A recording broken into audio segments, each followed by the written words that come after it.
Sergeant, if you are here, I presume Wyrm's Rock is secure, and preparations for my inauguration are complete. No, Lord Gortash. We were interrupted. Another quake in the lower city. More severe this time. So you came cowering to my chambers? I'm flattered, Sergeant. But even I cannot command natural phenomena to cease. Forgive me, my lord. But there is panic in the streets. The people are afraid. Perhaps the people would be calm if you kept your nerve. I expect better from the Flaming Fist than to run scared from a slight tremor in the earth. Get back to your duties. Duties, duties, duties. Patrolling and saluting and following and bowing and scraping. Yes, sir. No, sir. Rip and cut your throat, sir. Your plan is falling apart, lordling. Give me a reason not to cut you to ribbons. Control yourself, Orin. We need to focus on reuniting the stones or the brain will break free. These quakes are just the start. Neither of us expected the prison bearers to kill Ketheric. They'll be traveling to the city. Let's make sure we give them a Baldurian welcome. I itch to peel you, to split your skin, to see your skull shine in the light. Little tyrant. Lucky for you, I harvested a whole family of living flesh in Rivington at high sun. They will sate my blade thirst tonight. Oh, but tomorrow, and tomorrow, and tomorrow, and tomorrow, my blades will thirst again.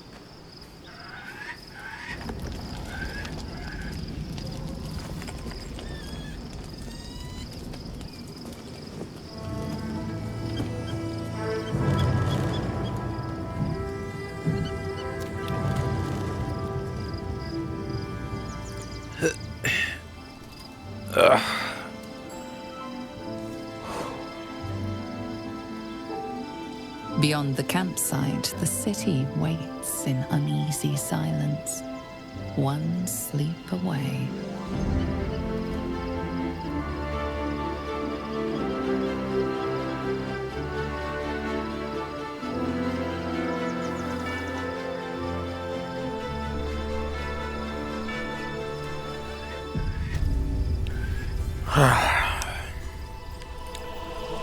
We're just one sleep away from Baldur's Gate. Which means that we've become ever more close to our destination. Our goal. Our purpose, if you like.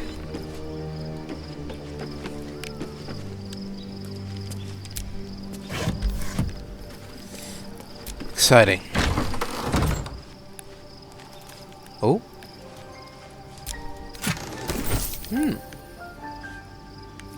Interesting. Something good here, I hope. Belch. Here we go. Venomous Fang. That's my nickname in high school.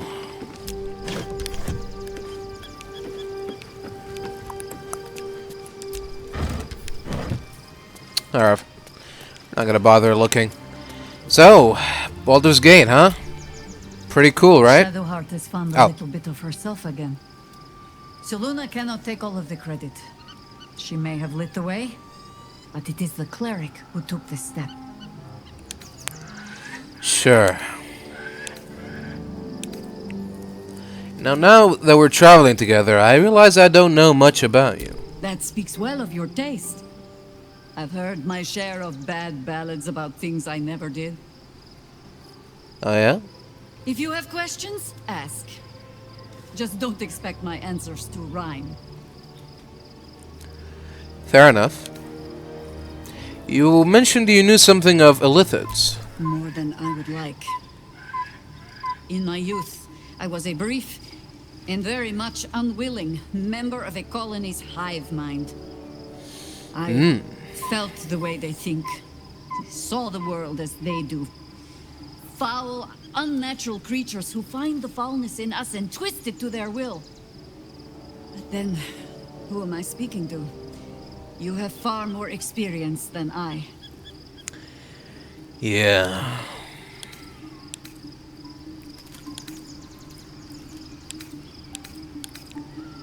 But it's different this time. The Elder Bane is just a slave itself. Do not be moved to pity. It is a predator pinned in a trap. And if it wriggles free, Well, sure. you'll find it still has teeth. Yeah, I don't doubt that. Just saying. We can't fully blame the Illithids this time around. Hey, let me ask you something. Ask it. Is it true that you fought the Dead Three before? It was Baal alone we faced in our time. And bad as that was, he had no elder brain for a lapdog then. Help won't come from the history books, or from any old tales I can spin you. This is your story to write. There. Sure. Have I fulfilled my role as your wise and wizened elder?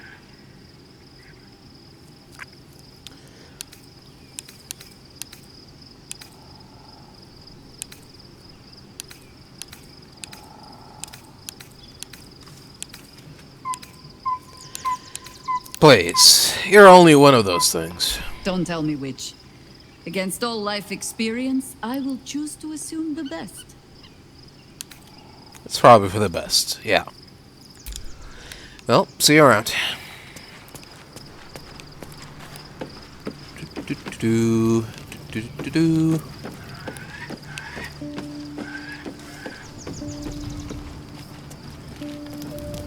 Hey guys.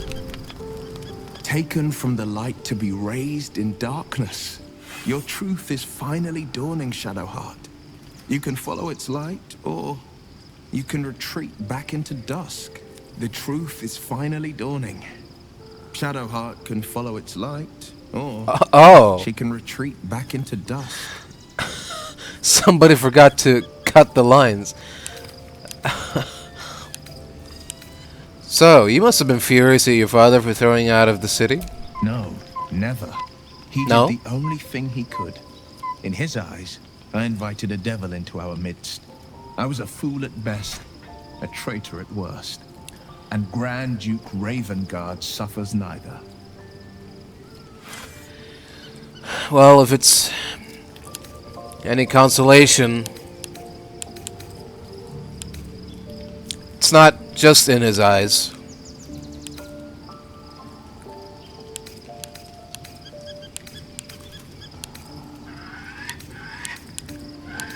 Can you blame him?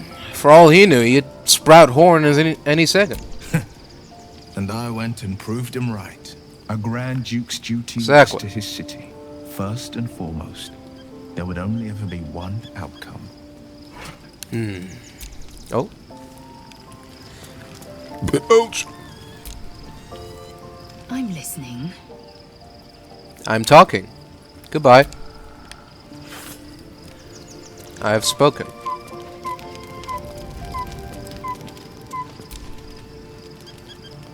Why, hello, lover. What? That sounded more debonair in my head, I'll admit. Oh. Do you need something? I want to talk about all that's happened to us. Fine. What's on your mind? That's it? Okay, never mind. Forget it. We're not going to talk about Ketherick or your revelation or anything of the sort. Who's that up there? Oh. It's him.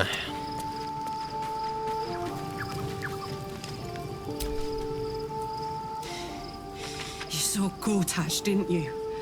What the fuck Yeah. is he doing down there? You saw him Is all too. of this because of him? The tadpole. Well, not just the him, absolute. How? You were down there. He's a servant of Bane, as Ketheric served Merkel. Who knows what powers he's gained since you knew him? I'd never have protected a Baneite even a decade ago. I looked after that fucker with my life. I trusted him. He gave me away to Zariel without a second thought. And now he's looking to ruin the entire Sword Coast. He has to die. And I'm gonna be the one who kills him.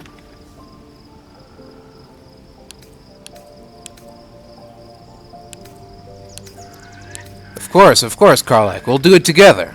Whatever it takes. He can't get away with what he's done. To me. To us.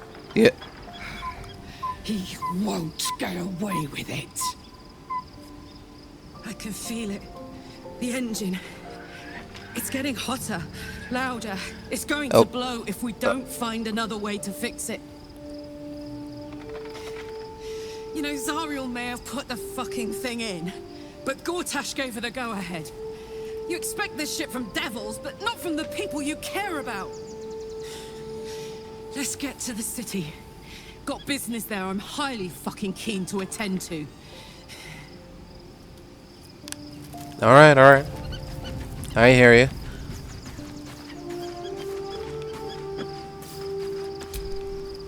The gate is closed, as is Khazad-dûr. And we are no closer to knowing why that bastard is so obsessed with getting me back.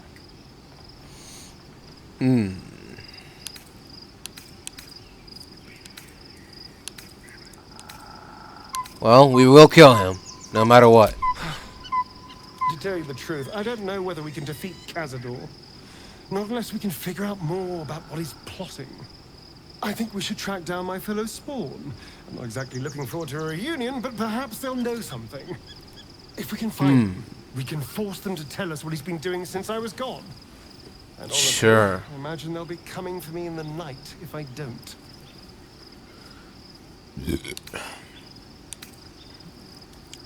So where would the other spawn be? Unless Khazad-dûr has changed their orders, they'll be in the dens of this town, seeking prey. We should get to them first. Then we can make their pretty tongues talk.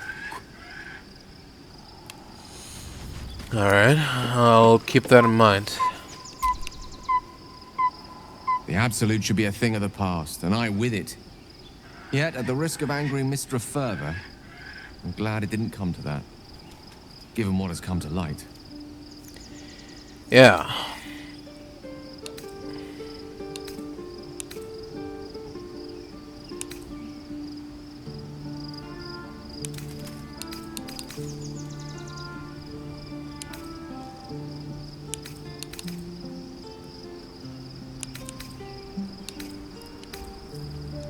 You, don't miss the Shadow Cursed lands, then?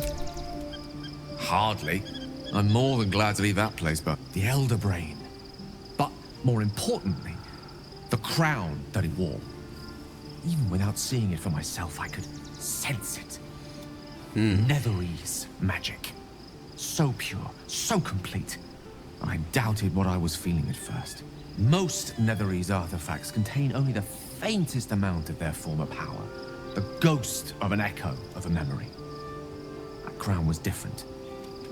I can't fathom how such a wonder survived. Surely everything of its ilk was destroyed along with Netheril itself, but no matter. It exists. I must learn more of it.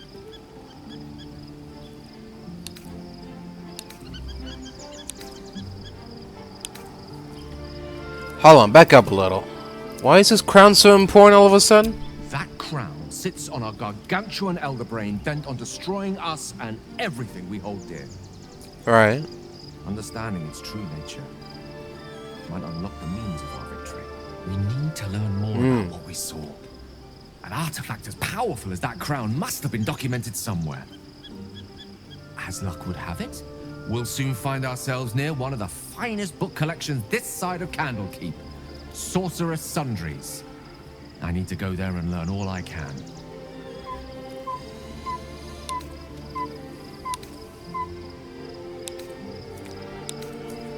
But why would a Baldurian magic shop be the first place we look?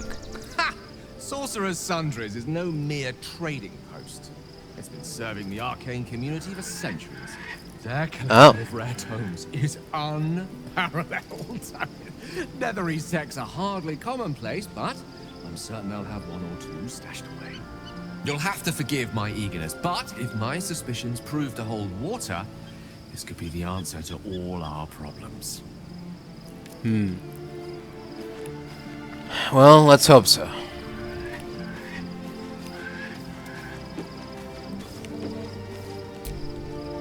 Painful truths have been thrust upon Shadowheart. I believe she is strong enough to endure, but her path will be easier with our support. Right. If you say so. What?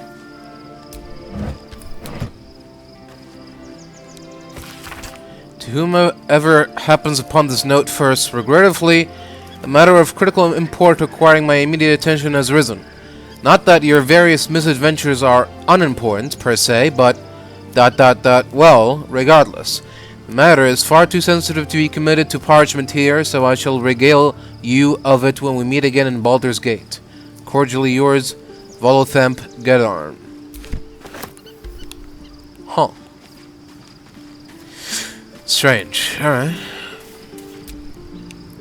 Looking forward to a bit of rest. Be gone, friend. I have a darling to adore. Huh.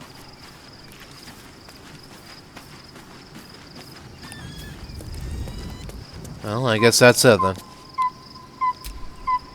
Fate spins along as it should. Uh-huh. Dost thou require a new ally? Oh, Nothing for now, friend. I see that Arabella has left our company.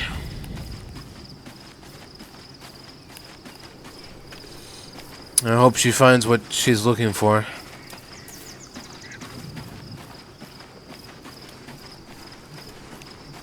Alright. Let's take another rest. And this time, the events of the last days we'll make our way to Baldur's Gate. You. Sleep's rest is slow to come to one whose mind is so full. The Absolute is not a god, but an elder brain controlled by the chosen of the Dead Three. They mean to use it to take control of the Sword Coast. All who carry the tadpole are governed by the brain, and by extension the chosen. It will take but one order to transform them into an army of mind flayers. This would have been your fate too, were it not for the astral prison and the mysterious visitor inside of it. With her help, you have uncovered the cult for what it really is. A plan of conquest orchestrated by the gods of death themselves. Together, you have the power to thwart the Dead Three. Well, if you follow this path to its end, the Elder Brain will not answer to the Chosen. It will answer to you. They what? Liberate them from their parasites and their religious delusions. Or will you use the power you gain for your own purposes?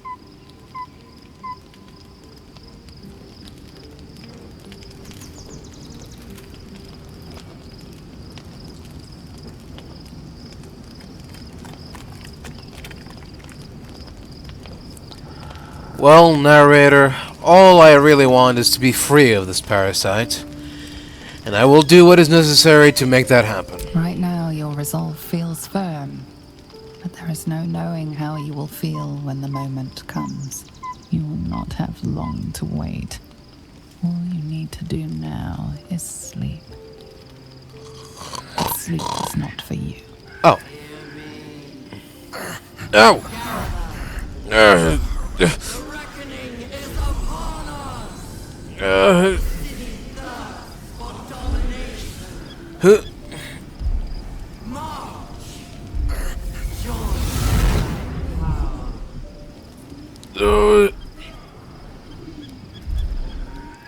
What the? Fight your way to the portal. I need your help. What's going on? Escape to the portal. Oh no. That's not good.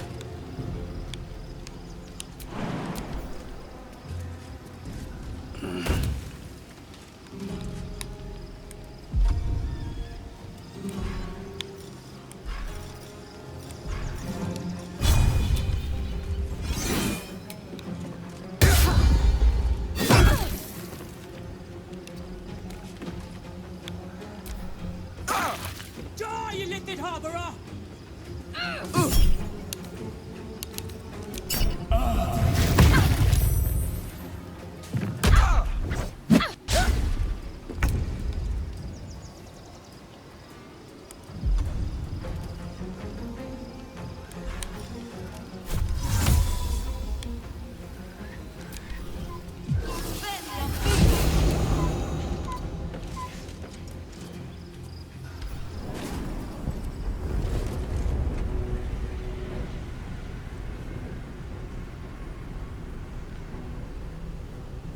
Oh, I guess I could have used dash to make myself. Oh, okay.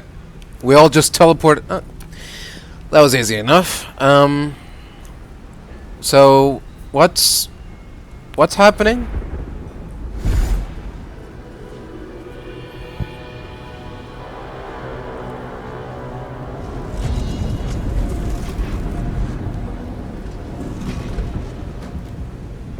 That thing's not going to hold together much longer.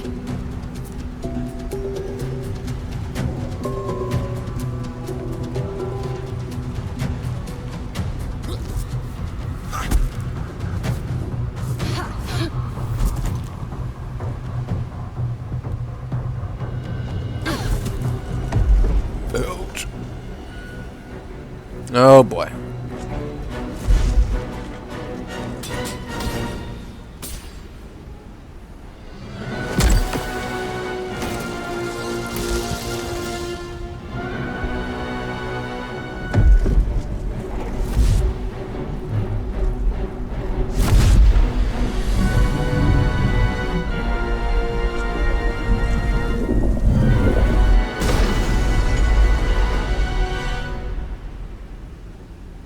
Huh. That can't be good. I'm here. Help me. I'm under attack. Yeah. I can see that.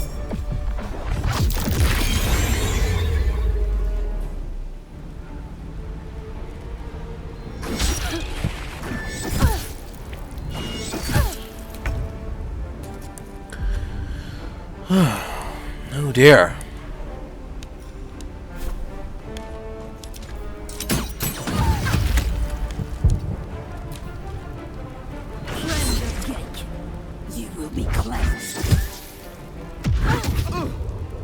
Why is it just me? Oi! Knock it off.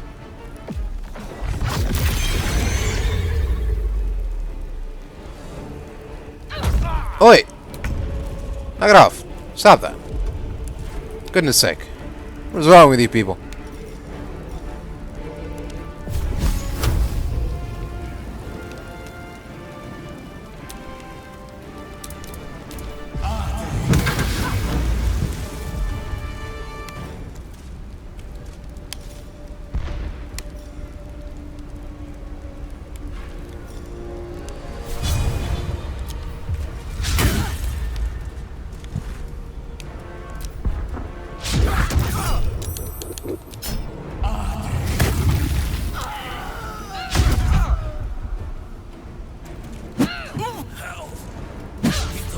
Stop that! How many times are you gonna hit me? Stop hitting me.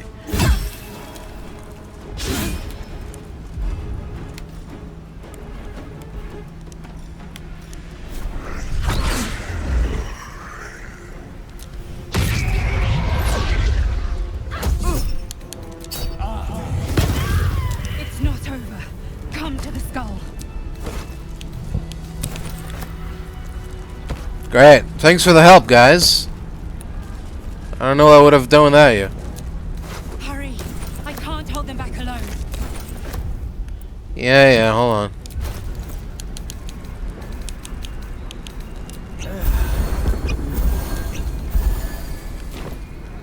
Unbelievable. Where do you want me to go?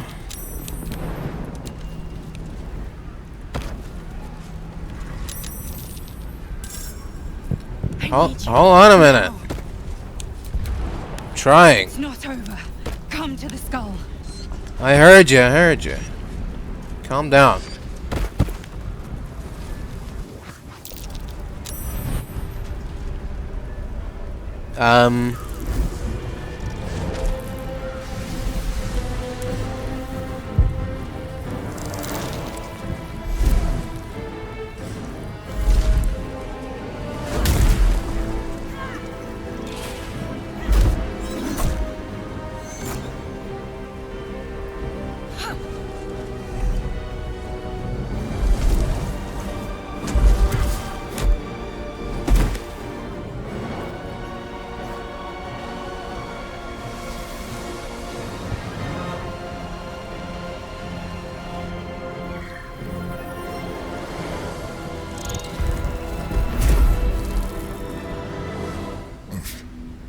Before you do anything, I am your ally. Oh yeah? You are in danger indeed, Mind Flayer. What the hell is happening? The Githyanki is the source of our protection against the Absolute. I must subdue him, or everything we've worked towards is lost. Don't let my form deceive you. I am the one that's been protecting you. What? I am the one that came to you in your dreams. Help me. Really?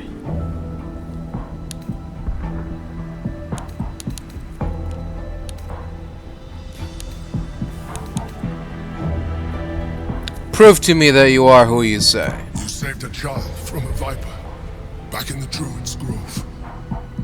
You saved Anyone knows that. Night Soul from her soul cage. Well, You let me live. Last time you were here, though it brought Blackheath's role upon you. that's true. Continued existence as yourself, and not a mind flayer, should be all the proof you need. Now, help me. Alright. How do I help? The god. Destroy the god. They prevent me from subduing their master. Do it now. The guard? Like a bodyguard, or what? Together, we can turn the tide. Alright, go on then. Let's do this.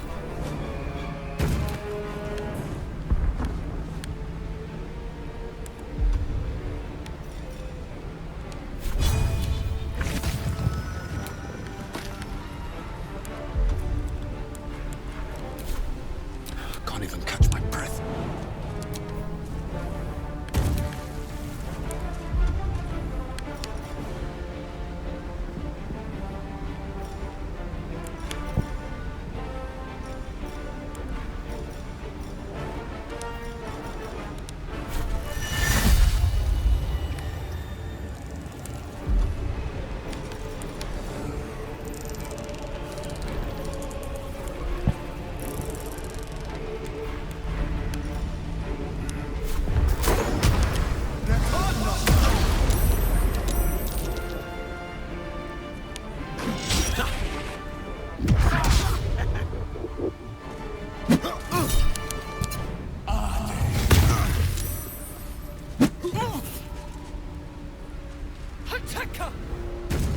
Bless you.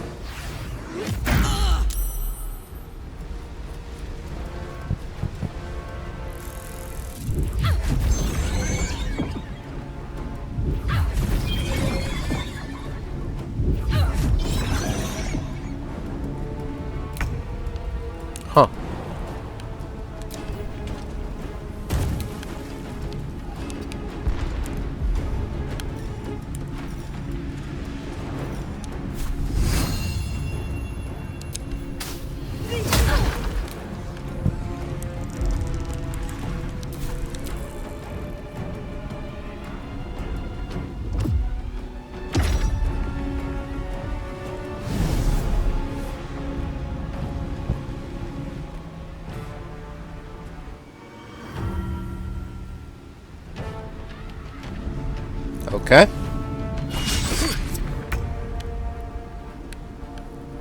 Heading there.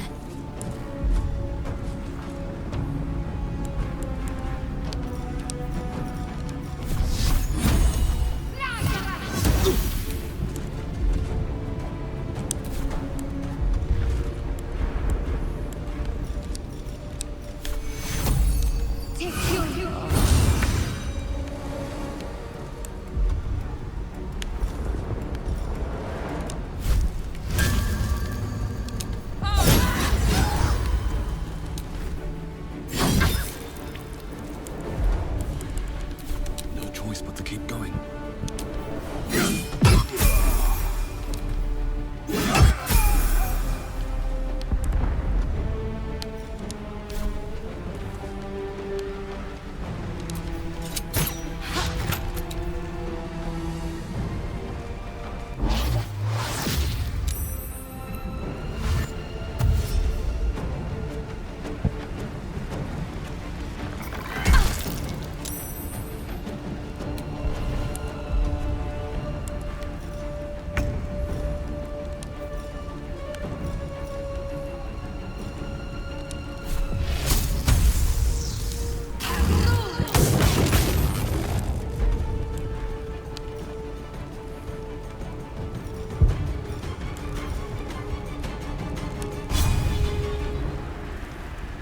What about this?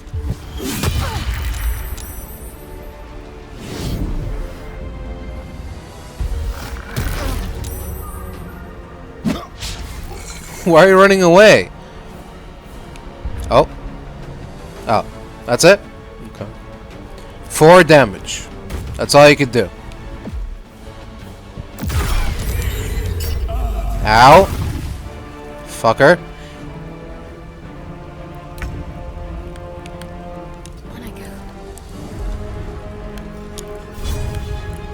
Wanna play with fire, do you?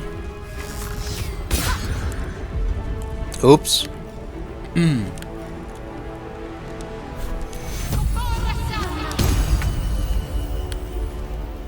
Alright, here we go.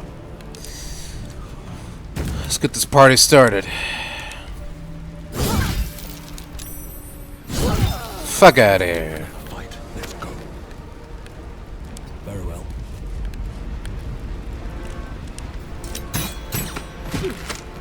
No better moment.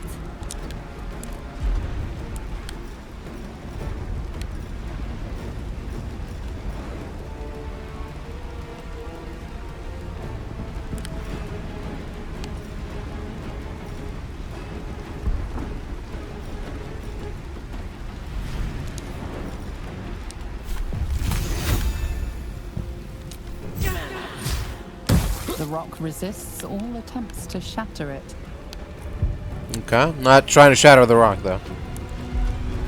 But thanks for letting me know.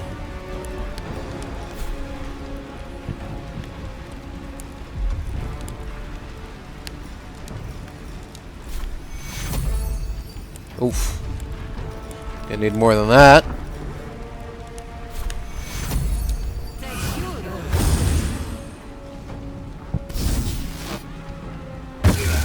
There we go. Attaboy. So, is that it then? Are we good?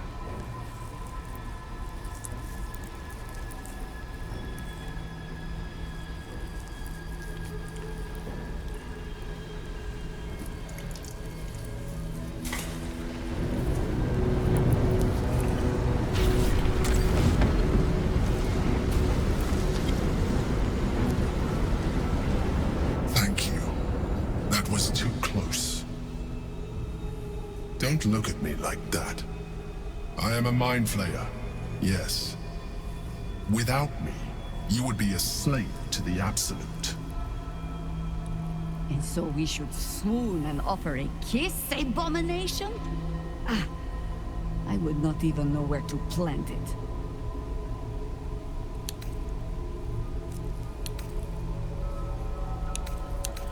So it was you in the prism this whole time? Why did you deceive me? It was necessary. Rare are those that would openly consider a partnership with a mind flayer, even those who are on a path of becoming one. I was someone once, someone just like you. Oh yeah? Oh. An adventurer. I came from Baldur's Gate, though I was never one to be constrained by circumstance. I longed for more. That longing brought me to Moonrise Towers on a search for treasure. To a colony of mind flayers who caught me, changed me into what I am now. For years, I served the Elder Brain, the one you know as the Absolute. I was a thrall like any other, but I was fortunate. I broke free and started a new life in my old city. I sustained myself on criminals. Unglamorous, but there are plenty of them, rarely missed. And they fueled me while I did my work. I had the good fortune to meet Duke Stelmane. We formed a partnership, and through her, I became the governing force behind the Knights of the Shield, the largest mercantile operation in Baldur's Gate. People referred to me as the Emperor. Such was my influence, though of course they had no idea what I really was. My needs were sated. I was happy for a while, until my true nature was discovered by the tyrant himself, Lord Gortash. He tore me from my home and brought me back to the Brain, where I became a slave once again. A slave he continued to call me Emperor. The name was intended as a slight, to remind me of the heights from which I fell. But I have grown fond of it. It encapsulates well who I've become. I see.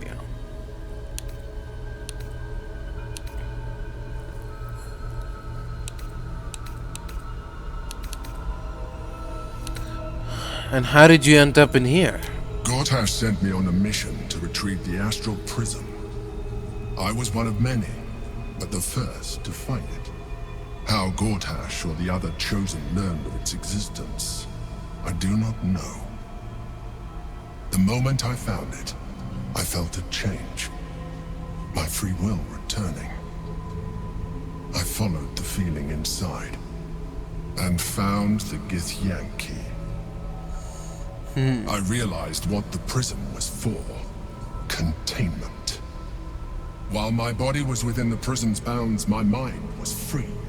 I could resist the Elder Brain, the Chosen. Better yet, I could plan to overthrow them. All I needed to do was subdue the Githyanki and find allies in the outer world. You.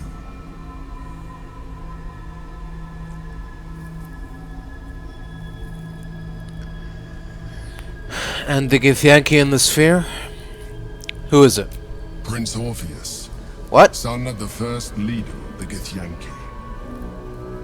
His power has been the source of your continued protection against the voice of the Absolute. The power to disrupt hive mind communication. It is the same power that enabled Orpheus's mother to bring about the fall of the Elithian Empire eons ago. A power she passed on to him, and that I leveraged for you. When Orpheus's mother left, a usurper took her place. Blackith declared herself queen of the Githyanki. Blackith wanted his power, but Orpheus rose against her, and so she sealed him and his honor guard within this prison. Bound by infernal chains, Orpheus could never leave. Bound by duty, his guard never would. They were close to breaking my hold on that prince. And if they had succeeded, we would be lost. I am relieved. You have embraced your potential enough that you could help me eliminate them. Alone, Orpheus will be much easier to control.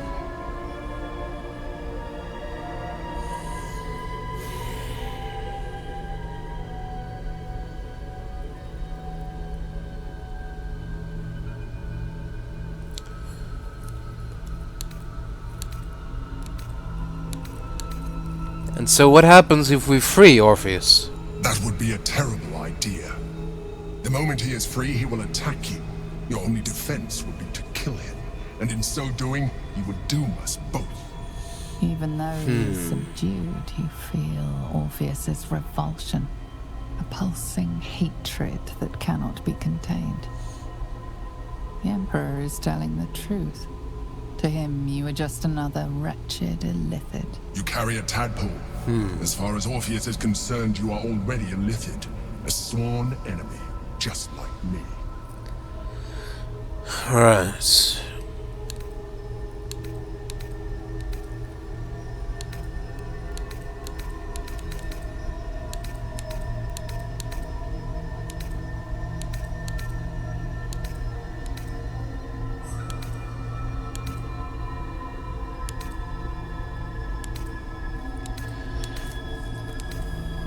I suppose we are alike in other ways, too. I'm glad you think so. I agree. But there is one thing that you have that I do not. Tentacles? My original body was destroyed when I transformed. Yours continues to limit you.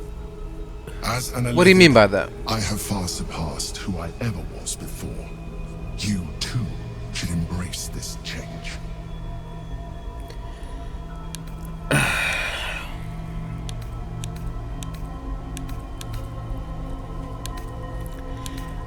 I don't know, man. I'm kind of trying to avoid becoming a Mind Flayer. I kind of thought you agreed to protect me. I believe we'll have a better chance of defeating the Elder Brain if you embrace your latent illithid potential. I've been studying you for a while now. I believe I can trigger the next stage of your tadpole's life cycle while continuing to preserve your independence. You have seen what I can do. Imagine yourself with the same strength, the same intelligence, the same devastating beauty. If you let me, excuse me, I can evolve you.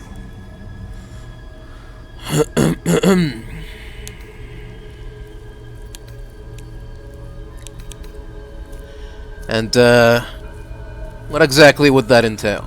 You will be able to do things you never thought were possible.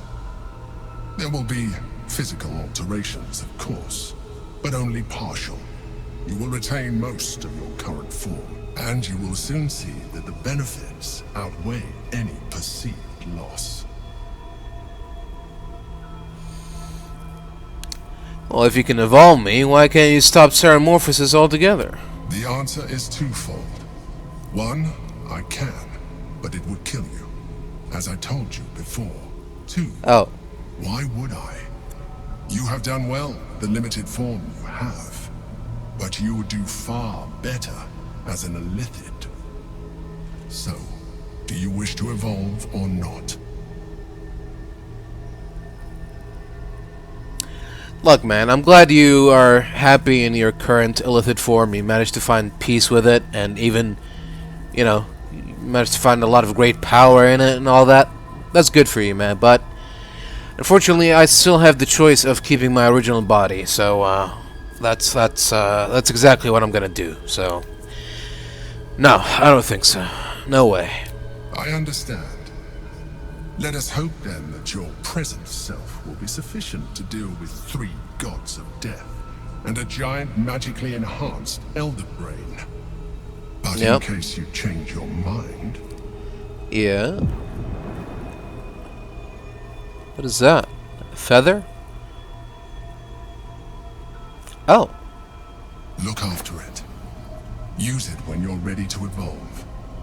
You or your allies. It has vitality enough for you all. But we mustn't lose focus. We need to resume our journey. You heard the Chosen. The brain has gone to the city, and the army marches to follow. We must not let them reach it. We must find the brain and bring it under our control. Right. Right. Astral touched tadpole.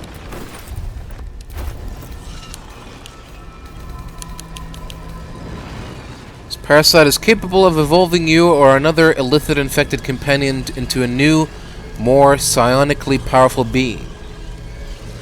Though a thick coating of astral frost prevents this parasite from squirming, you feel an immense psychic weight writhe and roil within. It has languished in the sea of dead gods for countless millennia, learning, gathering potential. It is something old ready to become new again. It is ready for evolution. Alright. Alrighty then. Well, that sure was fun, guys. Now, it's time to head back to the material plane. Because unfortunately, we still got some business to take care of.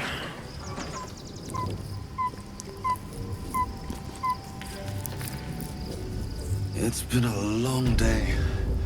I'll need to rest soon. Alright. Return to camp once more. And I guess our companions that stayed behind here have taken care of our Githyanki friends.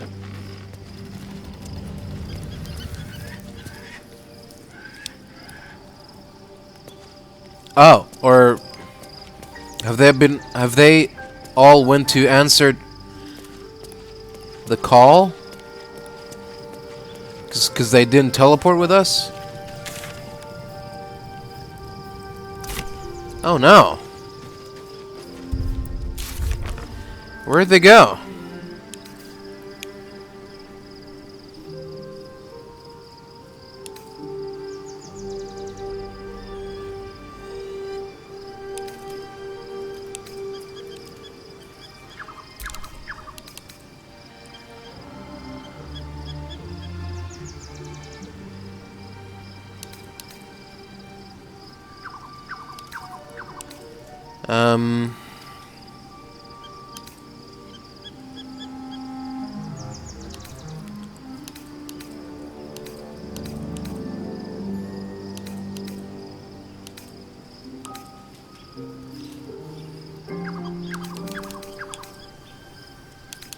What happened to everyone else?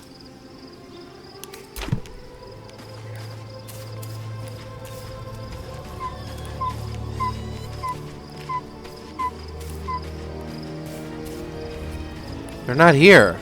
Are they mind controlled now? Is that what's going on, or am I missing something here?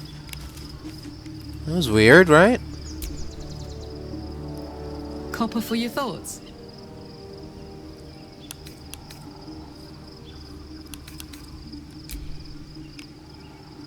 Huh. Nobody's even commenting on this. Okay. Can we rest?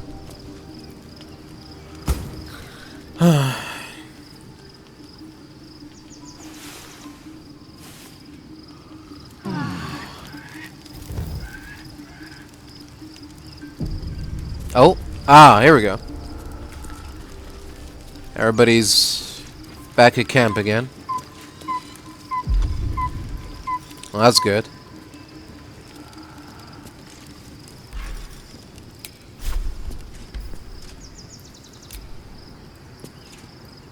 Love Shadowheart's new look. Softer, less severe. It suits her. Yeah? Okay. Good to know. Your parasite communes with Lae'zel's. Her heart races as she learns of the events inside the astral prism. Orpheus, Gith's only son. He lives. Yeah. It is not the Geich visitor that Vlaakith would destroy and Voss would set free. It is Orpheus, the blood of the mother, the prince of the comet. Right.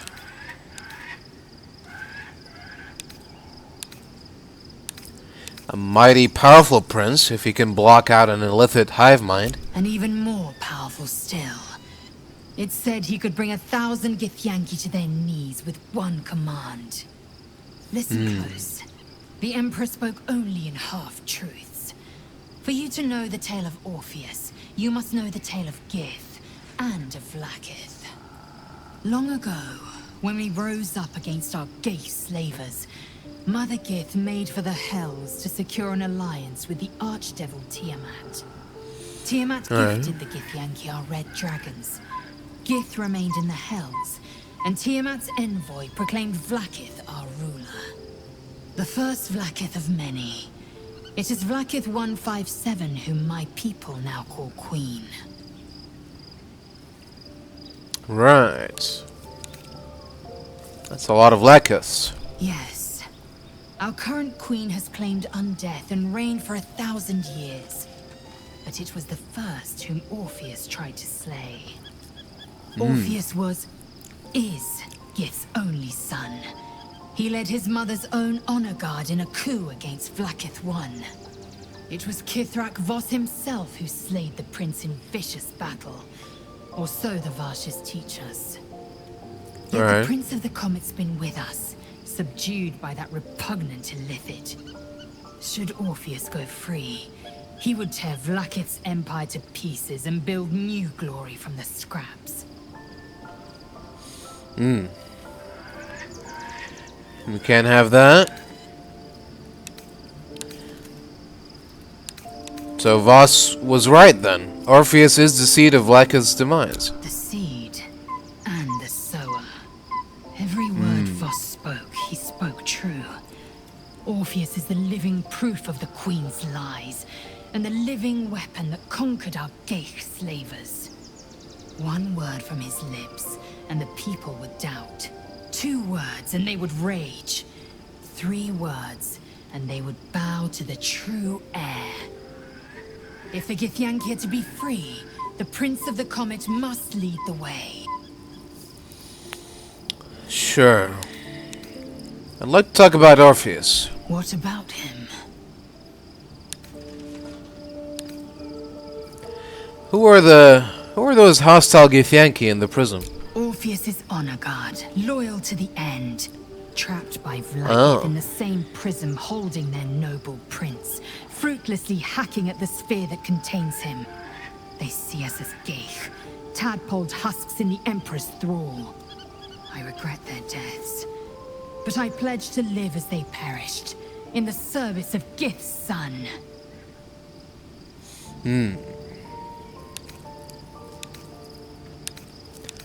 So why do you think Vlaakith kept Orpheus alive all those millennia ago?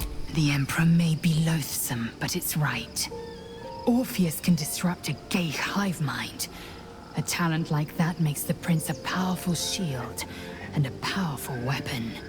Why destroy a weapon like that, when you can contain it in a relic and keep it for yourself? Right.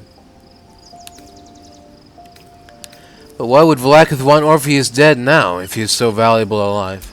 A weapon is only an asset for as long as it isn't pointed at you.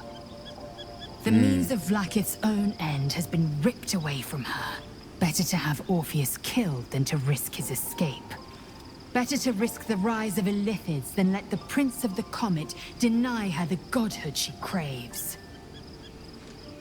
Yeah. Hey, why is he called the Prince of the Comet anyway? The historical slates describe Orpheus as a fearsome, terrible creature, powerful beyond measure, and enthralled by the Geich. So mad with power, he'd smash through the Githyanki Empire and deliver the shards to his illithid masters. And glowing with such psionic force that he and his red dragon blazed a trail through the skies. A lethal comet careening towards my people. Lies, of course. Vlaakith spread a false image of Orpheus as monstrous betrayer, and her knights as the butchers who sliced him through. She was right to fear him, I'll grant her that. So great is the comet, it could shatter her reign. Alright, well, thanks for that history lesson, Lizelle. I'll be on my way now. See you later.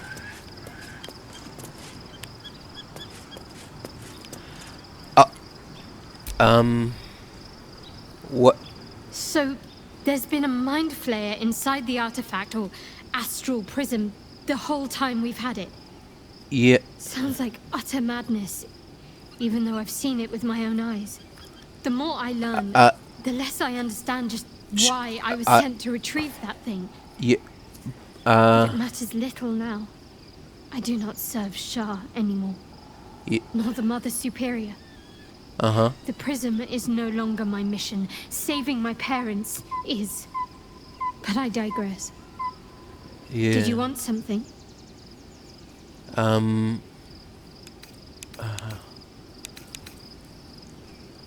There's something different about you, Shadowheart. I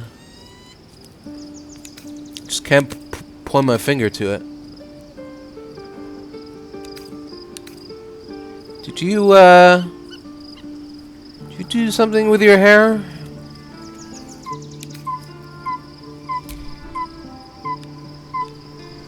Oh, you took the little bangs in the middle and swept them, put them on the side. Yeah, that's it. That's it. That must be it. Yeah, that's what's different about you.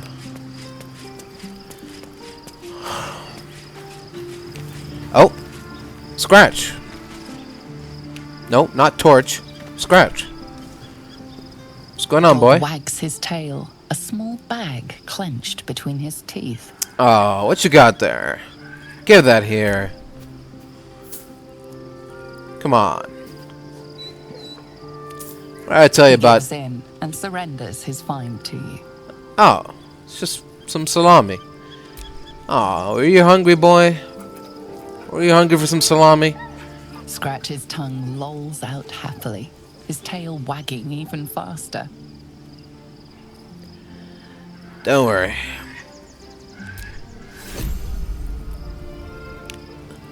It'll be lunchtime in just a couple of more minutes. I'm sure of it. Then you can have all the salami in the world.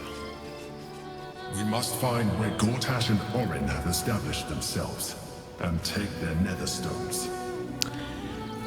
Yeah. Thank you for that. You didn't need to probe my mind to tell me that. I was already doing that, but thanks for your show of confidence there.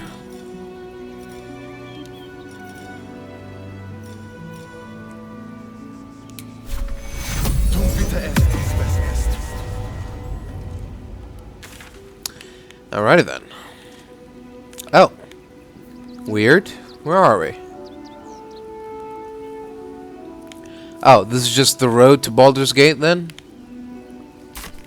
You can either go back or forward. We also haven't saved in a while. At least manually / quickly. The city is close now. My former peers will be watching, no doubt. Oh. Is that it? Waiting for my return. Okay. We should do what we can to find them. What they know could help us. Oh. Shadowheart. Join us. Yeah, I'm doing it. Oh.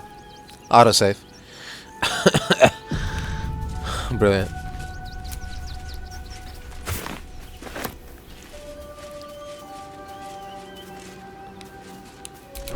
Can we climb up here then? No? Okay. A linear path. That's a first.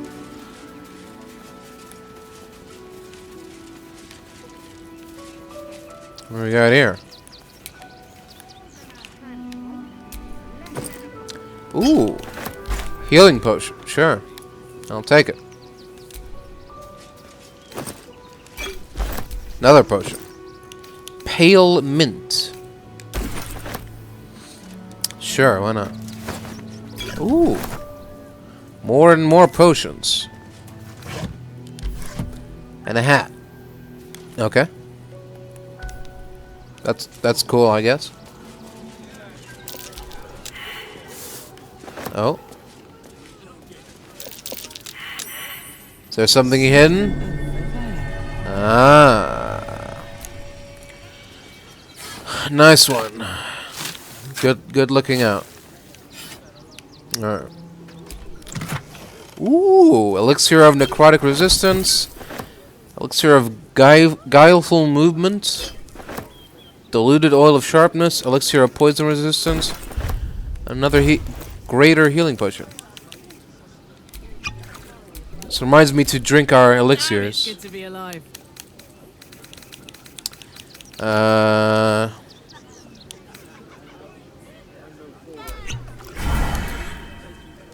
Yes?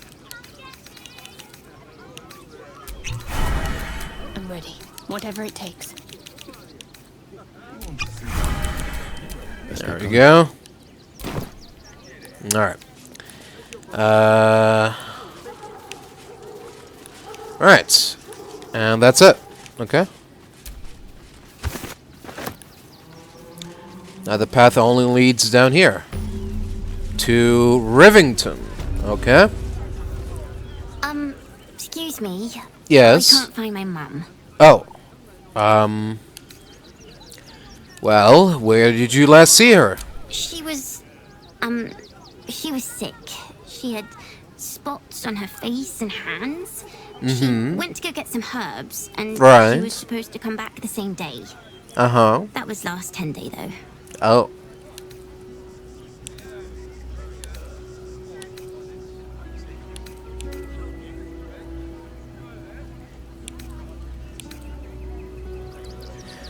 A 10-day, huh?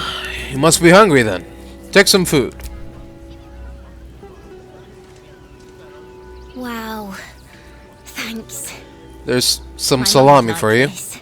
She's the best cook in the world. And she taught me too. Don't worry about the saliva though. I'll look for her. I think she'll probably come soon. Thanks a lot. No, you probably shouldn't go out there looking for just by yourself. Oh boy. All the treats your tummy can handle. What's going on here? Told our son that this is a holiday to spare him the truth. We don't have homes to go back to. Oh. Can't talk. I'm sorry. The little one needs all of my attention. Okay. Nearly there now. Do you know where we're going? What kind of inn is it? Will there be feather beds? I don't know. What's this? Is this a fortress? What is this? Turn back, citizen. No passage in this direction. And why is that? It's bloodier than a butcher's backyard out there. Piles of dead absolutists, and a few of our own as well. Alright. The cultists assaulted the gate, armed to the teeth trying to break in. They nearly had it too, before the Steel Watch intervened. Well, sounds like the battle's over then. For now. But I can't let you pass. We might have repelled an advance party, but they'll strike again. Okay. Then we won't head this way then. There's someone up here and someone in charge I can talk to. Maybe we can sort this whole matter out.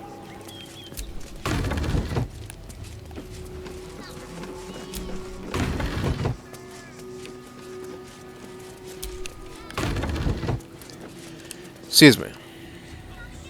No passage this way, I'm afraid. Turn back. It's for your own good. Oh. I see. Well, that's that settled then. Alright.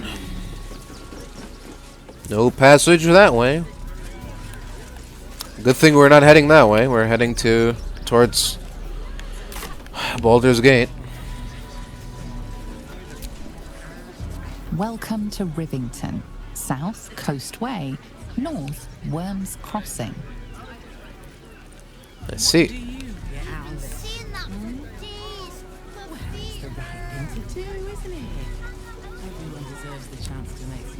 The place was empty. Huh? Keep those thugs away from my family. What? Get these spotters out of my house now! Arfur, sweetheart, you paid me and my boys to be caravan guards. not cattle wranglers. If you want us to get our hands dirty, it'd be our pleasure. But that'll be extra.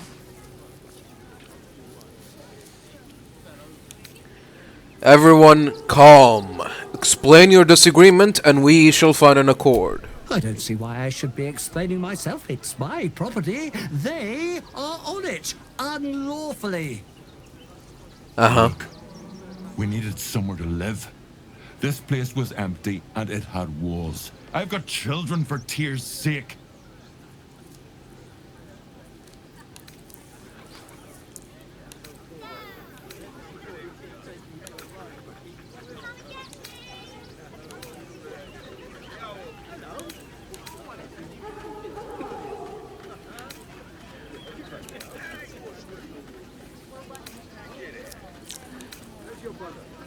That's all you have. That's all you've got?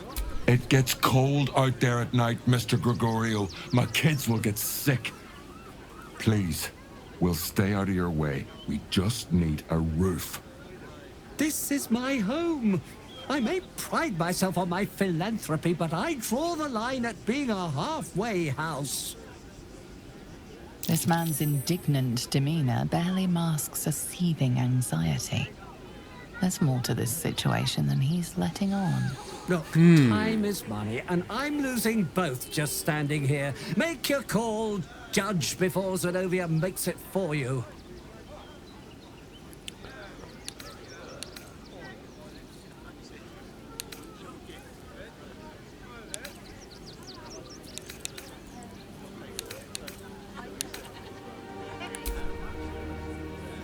Huh.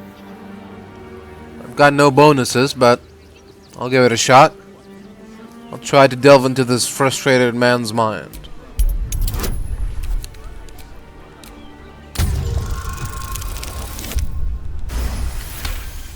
There we go. I can't let them stay here. What if the little brat gets into the basement?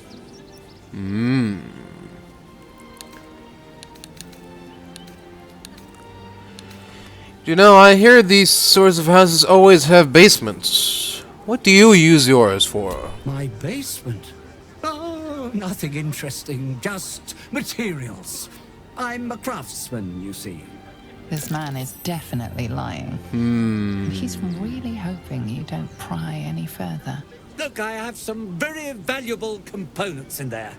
I need to get that lot out before they damage something. Well, I could help you out with that if you want. What do you mean by that? Shh, sweetheart. Adults are talking. This is guild business, and we'll handle it as soon as we get paid. Enough of this bickering! You! What's your proposal?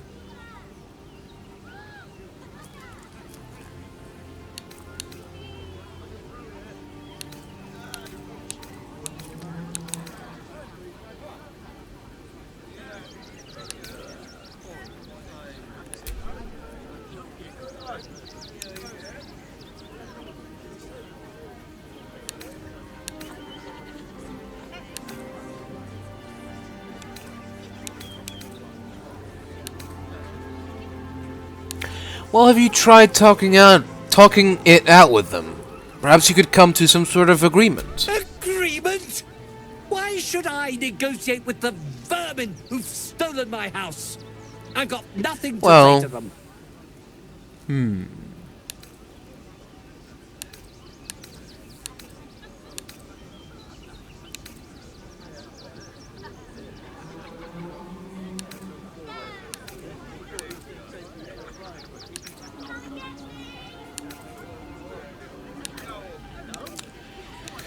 Well, let me put it to you this way. You let them stay, or I'll make you leave and never come back.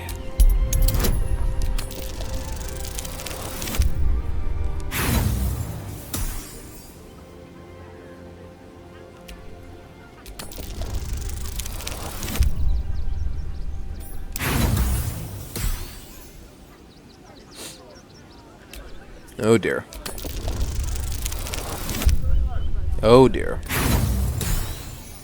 This is not a good sign.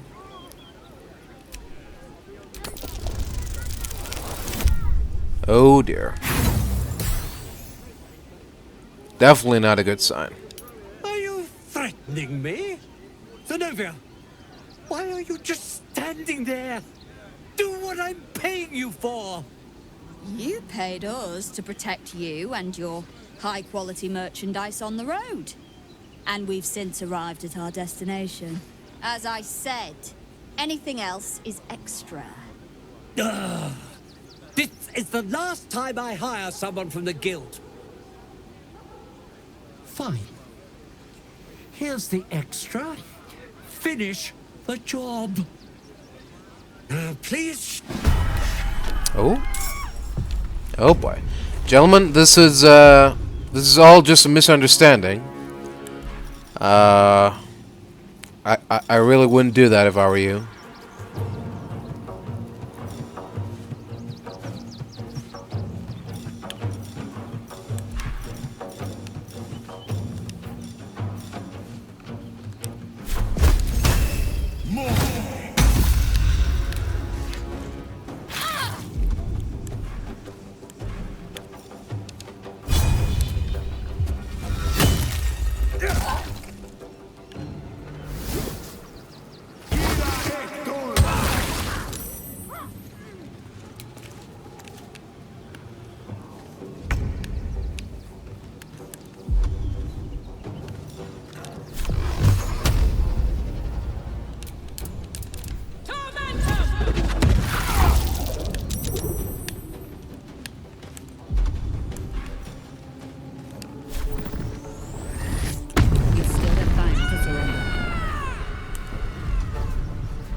Whew.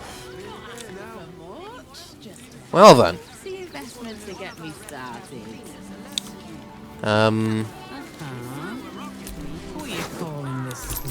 That was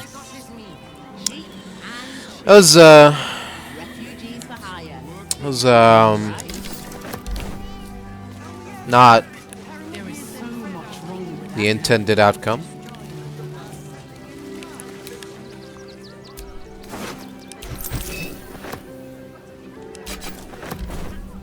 I thought that, you know, I thought if I mentioned the basement, we could work out a deal where I don't tell anybody about his basement and he can let them stay. But instead, we just had to resort to violence. So that was not very nice, now was it? All right, you won. You won. Mm-hmm. What more do you want from me? I want the family to stay. You have room for them, surely.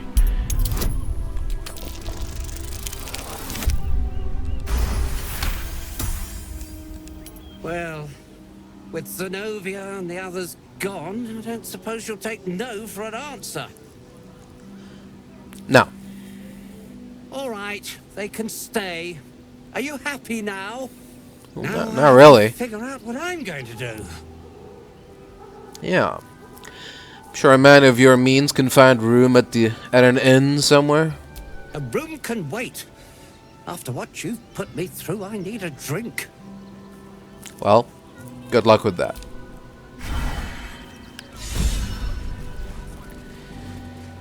Oh boy. You guys alright? Not quite sure why you stood up for us like that. But Well, I won't say I'm not grateful. Yeah. Thanks. And may Torm keep you.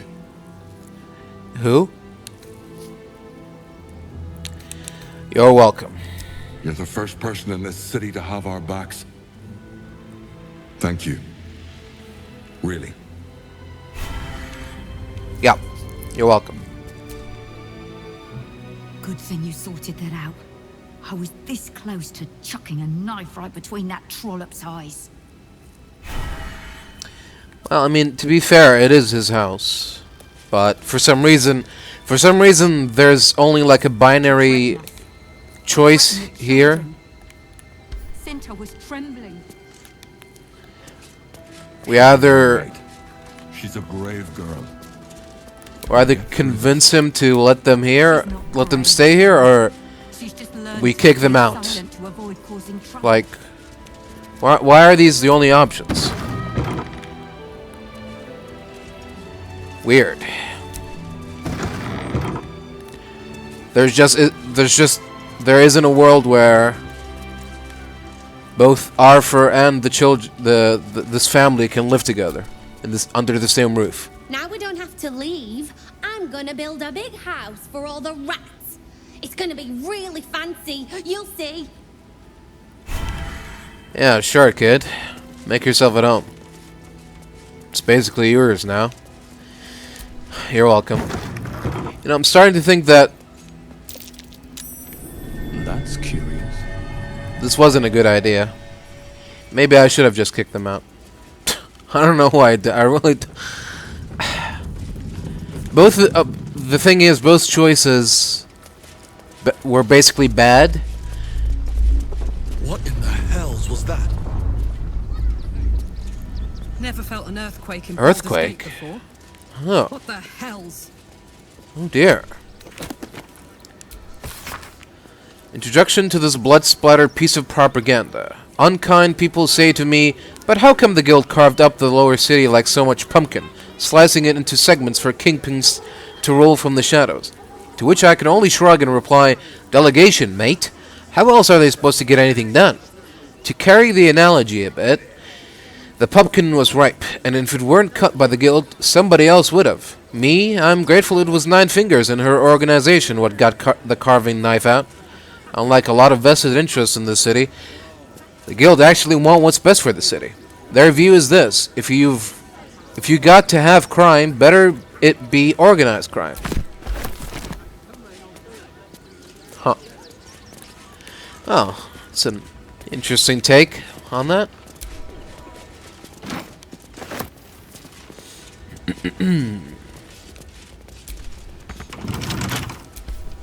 Don't give me trouble now. Open up, please. I said, open up, please.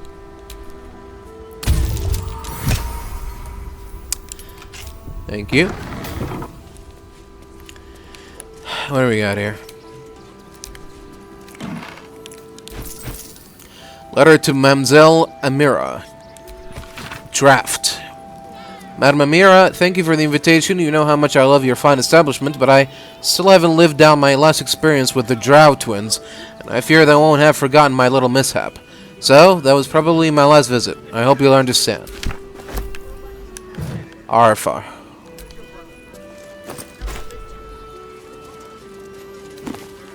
The Wonders of Phandalin.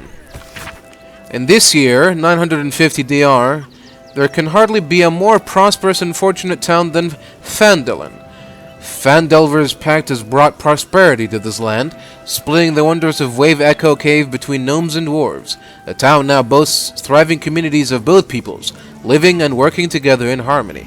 We've also attempted human spellweavers from all across the north to our town, who are happy to work side by side with the allies of Phandelver's Pact. Mayor Alderleaf invites you to come and witness this miracle yourself. See the powers being uncovered in the Forge of Spells, and the prosperity this power brings. I dare say Neverwinter will soon have a new rival for the title of Jewel of the North. Interesting.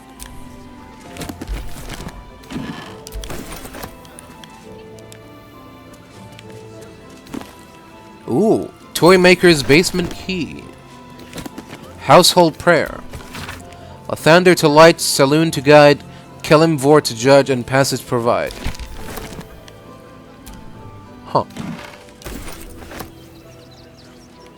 A portal sherry. What? What does that do?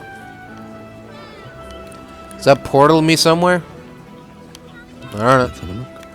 Let's have a look. Ooh, a bicocket. This wizardly head has a little embroidered rabbit inside its lining. Rabbit is called Snowball, and once he was lost, never be found. Solemnity outfit in green. What? Okay. Pointed toe shoes. Interesting. Very interesting. We're getting some of that high society outfits and wear. The True and Impossible Adventures of Tenebrew Moreau, Volume 1.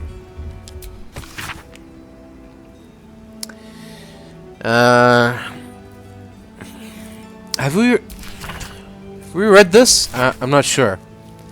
An excerpt from The True and Impossible Adventures of Tenebrew Moreau, a pulp serial following the real-life exploits of an interplanar ship's captain.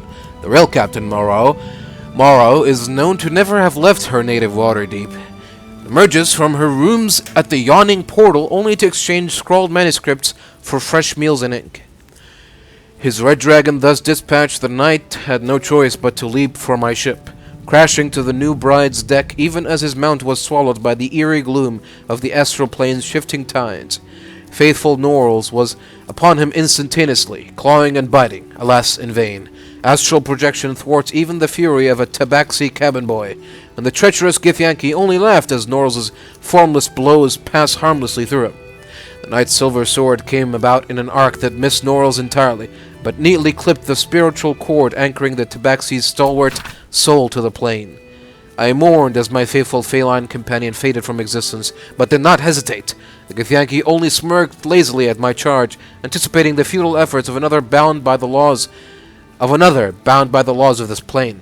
But that is not, and has never been, Captain Tenebrew Moreau. Unlike poor Norls, I had entered this plane in my full-fledged form, a fact I demonstrated by thumping the warrior solidly between the legs. He tumbled over the new bride's rail and down into the mists, even as a fresh horde of dragons rose from the distant dead citadel of Tunaroth.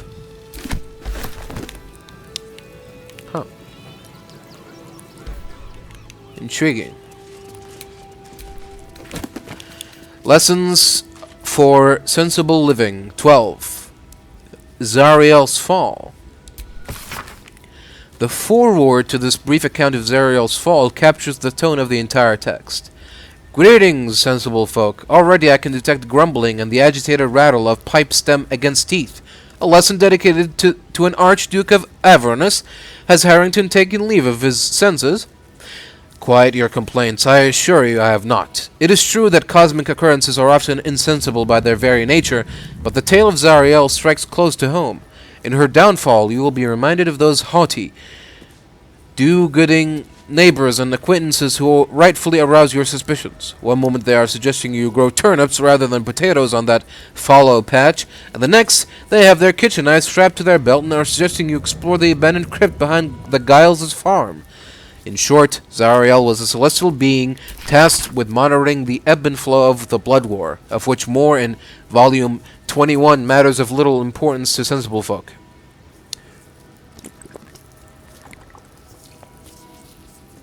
Observing was not righteous enough for Zariel, though, and she took it upon herself to become directly involved. Like the oaf who sees two fellows fighting over a spilled tankard of ale and, rather than applauding their efforts, cracks their skulls together and causes a tavern-wide brawl. She invaded Avernus, was defeated, and now rules there, corrupt and wicked. What can sensible folk learn from this foolish tale? It is obvious. Do not strive to correct what cannot be corrected. Look not to distant lands and conflicts, but to your fields, your family, and your friends. There is nothing but misery to be gained from interfering in the hardships of others. Harrington, Netherlands.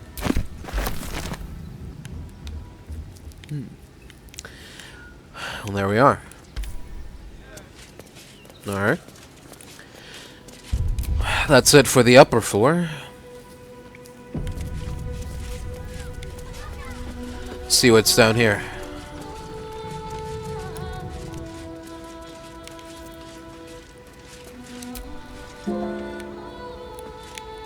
Yep. She'll be all right.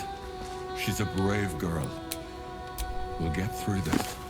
Disorders of the Nerves and Mind, a treatise. Medical compendium describing varied mental disturbances and their treatments, by cleric-physician Glenn Earl Mack. There came to me a woman, whom I shall henceforth call R, greatly distraught at the unusual tempers of her husband, whom I shall call henceforth B. 3 months prior he'd severed night sweats, crying out from sleep that he bore the mark of chaos. 2 months prior he'd taken to calling himself by the name Saravuk. 1 month ago he'd speak of little else but the throne for which he is destined. I attended to B at the couple's farmhouse. He sat calmly at the table, an unknown book clutched to his chest. I detected no curse nor loathsome spirit upon him, nor the presence of magic. Yet upon shining the light of candle flame upon him, he raised the book high and exclaimed, "The deaths they bring shall awaken the Father, and through them he will rise." I snatched the book from his hand and flung it into the hearth, where it burned not in red or yellow flame, but pure black. It left but a single scrap, reading, "He foresaw his coming death and seeded his essence across the land." B shivered and sighed, as if waking from nightmare. He had no memory of the book, nor the words he had spoken. Diagnosis? Unspecified neurotic enthrallment. Treatment? Herbal tincture of garlic and drace. Sipped thrice daily until exhaustion lifts. Interesting. The Approachable East, Volume 6. I must say, for a place with so many orcs and goblins, Thesk is a remarkably pleasant land. A true melting pot, where all are accepted, and quite a lot seems to be permitted. Alas, the crew I sailed here with were imprisoned by the harbor master, but I was soon on the road known as the Golden Way, and it lives up to its name. The wealth of a continent marches along this road. Furs from Neverwinter and iron from Nashkel flow in one direction, while silks and jewels flow the other. I've heard so many stories of the world. The Golden Way passes through Rashiman, through the wastes of the Horde lands, and on to the continent of Karatur, a land of empires, dragons, and beasts I've never dreamt of. I'm so close to Rashiman, but what was once my dream now sounds so mundane. Last night I made camp and was joined by a charming fellow. I told him my dream of seeing Rashiman, and he laughed, He claims that Rashomon is nothing compared to Thay and invited me to visit the court of the Zolkirs. It seemed rude to turn down such an illustrious invitation, so I will see what this Thay has to offer. Then Rashomon and beyond. Lucky there's still decent folk about. Oral Histories of Faerun, the Spell Plague. This book is comprised of several chapters, one for each cited source. It claims to contain first-hand transcriptions of the oral histories of several storytellers throughout the realm. Chapter 25. Cornelius and Tomilius Worthywort, halflings encountered on the Golden Road south of Innerlith. I met the brothers, or rather, they found me, in the lower pass through the fire-sheer mountains. They had encountered a trail of golden discs along the path, and had resolved to gather and return them to whatever fool had more coin than common sense. It was to our mutual embarrassment, then, that I removed my cloak to reveal my patchwork yellow hide. It was molting season, I explained, and a traveler on the road had not the luxury to shed their scales in private, as would be proper. I suspect they knew too little of Dragonborn to be appropriately disgusted, and instead invited me to sup with them. Over a roadside fire, I learned of the purpose behind their journey. Better to be within its walls than without, Martha. At least here. Lurian, my lad, our ancestral home. It was lost during the spell plague.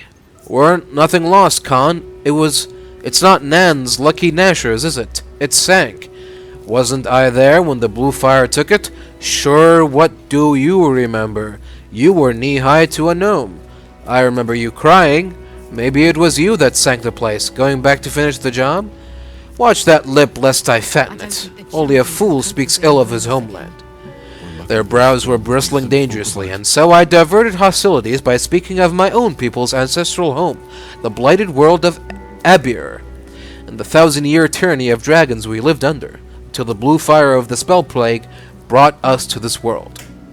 Right, another potato? Interesting. The spell plague. She'll be all right. She's a brave girl. We'll get through this. She's not brave, Ben. She's just learned to stay silent to avoid causing trouble.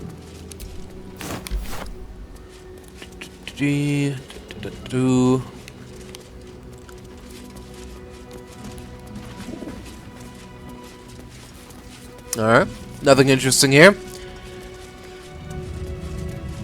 Alright, let's see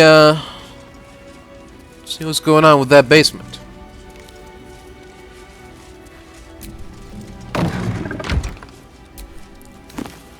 Officially unofficial circus history. An excerpt from the officially unofficial history of the Circus of the Last Days that documents the last time the circus came to Baldur's Gate. Dumpy Dumpling was the headline act, as he had been for a decade. His performance was the usual: firework farts, chicken snapping, and his trademark pie-in-the-ear trick. The crowd laughed and clapped, but Dumpy lacked spark. His heart wasn't in it. Dumpy called for a volunteer. An unassuming man with reddish hair and a shy smile volunteered. And then everything changed. The man commanded the stage with the sheer joy of his presence. His one-liners were lightning quick, his comebacks even more so. The crowd were enthralled, myself included, as we laughed till we cried. By the end of the show, I had forgotten I was there to see Dumpy. Locritius, the circus's ever-charismatic leader, is no fool. She saw the star this man would be, even in his rough, unpolished state. She offered him a job then and there. When he bashfully accepted, the crowd erupted in applause. I knew, even then, that I just witnessed history. For Norris Greeny was the man's name, or as he would come to be better known, Dribbles the Clown. Wow. Who? Incredible. It was none other than Dribbles all along. Should have known it was Dribbles. Oh, a disguise kit. A case containing makeup, prosthetics, and wigs. Tools for concealing one's identities or adopting someone else's. That sounds neat. A Trop disarm toolkit. Row books. Fables of Faerun, Volume 5, The Boy and the Beholder. A shepherd's son tended to his father's flocks on the banks of the Kionthar. The days grew long, and the boy grew bored. To amuse himself, he called out, "Beholder! Beholder!" The shepherd came running, but there was no beholder. The boy pointed and giggled, but the shepherd scolded him. "Do not cry, beholder, when there is no beholder." "Promise?" "I promise," said the boy, but the next day was as boring as the last. "Beholder!" the boy cried, and his father rushed to his side. The boy laughed and laughed, but the shepherd only frowned and shook his head. 3 days later, the boy spotted a round figure floating in the distance. It had one giant eye in the middle of its face, a mouth full of pointed teeth, and thin stalks growing from it, each with an eye peeking from the tip. "Beholder! Beholder!" he shouted, but no one came. The beholder began to float towards him, and the boy turned and sprinted along the river. He ran and ran until he reached a high bank and could run no more. The boy cried and cowered, bracing for the beholder's deadly ray. Instead, a familiar voice said, "Turn around!" The boy turned. There was no beholder, only the shepherd clad in a woolen cloak. A giant eye was painted out on the front, and a toothy mouth below. Vines were sewn to the cloak's edges. "You scared me," sobbed the boy. "That makes us even," said his father, and as he dried the boy's tears. The boy never cried beholder again. And then when they went back to the farm, there was a beholder waiting for them, and he ate them both. The end. An hourglass. Sand steadily slips down the glass tube, each grain marking the passage of time as if it were nothing. Wow, that's deep, man. That's deep. Yeah, definitely read that.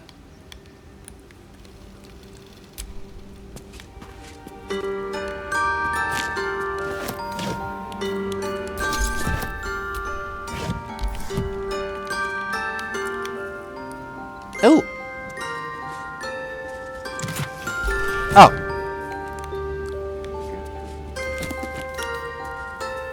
The Illustrated Adventures of Baldur.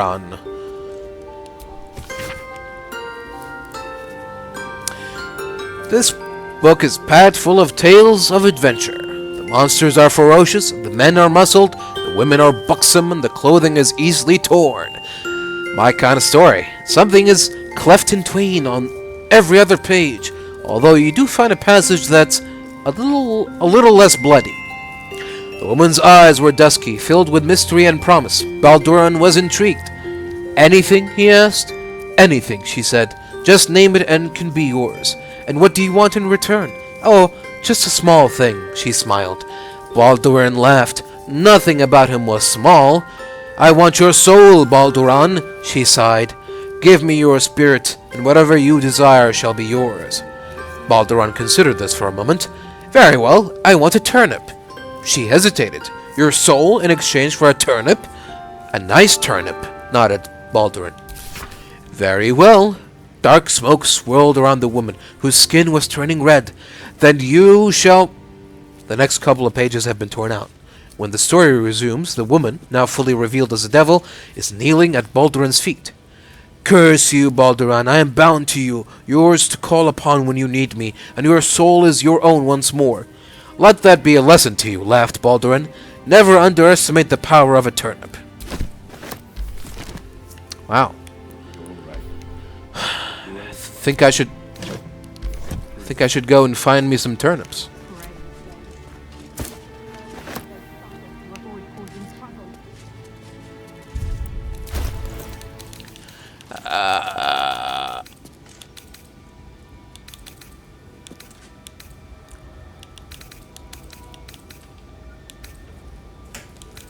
Yeah, I'm gonna go ahead and drop this broom. Alright. Now where was... Oh, here we go. Let's see what's down the hatch, as they say. Ooh. We all failed the perception check, apparently. That can be a good sign. Step carefully. Oh, I see.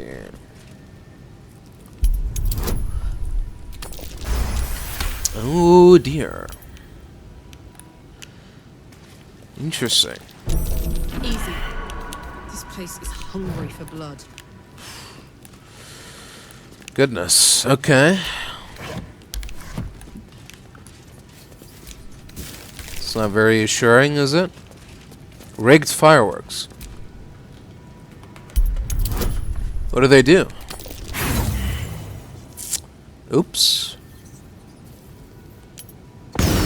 Oh! That's what they do. Fucking hell.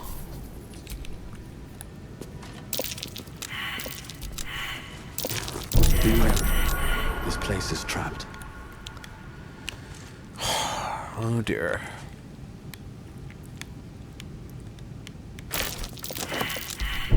A trap. Time to dance.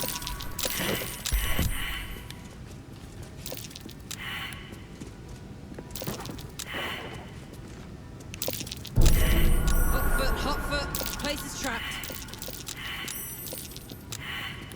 God damn, how many oh god. Run. How many fireworks are here? What the hell?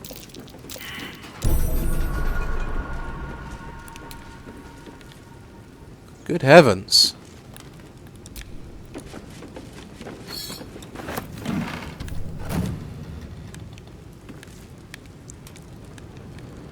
Alright, well, I should do it for now.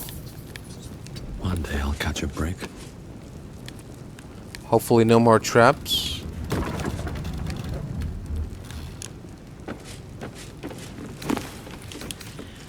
Gond and gripping life by the tongs. Reading the introduction to this religious text, it's clear the author had a dirty thesaurus handy. For some reason, she's also written in phonetics, as if she were dictating to a team of terrified scribes. Right, you rump-fed rabbit stewards of the shite bin. Here's a fact for your cap. Gond be the finest of the big gods. He done have fat around with wee teensy bat and Fulvo and musical gods. He fooled yous, pal. He don't truck with tart-eat dogberries. No, all I know. His servants are fucking hard, I mean low up the arse hard. Live by the anvil, die by the anvil. Great artisans, even in that cock-fretting heap of gurgle Baldur's Gate. In that city, the Gondians have built steel watches, huge buggers to keep the peace. Marvel they are. First time I saw one, almost passed out from sheer fucking delight, so I did. Interesting. Traveler's Guide to the Sword Coast, Volume 8. The Outer City. Overland travelers nearing Baldur's Gate have been known to smell the city before they clap eyes on it. This is thanks to what is known as the Outer City, the area that houses much of what Baldur's Gate needs to survive and thrive, but at the same time would rather not keep within its walls. Tanneries, stockyards, slaughterhouses, saltworks, and less than regulated markets around here, as well shanties and camps for the less fortunate souls who are drawn to the city. It is the author's firm opinion that respectable travelers should never dawdle in such a place, no matter how tempting its base attractions may be after a long journey. Instead, they should make way promptly, while paying strict attention to any valuables on their person or in their baggage. Then, see about presenting themselves to one of the main entrances to the lower city, such as the famed Basilisk Gate. Once entry has been secured, they can consider themselves in the city proper. Okay. Good to know. Avernus Survival Guide, Part 5 of the Basics of Alchemy series by Haskin Zaselifan, a descaled dragonborn who had lived a life of difficult pain and commendable selflessness. A chapter titled On Traversing the First Layer, the text details the terrain of Avernus, a bleak, rocky landscape beneath a black sky, with rivers of blood rushing between the cracks. The most frequent guidance given to adventurers on encountering any of Plane's many physical perils, to simply turn around and run. To combat the spiritual perils, the company of a cleric is of paramount importance. To soothe those swayed by the Plane's evil influence, or to to consecrate the corpses of those who succumb.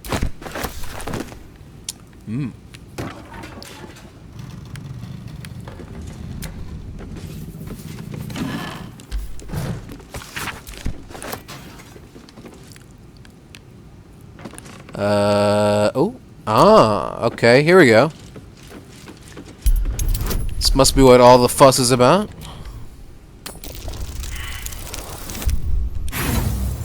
Oh, what? Come on now. Oh, you gotta be... This game is rigged, man. Alright, whatever. It destroys the chest, too. God damn it.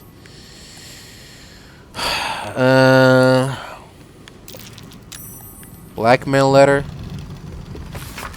Alpha, package still waiting for you at Gears. Better not be late again, or we'll start to wonder if you're really as committed as you claim to be. Pick it up, put it in the teddy bears, make the donation. It couldn't be simpler, really. If it's still here this time tomorrow, we'll stuff you with it. As you all know, we've plenty to spare. Might be worth checking Arfur's donations. Looks like his generosity is compromised.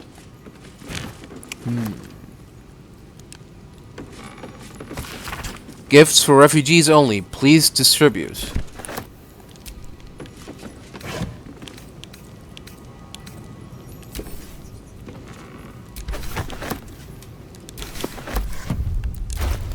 Is it in one of these?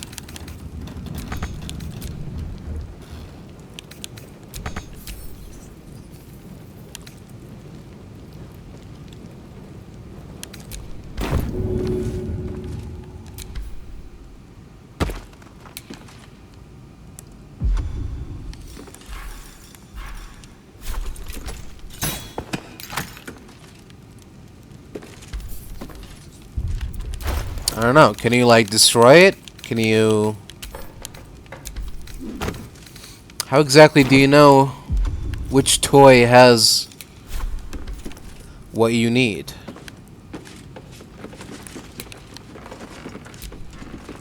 An ordinary lamp. Not a trace of magic on it. Yeah? You sound very sure of that.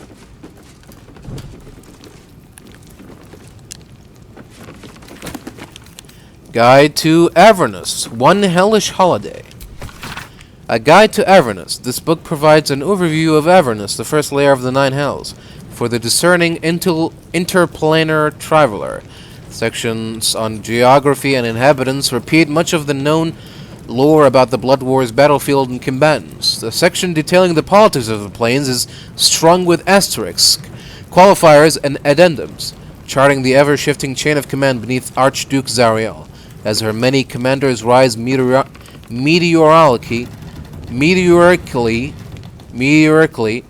in and fall equally from her favor.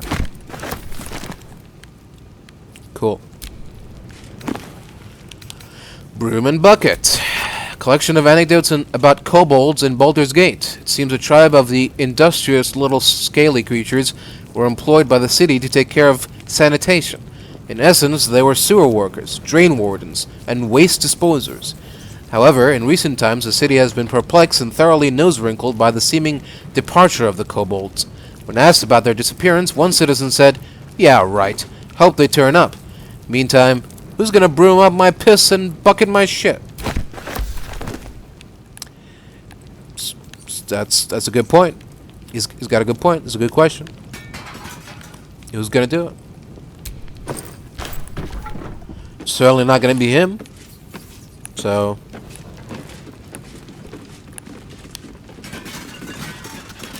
Ah! Could it be in here? That's possible, I guess. This place is trapped.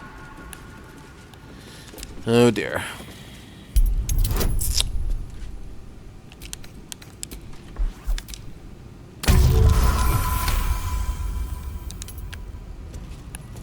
Watch how you go. It's a trap.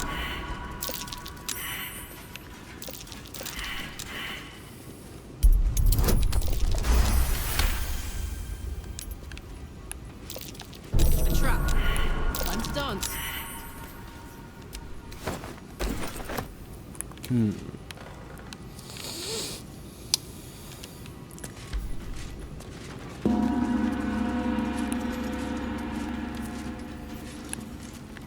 Ah, could it be this? Unfinished? I'm sure this toy will be finished soon if they bear with it.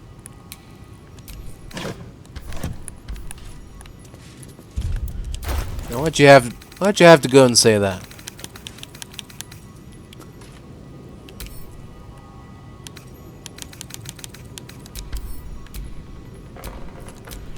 Is there something inside it, though? How can he tell? Some dangerous position. I don't know. How do we even tell? Which is which?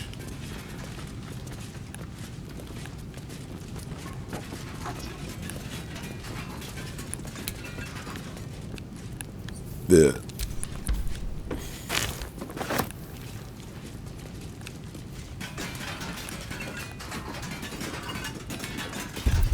Alright. Tell you what. I'll take a break. I'll sort out my inventory problem. And, oh, hold on a minute. Before I take a break, let me...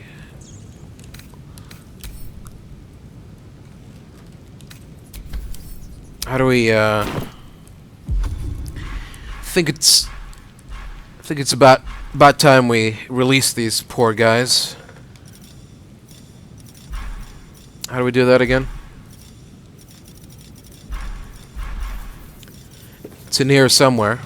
I'm sure of it.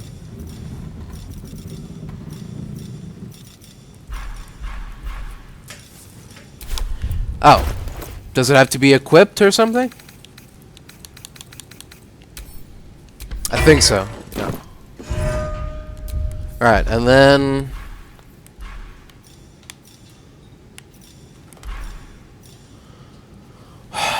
oh, yeah. This... You peer inside the... Wait, what? What happened?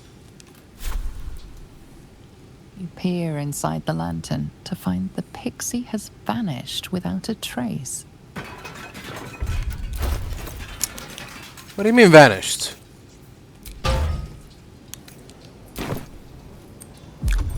She was always giving me shit.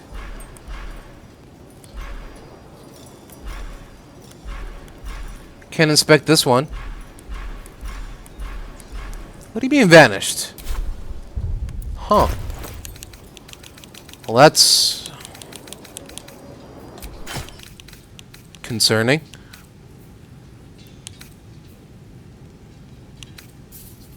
What happened to you? I was gonna let her out soon enough. Oh well. Alright. Back to camp you go. Alright, yeah, so like I said, I'm gonna take a break, sort out my inventory, and then I'm gonna look up this whole teddy bear thing, and then I'll be right back. Oh, alright. Welcome back, everybody. So, turns out that the suspicious bear, stuffed bear, is not here. It's already been shipped out, so we're kind of wasting our time here.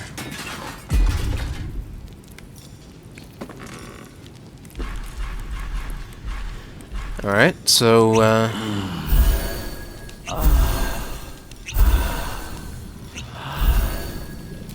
let's heal up a bit here. Watch your elders and learn. Very quickly. My faith protects me.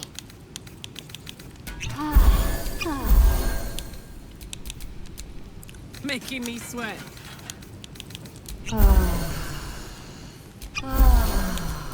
And these things have stayed interesting. Alright, and yeah, that should do it for now. Let's get the hell out of here. Got nothing more to do.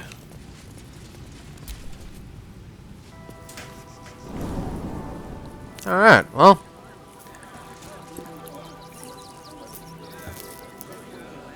In a very typical Baldur's Gate sense, we just arrived in town, and we were already distracted by side quests, loot, and were almost killed by a bunch of traps. At this point, I really shouldn't be surprised anymore. Alright, let's get the hell out of here. Alright, well, that was, it's Arfur's mansion.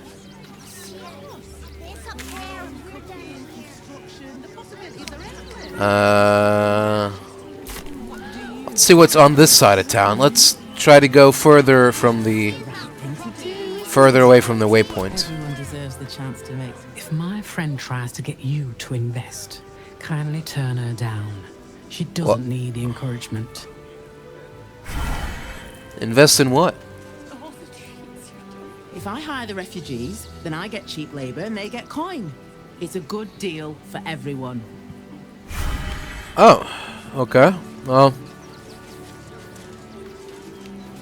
I don't know about that, but good luck, I guess. You alright, buddy? What are you calling this new business? Okay. Seems to be busy doing something. Hey guys. Alright? Everybody good? Huh?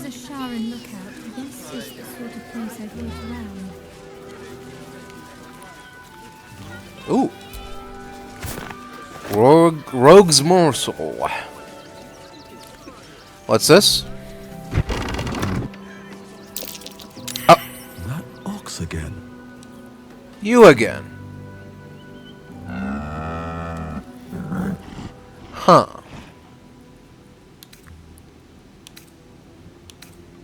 Interesting. Hold on a minute. You know, this is something for some reason I never thought to do. Which is to actually try to actually talk with animals.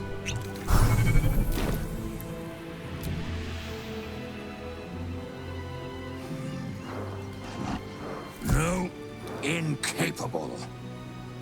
Excuse me? Incapable of what? Not for you to know. Oh, come on. Now you've piqued my curiosity. Can't just do that. You gotta give me something here. Oh, for really? I had a 13 bonus. And I still fucked it up. Well. Go on. Come close. Your mind to mine. Yeah? Oh! Oh, God. Why?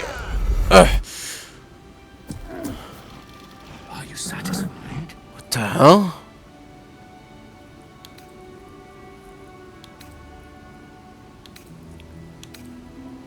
What the hells was that? My little secret.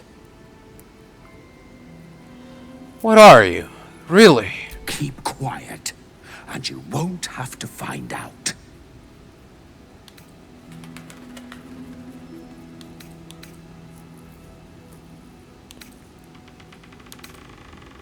Is that a threat? That's up to you. Look, whatever you are, you're coming out of hiding. Now. All I wanted was a bit of hay, a good brushing, and a clean stall. The simple life. Is that so much to ask? Well. Oh.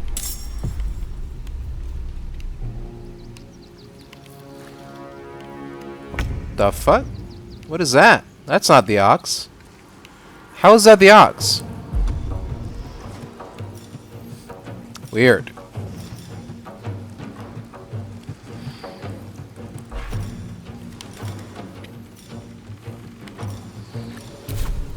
Watch this.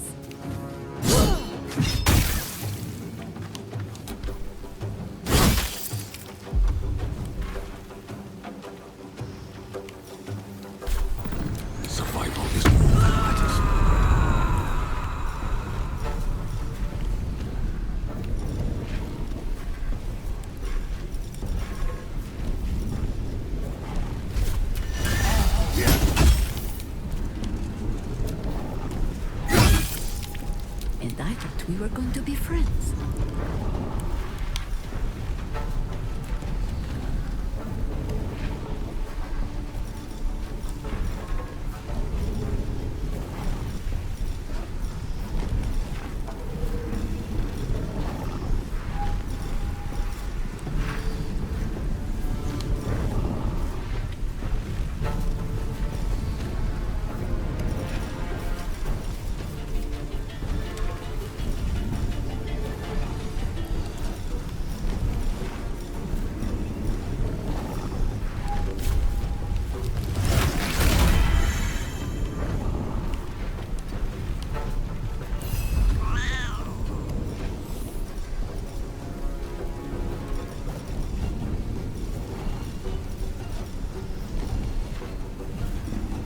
Oh, just 2 health?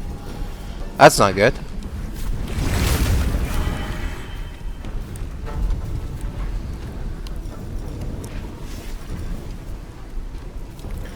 No, something like, oh.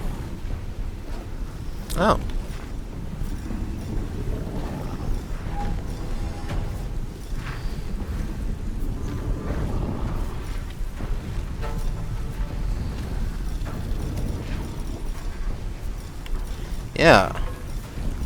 Something like a saber-toothed tiger. There we go. That's more like it. What should I do?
But not today.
Get the hell out of here.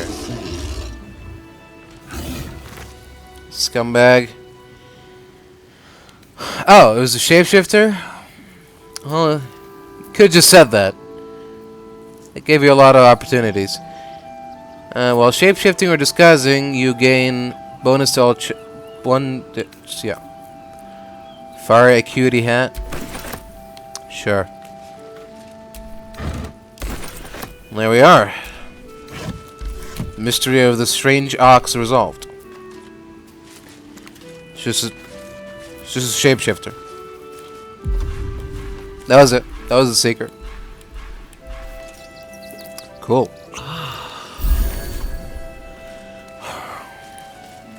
Hope it was worth it, buddy. I'm paid to take down troublemakers, so don't make trouble. Oh? What's going on over here? Oh, gods. Not another protester. Go talk Excuse to me? Esther if you must. I've got plenty on my plate with these mewling geese. Oh.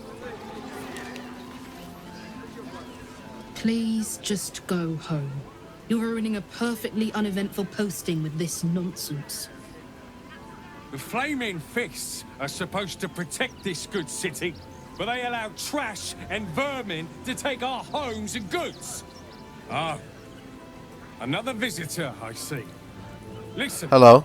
We keep letting the likes of you in. Soon, there'll be no room left for any of us true Baldurians. I see.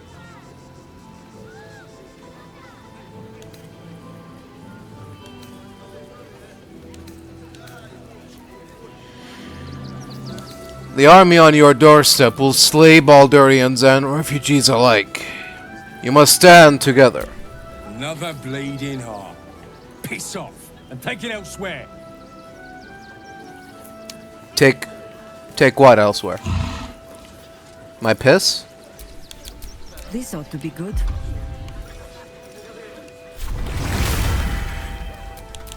What to do? There we go. I just lost a wager, thanks to you. Who are you? What? Someone who bet that you'd never be foolish enough to actually show your face in this city again. But here you are. And the gold in my purse is soon to take flight.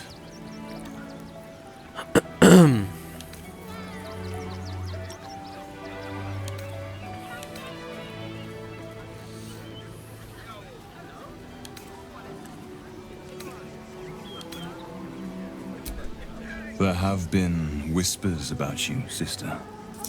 About your faith, your loyalty. I can't help but feel the strangest twinge of disgust as I look upon you. Is it true? Has Our Lady forsaken you?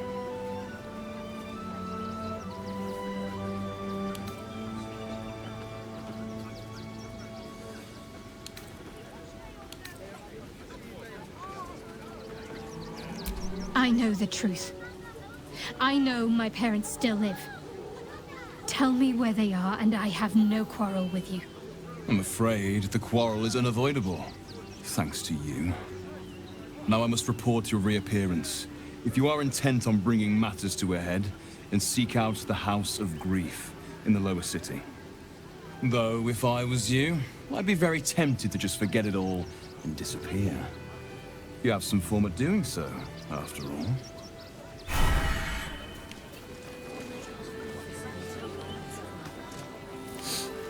So, are we just gonna let him go, or? Huh. Lord on the rack, give me patience. What's wrong with your rack? I mean, what's wrong? These protesters keep harassing the refugees. It's horrid. Right. I just hope the Ilmater Temple opens up aid again soon. We need their help here. Okay.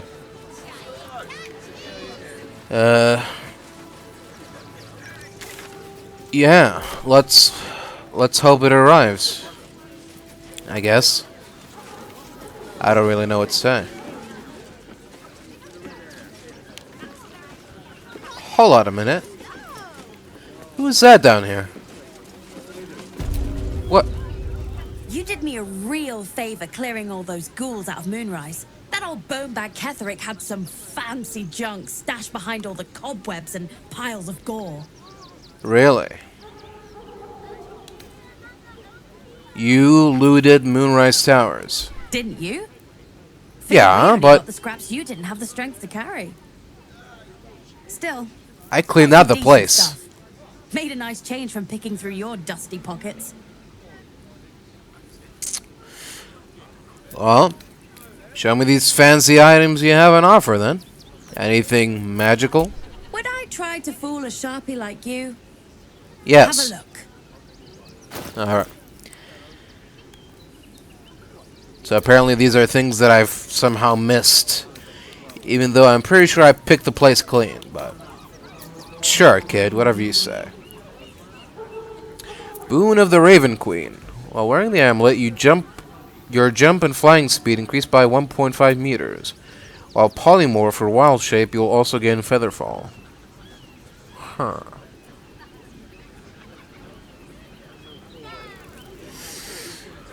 Interesting. Scabby Pugilist Circlet. Defender Flail.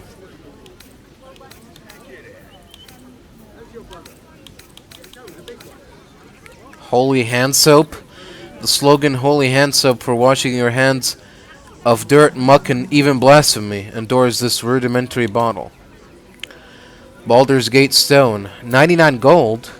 It's really an actual stone from Baldur's Gate. Truly, a unique historical artifact. One of a kind. Come on now. Really? Blast Pendant.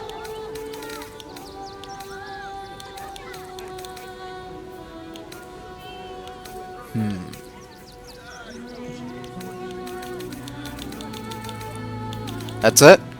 That's all the cool loot? I don't see anything else worth taking. Really? Alright. There we go. That should do it for now.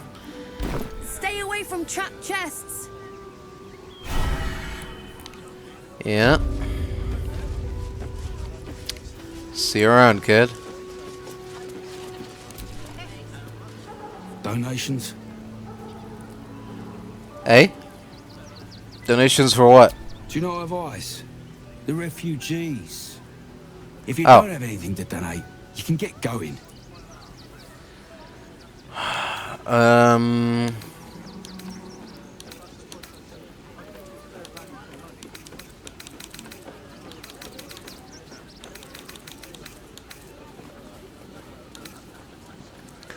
Alright, here's some gold. Thank you. I'm sure your contribution will be greatly appreciated. Sure hope so. Got something else to donate, have you? Yeah, about that. I need to get into the barn, like, right now. Something dangerous might be among the donations. I'm not taking any chances.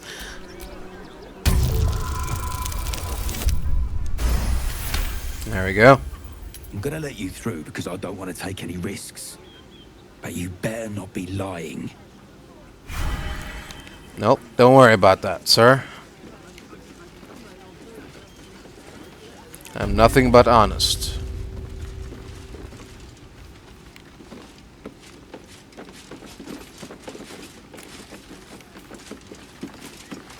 Is everything all right, Manip Nestor? Sir? There's been a report of dangerous contraband in the donations, and we're going to check it out. Why? All these goods have already been checked in. I didn't ask for your opinion, Fist. Oh. This place is trapped. Oh, here we go.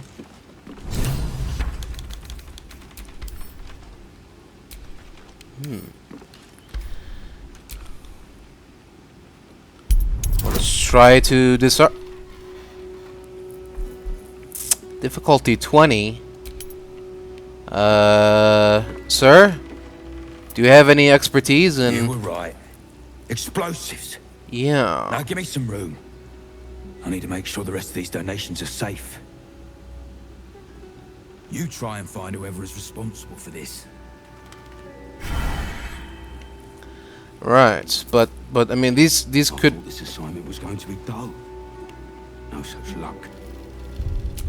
But these things could go off at any time. Surely you'd want to, you know, disarm them. Never know. Uh-oh.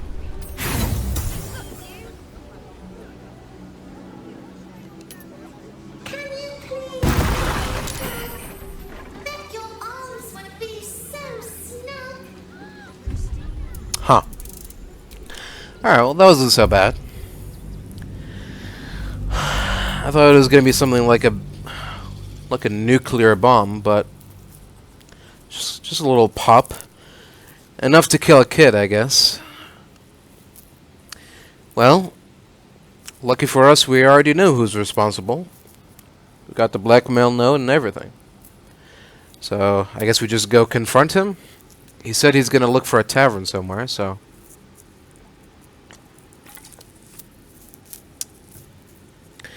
I guess that's where we have to go next.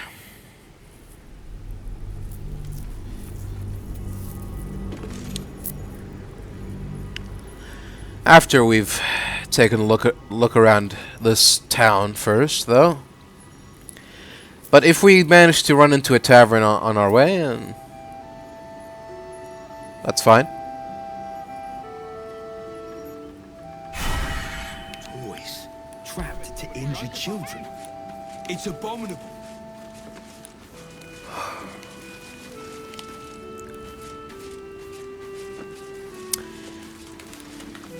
We also need to find this Wyrm's Crossing thing, so we can finally get that amulet back to its whoever. I have no idea. It's been so long since we found that pendant amulet that I've basically forgotten the story. There's a guy that got tortured so bad that he's all crazy and stuff, but that's about it, really. I'm busy. Mind your own. Oh, sorry.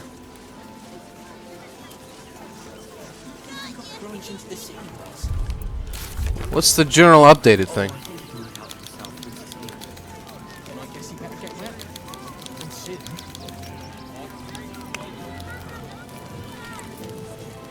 Oh, the House of Grief. Okay. Wherever that is. Heads will roll for this.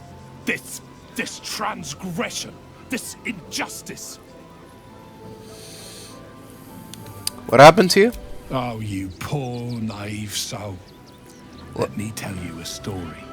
Go on. A perfectly respectable businessman wants to bring his, well, business into this fine city.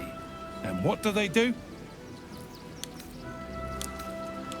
I'm guessing they didn't let you in? They talk some absolute horse bollocks about papers and correct filing procedures and threw me in this slum. I should be loins deep in Shore's caress by now, not waddling about in filth. Well, it's a shame, man. Don't know how we're gonna get Grunch into the city, wounded as he is. But we have to. Grunch. Oh. Grunch. Whatever you need. I can't help you. Well, even talking is painful right now. Oh. Let me take a look at that wound. I got no experience, but let me take a look. You never know what might happen.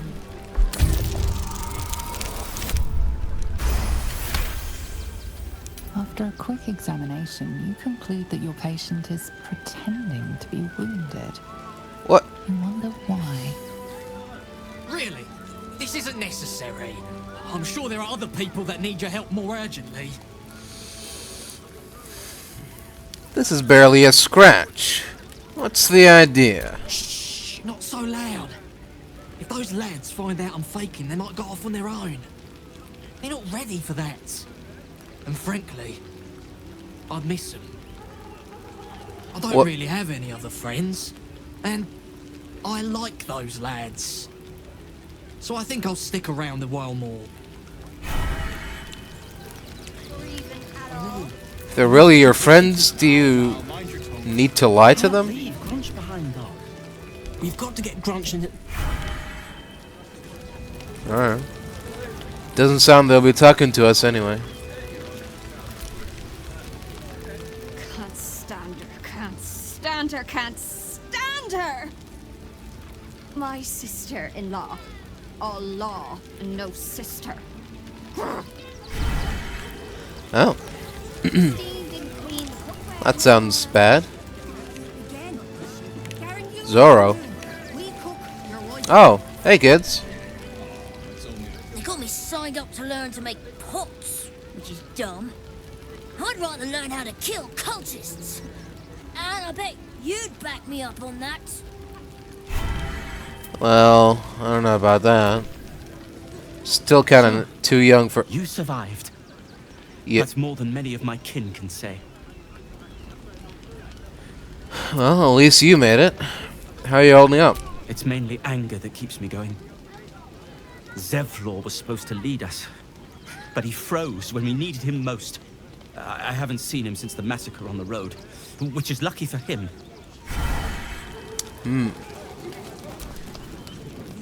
We made it through hell, twice. I know now that as long as Danis and I stick together, we can do anything. Right, sure, yeah. Now, mind your tongues. Washing my pits, this is the song when up. Aye! Gonna blood not What? get any bleeding privacy around here. Huh? Bunch of perverts, the lot of you. Oh. Sorry, sir.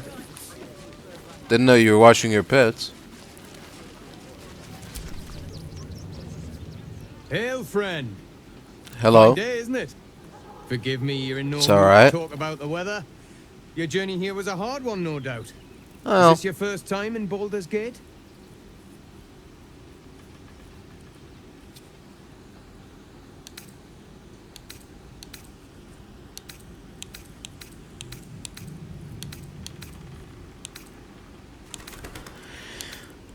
As a matter of fact, it is. I can't believe I'm finally here. Well, whatever you've heard, the reality might not be quite so rosy. Used to be you'd arrive knowing you had a full belly and a warm bed waiting for you. Not anymore. These days, there's barely enough to go around. Add the refugees on top and, well, folk aren't feeling too generous. Yeah, I can see that.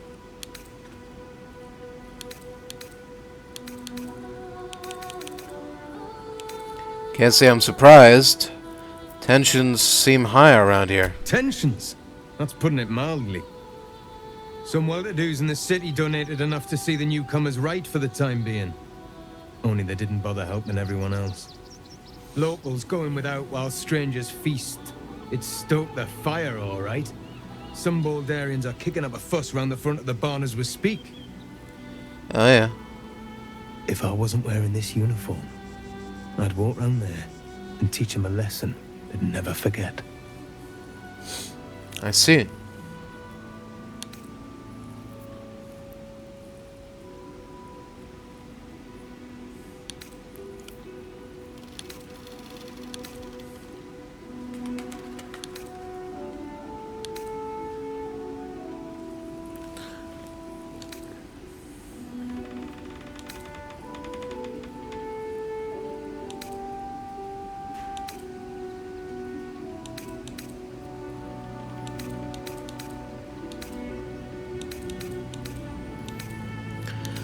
Well, it sounds to me that the people of the city have grown selfish. They need reminding what true hardship is. Too bloody right. They've gone soft behind those walls, forgotten what it's like to struggle, living hand to mouth. I say we march round there and slit a few bellies, remind them how much worse things could be. What do you say? Belly, like pork bellies, or?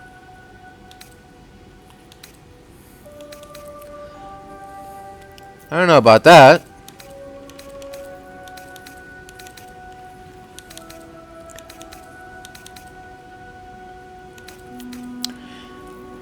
They might be vile, but they're still innocent. Can't just kill them. Why does it matter? Innocence makes the blood run clearer. Oh? Sir? Are you alright? So, you're the lick spittle who crushed the Bone Lord's thrall. Have you come begging, sniffing for our stones? Gortash won't like that. A throat his black hand can't choke the spit from. You'll need to bleed and carve this city if you want to turn him to grave meat. He shivers at the thought. When you find the Lordling, tell him Oren is watching. Oh. What? Oren is a shapeshifter. How long has she been watching? Oh dear. Well, it's not how I thought that conversation was gonna go.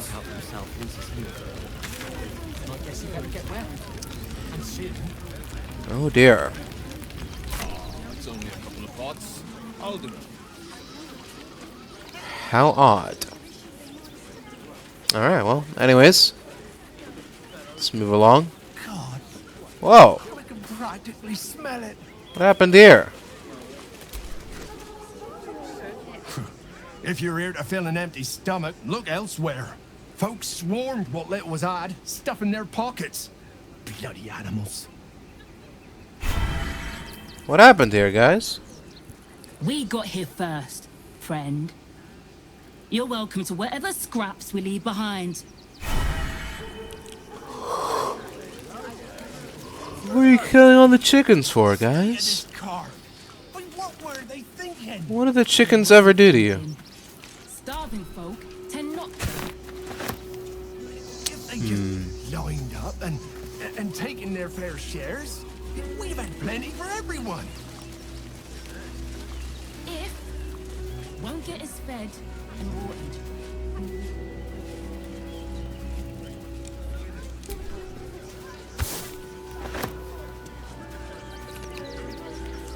Alright. What else is around here? More balsam.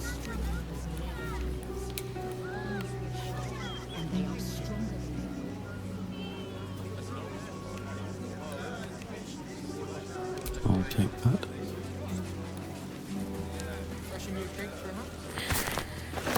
Shut it. Scavenge whatever you can from this mess. We'll make something out of it. The fuck?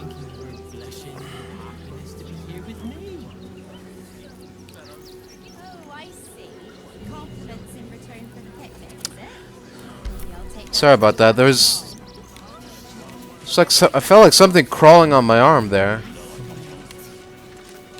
It's weird. They spread like locusts. Oh? So we should do nothing. Just wait for the What's next this wave. now? Where are these fine folk? Rechtei Hathran Rust. My friend from the Hag Swamp.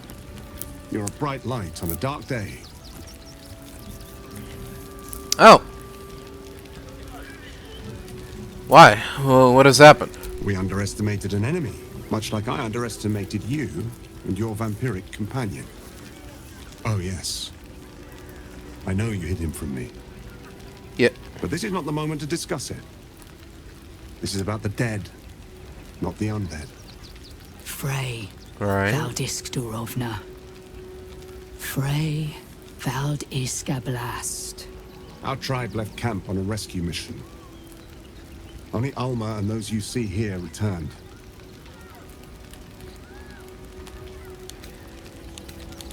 And, what killed them? The wretched undead. Im orak. Nete. Krasin. Netra. I will say no more. It's not my tale to tell. No. That shame is mine alone. I thought I knew the faces of all your friends, Gandrel. But this one is new to me. Hello?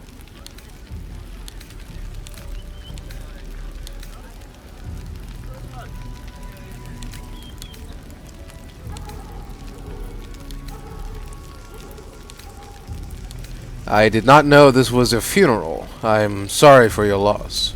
Those who have left us will be celebrated, not mourned. They died Oh. well after all. As we all hope to. Right. And this is the one I spoke of, my lady. The stranger I met while hunting the spawn. And they went on to kill the undying General Thorm. If the rumors are true. Well, a fine trophy. Can't really confirm or deny Perhaps that. You would like to claim another. Perhaps. What do you have in mind? Baldur's Gate is haunted by many things, but one of its most insidious is the vampire Cazador. For years, his foul spawn have stolen away innocents at night, whisking them back to his palace. Recently, they struck our camp. They took our children, every last one, our whole future. We are monster hunters all. Our purpose is to kill beasts like these. But in our haste to save our little ones, we were rash. We charged straight into an ambush. They tore us to pieces. Vampire spawn and werewolves. I have never seen a vampire's lair so heavily guarded. What's left of my tribe is wounded and broken. We cannot stand against him to save our children. But perhaps the Slayer of Ketheric could.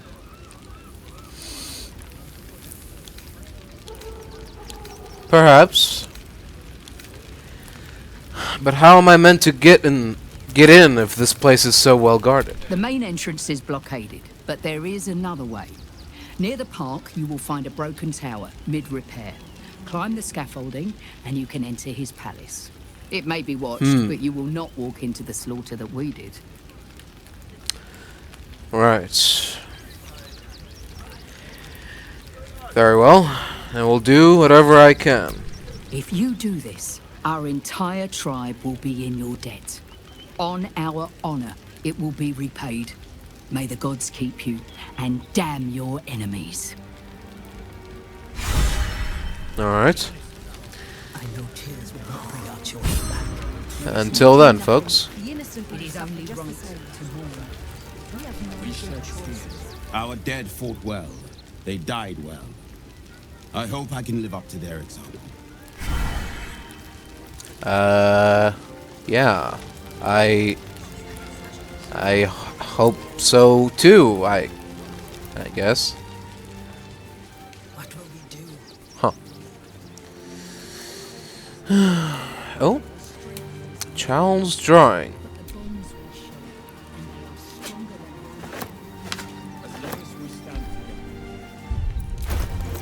Child's drawing of what? Child's depiction of a happily sunlit scene.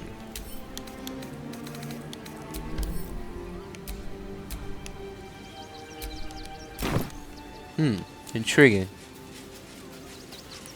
Abandoned locket. This locket opens up on the picture of a little girl bloated by tears. Household prayer. Intriguing. Alright.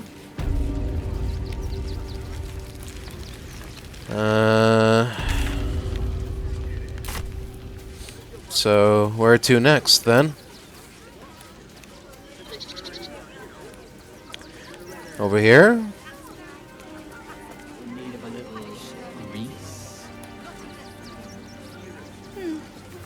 Speaking of Greece, are there any sausage rolls left?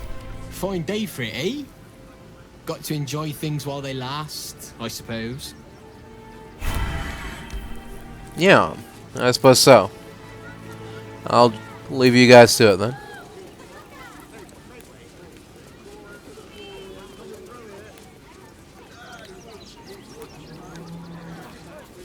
Circus poster.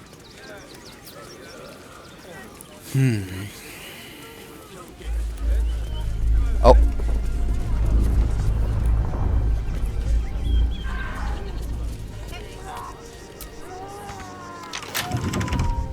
Another quake. This can be a good sign.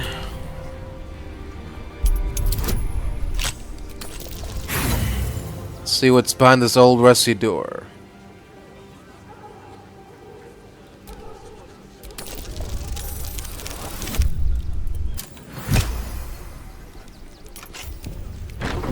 go. What do we have here? Oh. A hatch. This is not foreboding at all. Windmill basement. Final warning. This is a notice demanding that the miller pay off his debt, lest his creditors oust him, claim the mill for themselves. Huh. Wonder what happened there.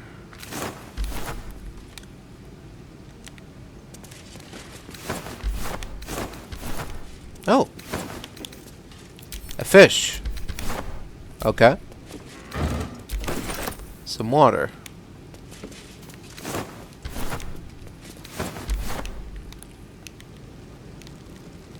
Oh?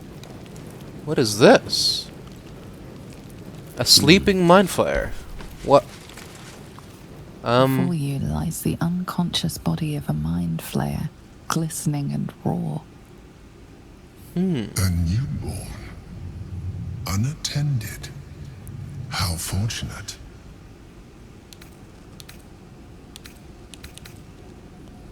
It doesn't feel very fortunate. Oh, but it is. This one has only just transformed. It is weak, vulnerable.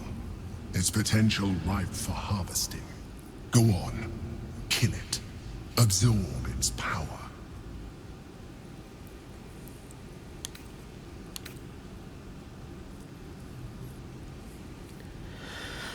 I don't know about that. Well, then again, if it's a proper mind flayer, it's eventually gonna go outside and kill everyone. So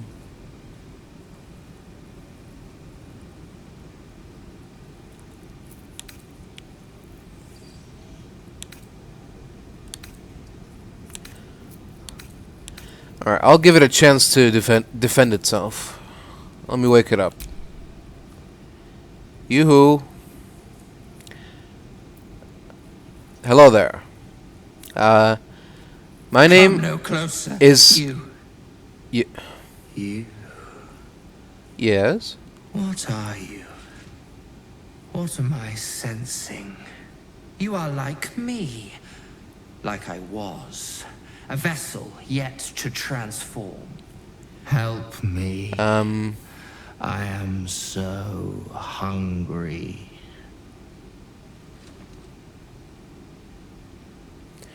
What do you need? We are new to our collective. My birth was difficult. The vessel fought hard. It left me weak. We need to feed. We need a brain fresh and frantic to restore our strength.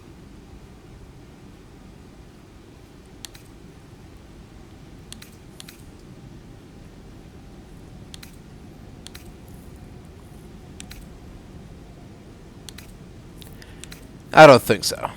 I will not let you feed on anything in this city, aberration. Very well, kin. I shall dine on you. You will try.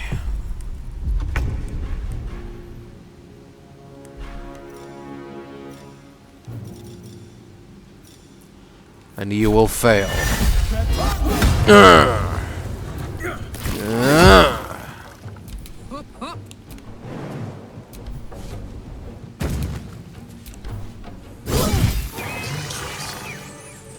The creature was born recently. Its mind is still fresh. You can absorb its potential if you consume it. Absolute Order's newborn. True Soul Alien, your time has come. The Absolute calls to all faithful, and you have been faithful indeed. Leave your barracks, leave your armor, leave all insignia of rank behind. You are part of the Flaming Fist no longer. You have been a loyal True Soul. Time to take a load off, isn't it? But soon you will be so much more. You will be one of us. Huh. There you go. I gave it a chance, and it showed its true form. True colors. He couldn't have been more plain about it if he tried. His intention was to go out there and find some brains to dine on. I don't think he would have cared whether if they were still living or not. So, what is this? Oh, so I'd like to say that we've done a good thing here, but that's just me.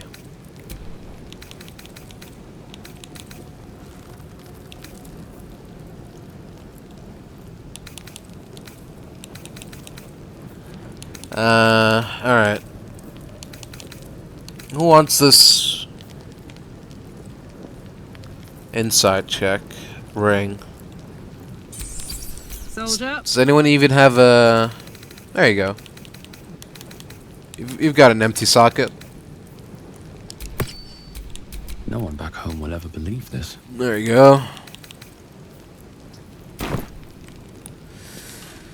Alright. Let's get the hell out of here. That was probably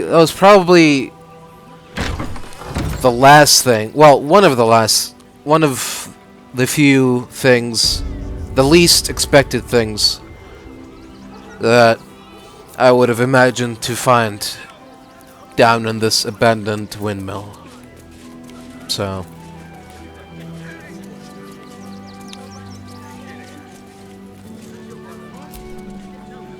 Can't talk just now, sorry. okay. I'm sorry too.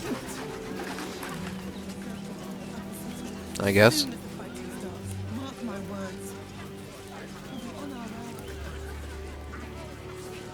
Hmm? Ooh. Who do we have here? Circus poster? The Circus of the Last Days has returned. Oh. See Dryads, Jinn, and Dribbles the Clown back with a new act. Oh, old Dribbles is back in town. That's neat. Oh. A blacksmith. Adventurer. I take it you're new to Rivington. No, yeah, you can say that. From my fine selection of weapons. Yes, I see well, you have it all. Clubs, swords, maces, bows, cutting and gutting galore. Why don't we see if we can find the perfect weapon for you?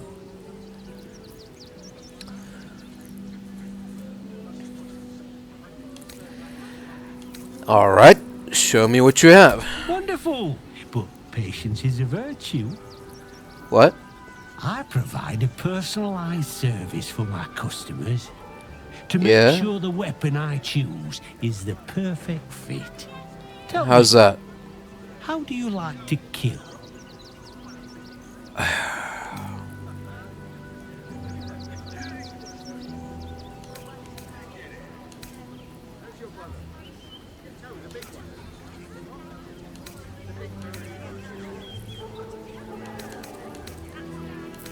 Well, depends who I'm killing, I suppose. How much they've pissed me off. Oh, good answer. Killing is so much more satisfying when you really mean it. And when you kill I guess. someone, what do you feel?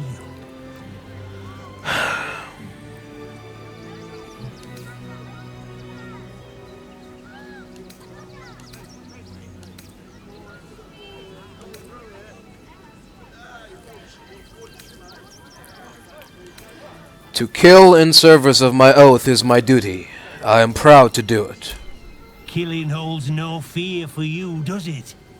You understand what it takes and what it gives. Yes. One more question, if you'll humor me. Go on. Do you think you could turn your weapon on those closest to you?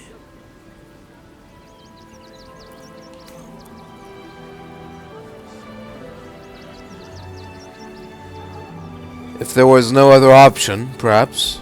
There's a killer inside you, isn't there? It wouldn't take much to push you over the edge. Suppose you could say... Really? Still rolling in the muck, I see. What do you want now? Knows you are coming. Knows you have the Bone Lord's stone.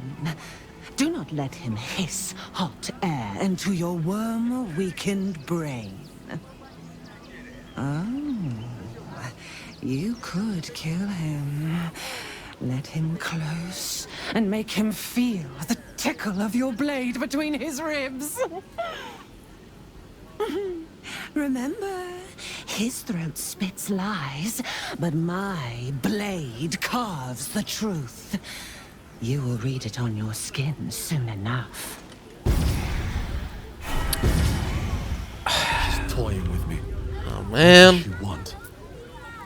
I really wanted to buy some weapons and not. Oh. Rivington General. You? Yes. Attacking me when my back isn't turned, you bloody coward. Excuse me?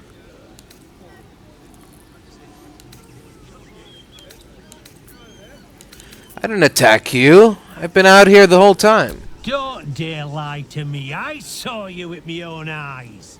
Grinning at me like some bloody imbecile. How do you know I was grinning? Knock that smirk right off your face.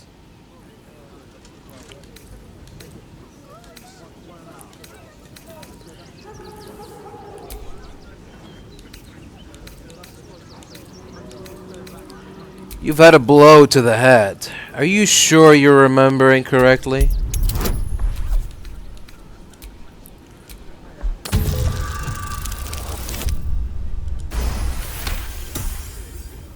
Well, I'm sure it were you. I'm almost certain. Nope. God's be damned, I don't. Incorrect. I'd have sworn, but my head's pounding. I don't remember. I need a bloody drink. Go on, clear off. I've seen enough of your face today. But I'd like to trade, please.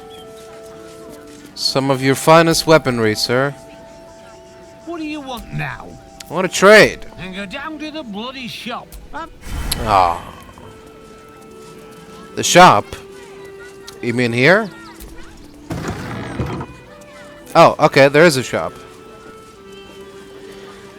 Right. Welcome to the Rivington General.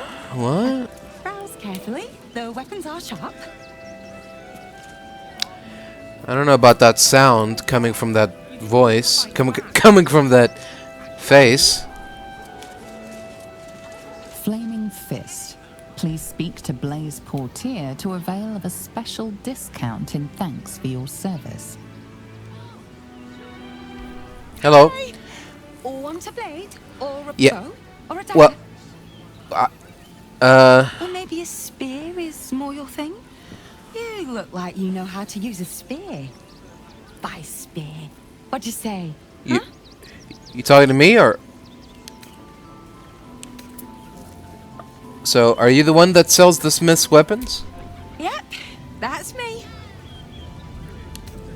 Cool. Grumpy fella, isn't he? On the outside, but he's a softy at heart, like molten steel. Also, he's a living legend. Do you Oh, know yeah. he's won Best Smith in Rivington 7 years in a row? Oh, yeah. And he says that if I move enough stock, I might even get to have a go on the anvil. Really?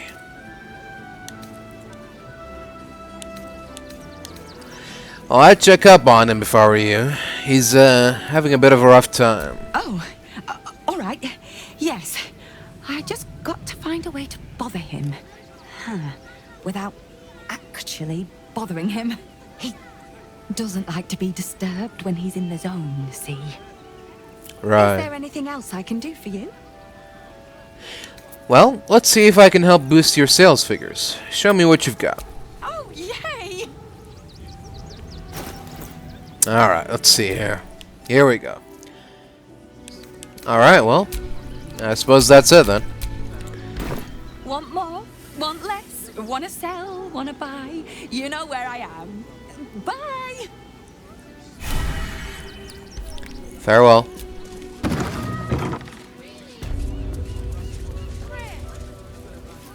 They work for the guild.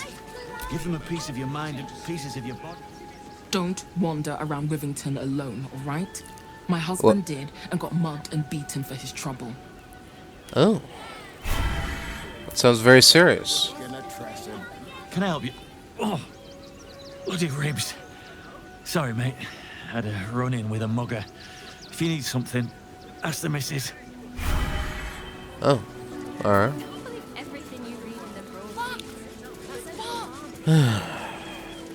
fine. You're the one who took a beating. Oh? Oh, hold on. There will be plenty. If you're after a job, Neverwinter is on the lookout for adventurers. That's where we're headed. Oh, yeah. Alright. Good luck with that. Boys ready? They're damn near chomping at the bit. Oh? What's this?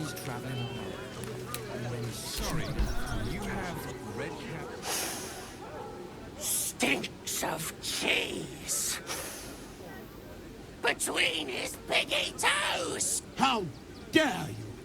What in the hells is all of this? A necessity, good sir. The Steel Watch loves pretending sweet Rivington doesn't exist. So we have decided to protect you, dear patrons. No need to thank us. You'll be allowed in once I've done this batch. Next! Hello. Hello, hello, and welcome to the Circus of the Last Days. The finest extra-planar circus there is. A circus! Can we go? What?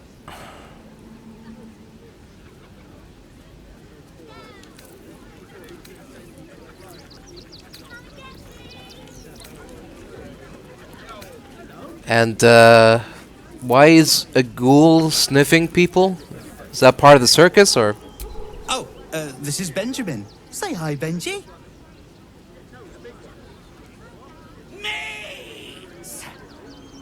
Benji here checks all our patrons to make sure none of you are vicious murderers. Can't be too careful. But enough of this. Interesting. The circus is a place of joy and distraction, so come inside and forget your worries.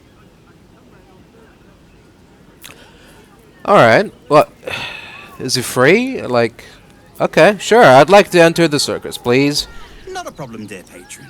Benji just has to check if you're a vicious murderer. Benji? Well, I suppose it depends on how you define murderer. Blood! Tasty blood! So delicious! Speak, Benjamin. Is he safe? Killed before, but doesn't smell like a cultist. Ugh, wanted to eat murderer. Well, murderer or not, I can take no chances. I'm afraid you'll have to move along. No circus for you. Oh, what? What are you talking about? Come on. Hey, come on, it's me you're talking to. I'm not a threat to you or anyone else in the circus. I swear it.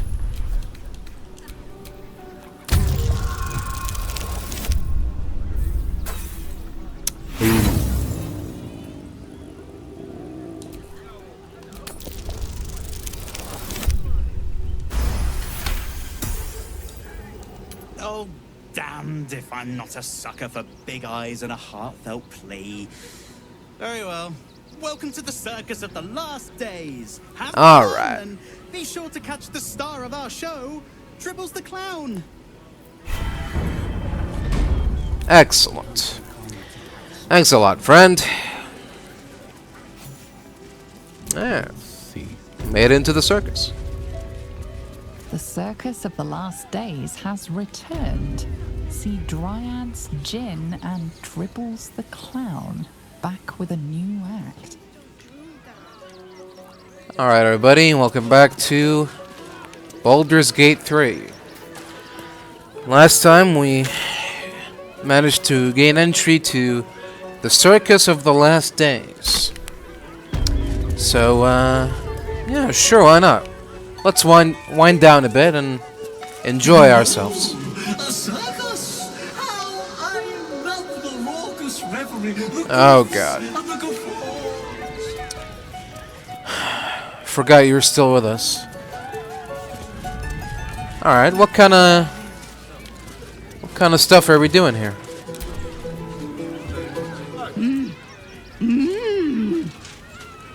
Hello?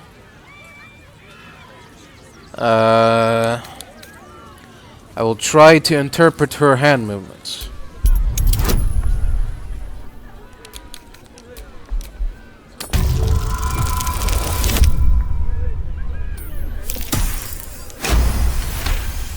There we go. You realize she is miming putting on face paints. She has them to sell. Oh, alright. I'd like to see your face paints. Indeed. What do you got? Is this a face dye? This is just a normal dye. Peach and apricot. Alright, that sounds neat. Lavender. Lime, lemon, and lichen. Face painting kit. Transform the applicant into a vibrant clown, as if by magic. Alright, sounds good. I'll just take one. Try it out. See if it's good or not. Yeah, I'm alright with dye removal. You know what? I'll just get one. Just in case. Disguise kit, yeah. I think I'm done here. Do I have anything to sell?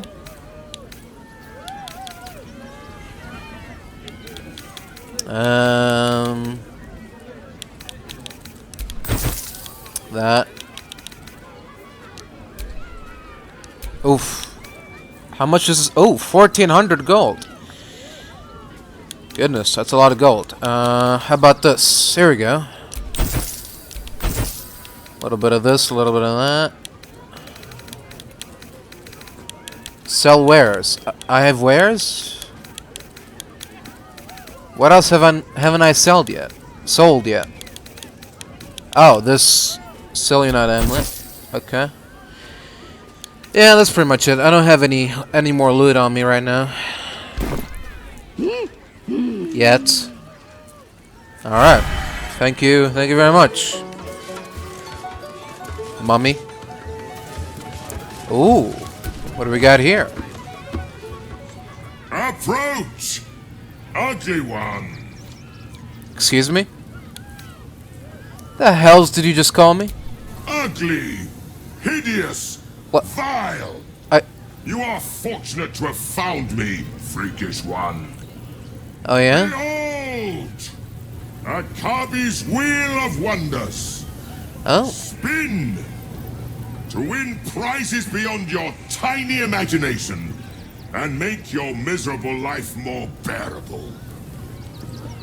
Huh. Well, what kind of things can I win? Akabi has traveled across the plains, burning and conquering all. Oh yeah. Win the spoils of such conquest. Or, if luck smiles upon you, win the grand prize, the jackpot. And what is the jackpot? No more questions. Spin or don't. I'd like to spin the wheel, please. Let us see if you have luck's favor. You notice a glint in Akabi's beard.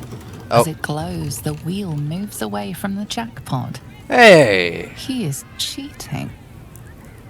Alas, no jackpot for you, ugly one. But you may have this. You're cheating. I saw you rig the wheel. You dare speak to me as if we were equals? Well, you are a scrap of food in my teeth. The dirt beneath my fingernails. You are nothing. Well, I am, however, feeling gracious, so I will forget this and allow you to spin again. Or I can turn you into something vile. Choose.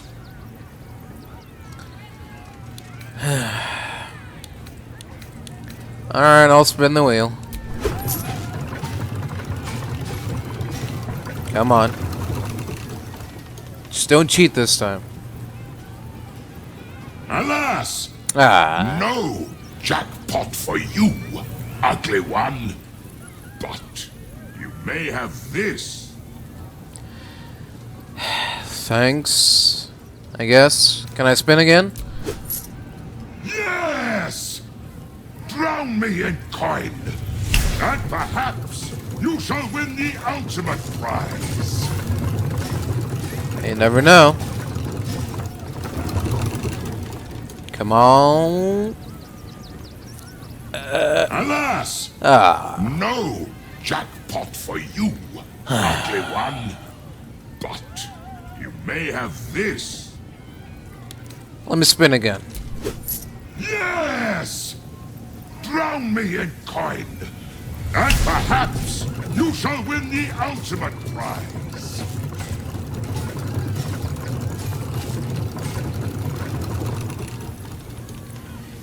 Come on, no Emmys. Alas! Oh, come on. No jackpot for you, ugly one. But you may have this. Spin again. Yes! Drown me in coin, and perhaps you shall win the ultimate prize.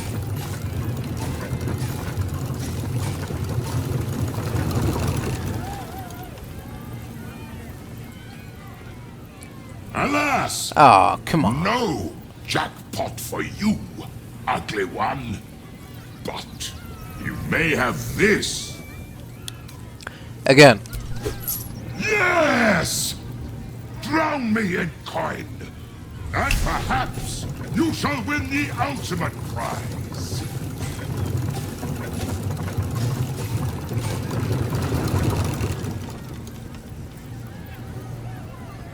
Yeah?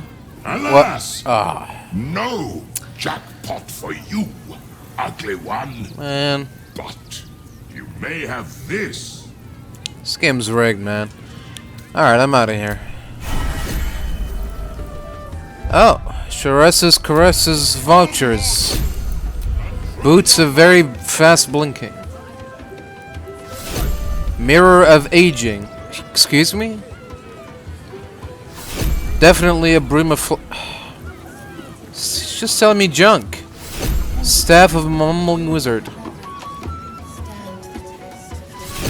The other hand of Vecna.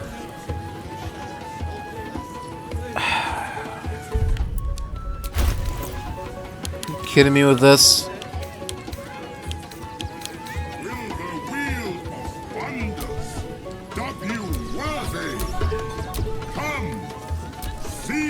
What do they even look like?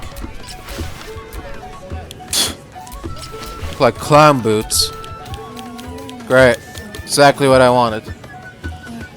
The other hand of Vecna, not as powerful as its sister, yet still provides superior scratching capabilities.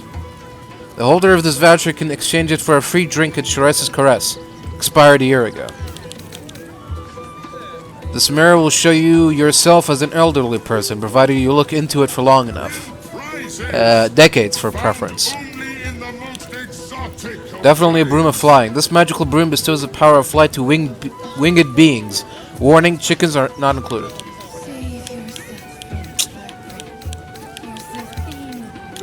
And I just wasted all that money for nothing. This guy sucks.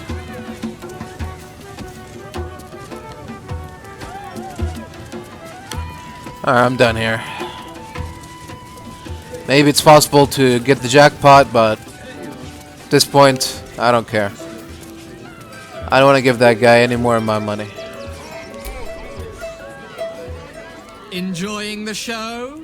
Then you're Well. going to love Dribbles. He's about to perform on stage. Yeah? Cool. Oh. Sorry, I didn't know you were busy. No! I haven't said anything. Still no! Off limits! Leave! Now! Alright, alright. Not here to cause any trouble, man. It's all good. Oh? Hello? Are you alright? This city of stone and steel is an endless scream in nature's womb. Huh? I have felt no peace here. Your eyes, Stira. There is pain, endless and deep, but also devotion, blazing like the sun. You're in well... love. What? Are you not?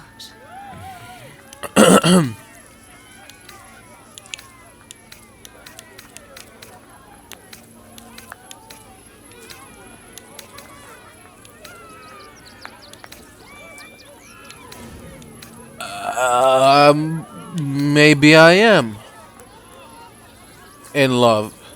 Maybe I'm in love with someone that's very close to me. Actually. What of it? You are wise to admit it. When it comes to love, vulnerability is armor. Truth, a sword, and trust, a shield. I pray you wield all three, Stira. Bring the one you love to me. I will look into your hearts and see if your love is eternal or doomed eternally.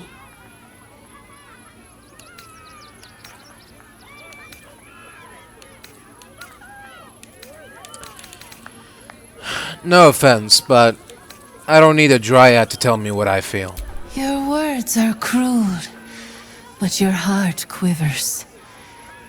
Love is a tangled forest. There is no shame in seeking guidance.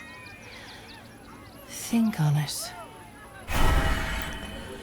You're not giving me guidance. You're telling me the future. How is that going to change anything? I'd rather find out on my own.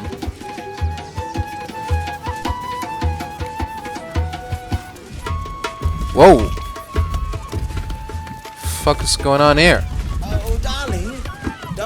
Excuse me. Darling, we have a customer. Is your camp drab? What? Dreary? Huh? Then you have come to the right place. Browse our bespoke, stony and bony creations. Or commission a statue in your likeness. It is our most sought-after service. Is that right?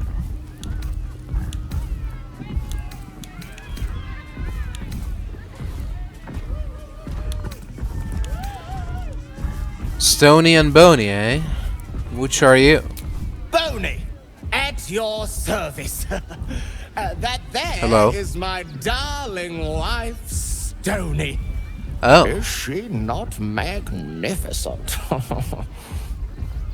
Yeah, she's she seems really solid.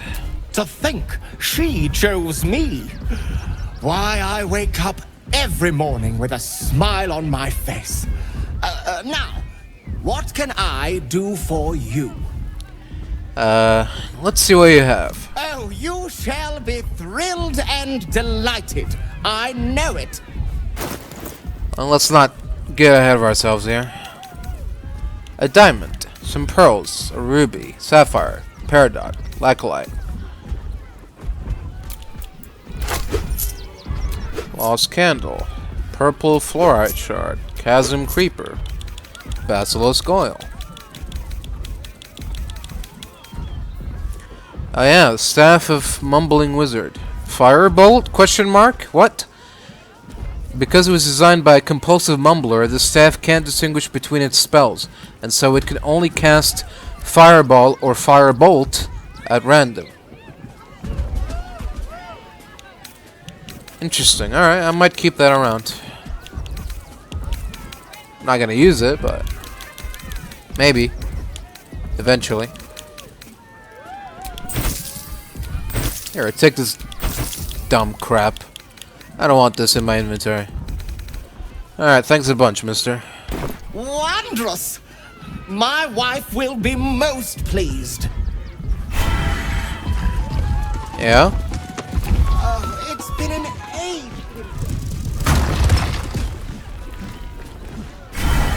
Oh, okay. Pleasure meeting you, Stony. Oh, hungry little hobgoblin. Want a treato? Excuse me? I has lots of treatos, and magics, and junks I finds. Don't worry. I only takes junks from dead people. I is nice. I see.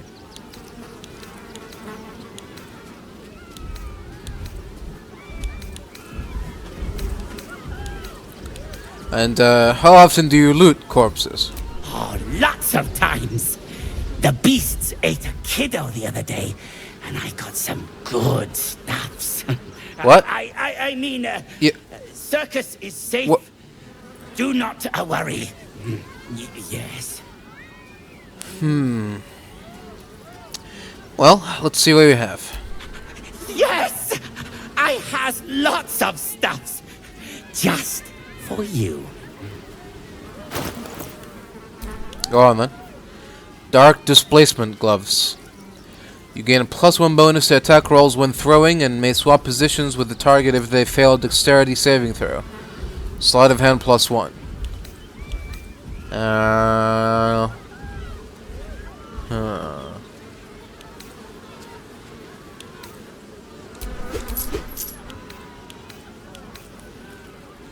Eagle Feather, Frost Salamander Tongue, Yellow Musk Creeper Petal, Silkland, Truffle, Gaseous Form, Featherfall, Mind Reading.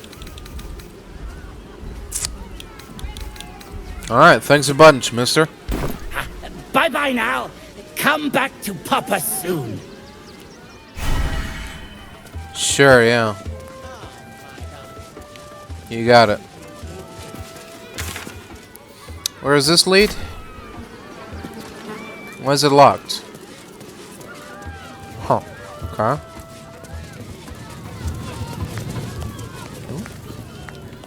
Why is there a skeleton in there? Oh, that's it. Excuse me. Ah, Lucille! It's pose grapevine, then pivot step. Jacob, you have the grace of my great-grandmother's missing leg. Ah, and Boris, put some sensuality into those lovely hip bones. I know you have it in you. Step it up.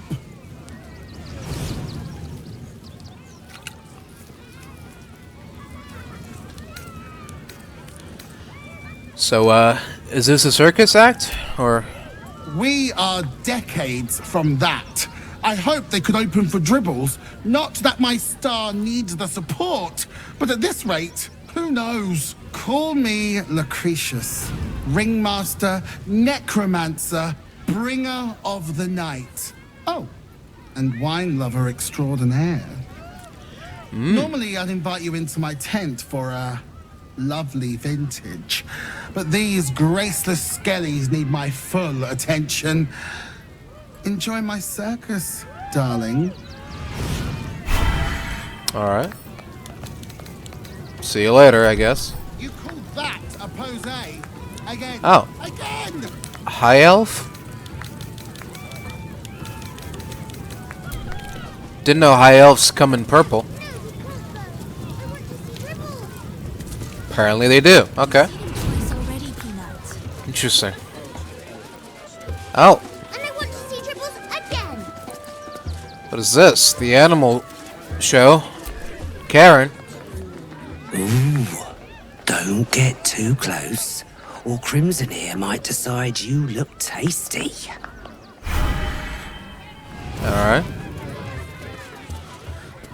I'll keep my distance then.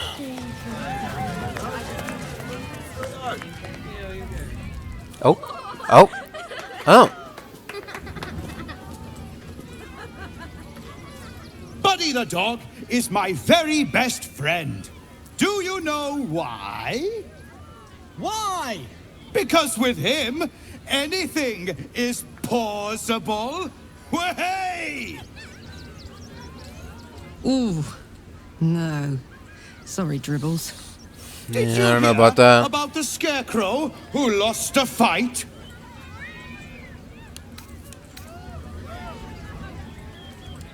He got the stuffing kicked out of him. Way! Oh, you're all such good friends. I've had a wonderful time, but I have to go. Oh, well, if you insist. How about a magic trick? But first, I need a volunteer with nerves of steel and the heart of a lion. Who will it be? Who? The hair on the back of your neck raises as a shiver passes through you. What? You, my special assistant. Huh? Come on up. Me?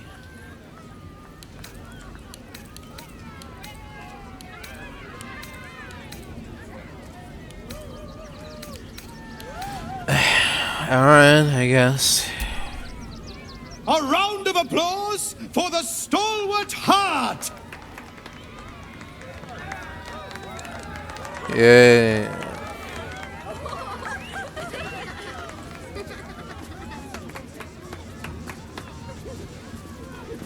How you doing, folks? A proper circus would provide some fruit to throw. Now, I always tell children that they're special, that each and every one of them is unique. Tell me, what makes you special?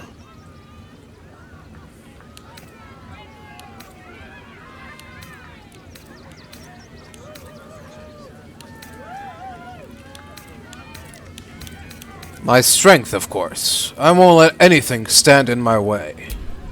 Boring! Boring! Anyone can do that. What? You, my friend, are the most special person in the circus, in all of Baldur's Gate. Does anyone know why? Why? You're special, my friend. Uh-oh. Because I have a message just for Uh-oh. I don't like... Praise the absolute. I don't like the sound of that. Excuse me? You sense something behind you. Instinct takes over. Whoa! What is the meaning of this? What? Dribbles, why? Let her bleed. Is this part of the show? Why have you done this? For the thing who knows. Why is... What? Whoa! What? Why is... Why are the animals also... What's going on here? What is the meaning of this, mister?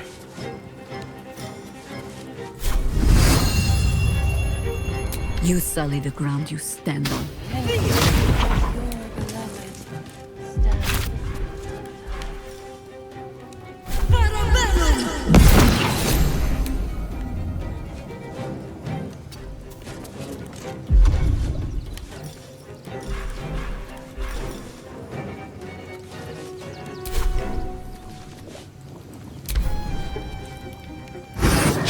Ow! Stop that. Damn it. Don't let them I out. always knew I'd die at a circus.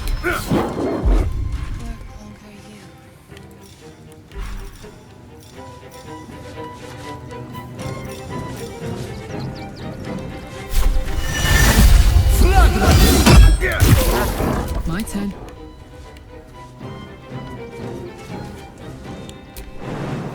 Handy.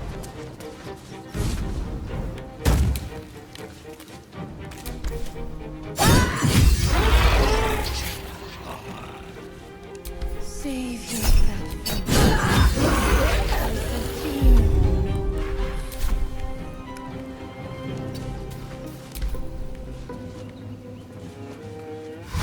Oh, at least he's on our side. Here comes the punchline.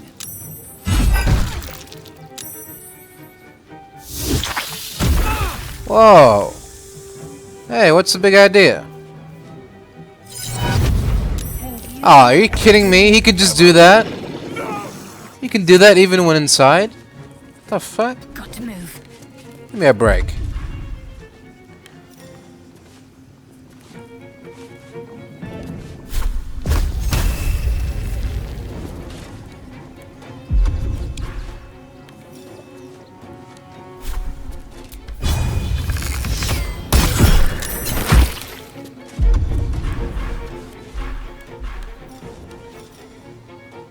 Will your love take you?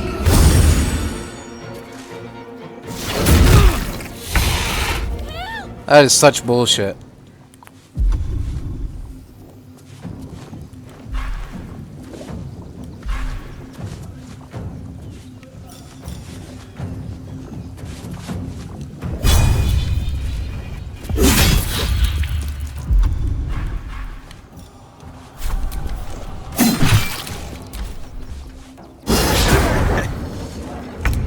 Save yourself from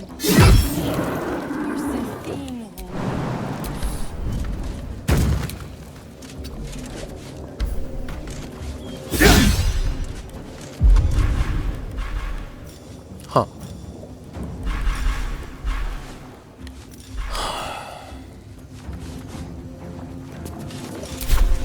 Let's go.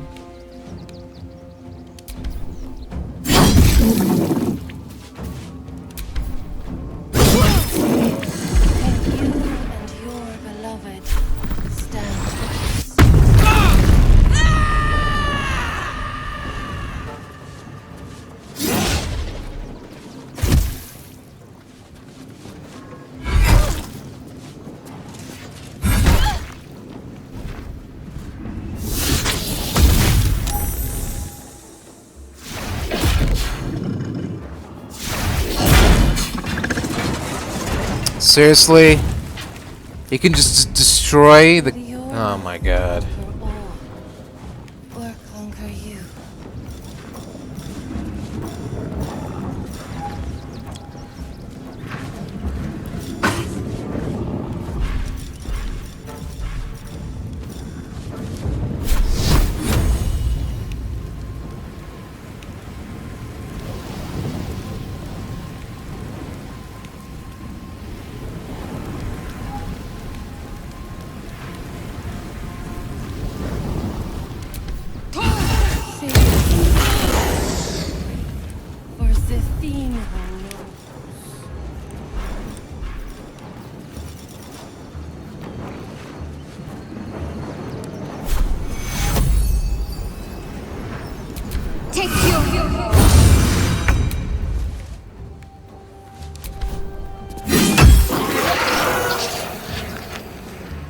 The straight path.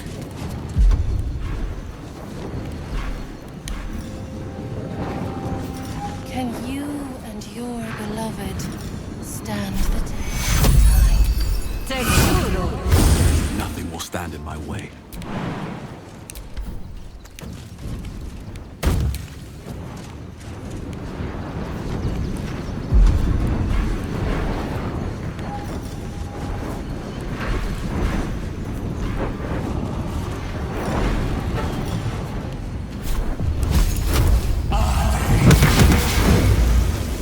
Will your love conquer all, or conquer you?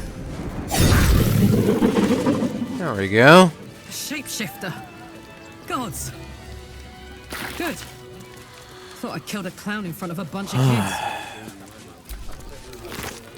Oh. Thumb. A clown hammer. Whenever this weapon lands a critical hit, both target and attacker have to succeed a wisdom saving throw or be affected by fits of laughter.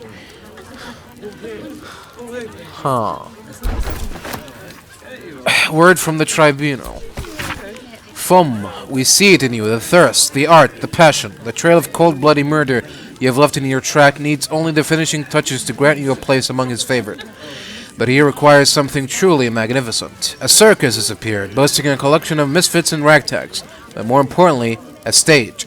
Now comes the performance of your lifetime, and when the curtain falls, the tribunal will be watching.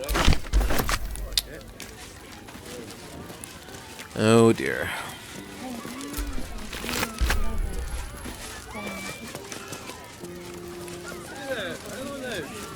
Sorry about that, friend. You fight good. Doppelganger, not so good. Yeah. Just glad nobody got hurt.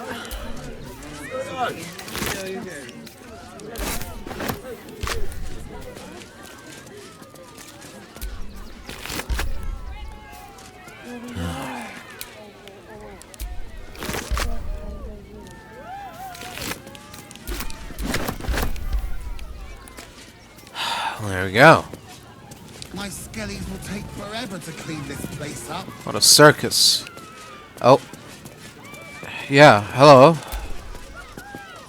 Sorry about the mess. Oh dear. Screaming children, an oozing corpse, and it's not even my birthday. Yeah. I thought the Absolute wouldn't dare set foot in my circus.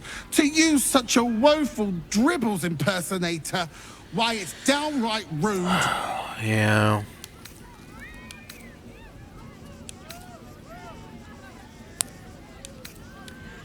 Are you sure it was an impersonator? As much as I love a good murder, my customers don't. The real Dribbles charms animals and makes puns. Awful puns. Not this. Alas, I cannot afford to lose any more staff. Funerals are so very expensive. I need to move the circus. But I cannot leave just yet. Not without Dribbles. He was a star. Customers of every color and creed simply adored him. I need him back, and I'll shower the person who finds him in love, adoration, and adequate compensation. What do you say?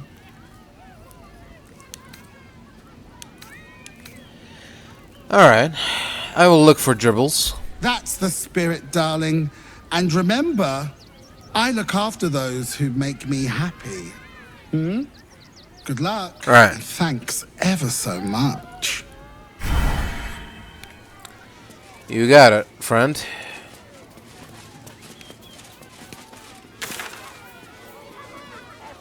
Oh, okay. What are we gonna have to investigate?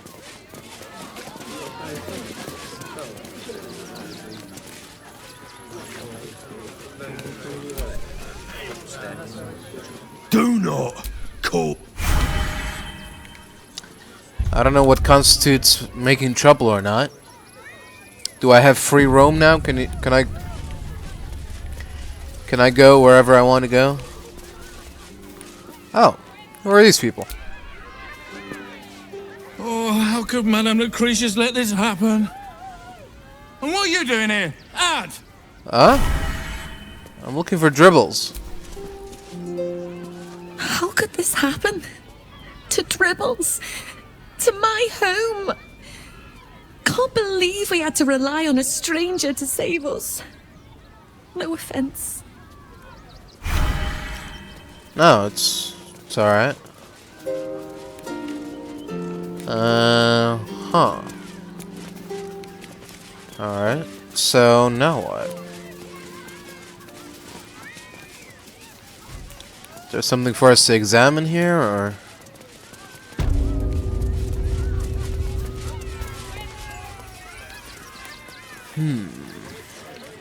Anybody in the crowd might know something?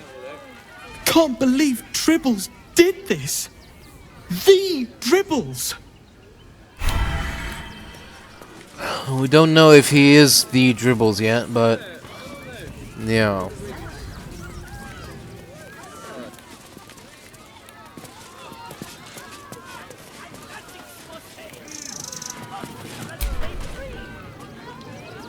This is terrible.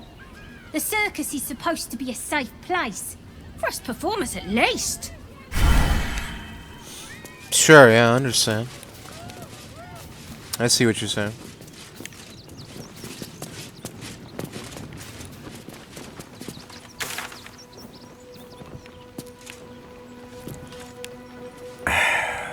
So, what am I supposed to do?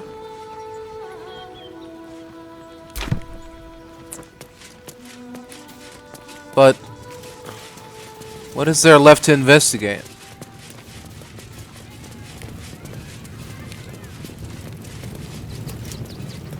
We've been through the entire place, haven't we?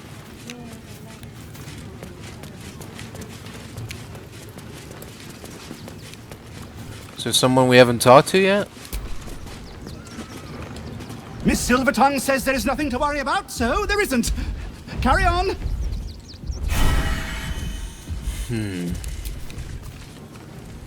The, attack is nothing to worry about. Madame Lucretius has everything under control. Enjoy the circus. Huh. Wonder why she has 34 hit points. Ah, scummy ballbag, move! My God's to clean!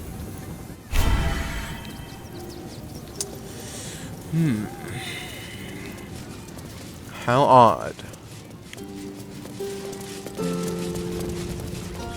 Ah, the guy at the door. He might know something.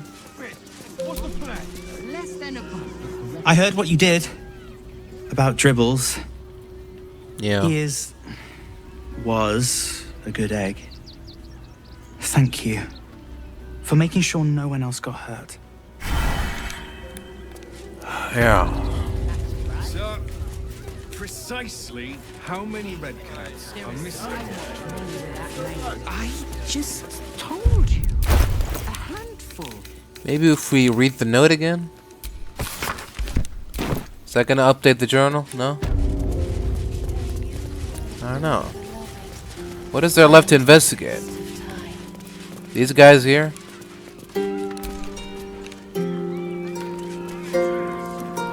Please. Nobody's got anything of note to say.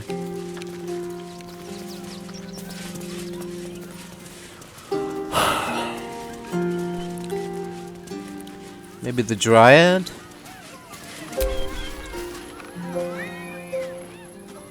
You return, dear. Do you wish to speak of love, little one? For the theme. What are your love? Yeah, I don't know. Or conquer you? I don't know what is left to investigate.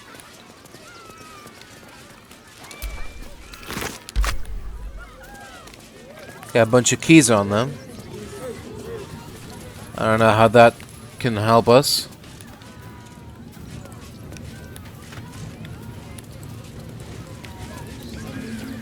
Okay, maybe there's something in the office that we might have missed. Something on his desk. What is this?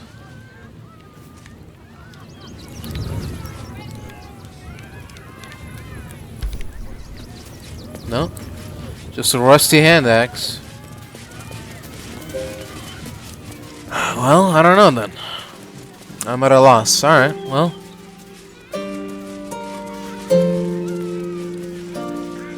I guess we'll just have to keep looking around and maybe we'll run into him eventually. I have no idea what in the hell's happened back there, but... Yeah. Yeah, alright, well. That was the circus then. Wonderful. We won't need to. If we do this right, they'll run for the damn hills. Best stick to the refugee camp, outsider. Where you belong. I see. Interesting. Let's sneak into the circus. Alright, yeah, that was a circus. But there's this big area here. Yeah, well, this time they weren't feeling polite. Couple more houses and buildings. That might be worth it. Oh. Is there something in the well?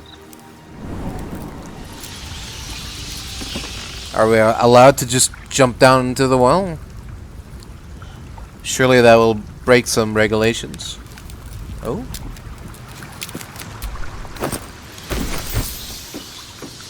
Ooh. Some murdered refugees. Oh dear. That can't be a good sign.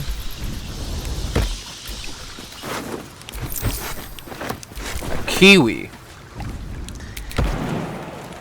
How exotic.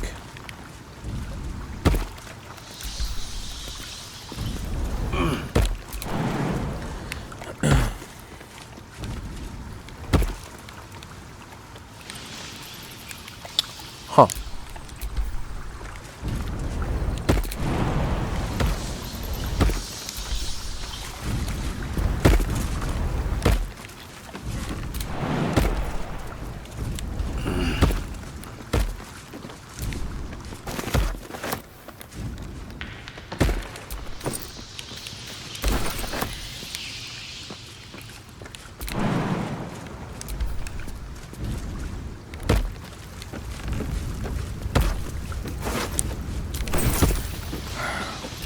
What a charmer. What the hell happened here? I've got a long road ahead.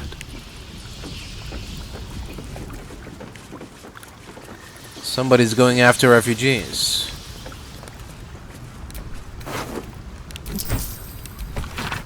You're sticking your immigrator nose in where it don't belong. You got a brain in your head, you'll stay in your filthy camp with the other absolute or vagrant scum.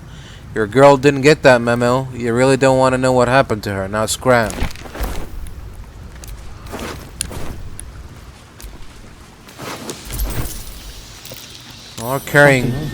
They're all carrying pots and stuff. Odd. Very odd. What? Oh, okay. Nothing to see.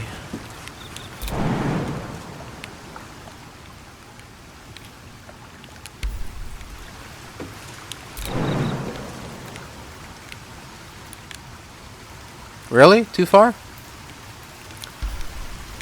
Doesn't look that far, but there doesn't look like to be anything of note there anyway. Elixir of Vigilance. What does that do? +5 bonus to initiative. You can't be surprised. Alright. That could come in handy. Alright. There we go.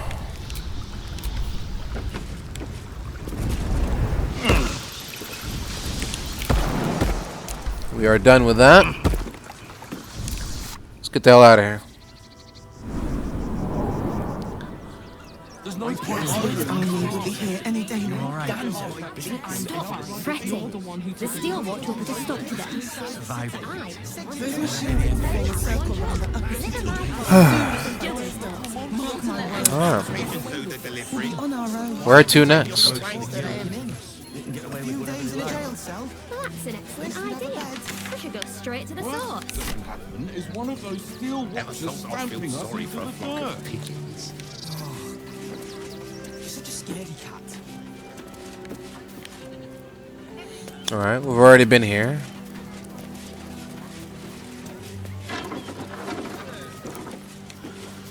What's this? Oh. Flaming Fist investigation underway. Interesting. Investigation. This is a crime scene then? Of sorts? I wonder. The priests will open the temple up again. You will see. They're good people. Holy people. Alright. Oh! Take me to my cherished Shire, and I reward temple worship suspended until further notice. There we go. The faithful endure. Made it in the temple. Seems to be locked off. The crying one weeps today. Our father Lorgan is dead. Oh. Murdered. I see. What happened? I don't want to talk. Oh. My heart is in mourning. Right. Of course. Alright. Well. Looks like we got a murder mystery on our hands, so, if you'll just excuse me for a minute, I'm gonna take a break and I'll be right back. Alright, everybody. Welcome back to Baldur's Gate 3. We just finished killing a shape-shifting clown and his stony dog companion.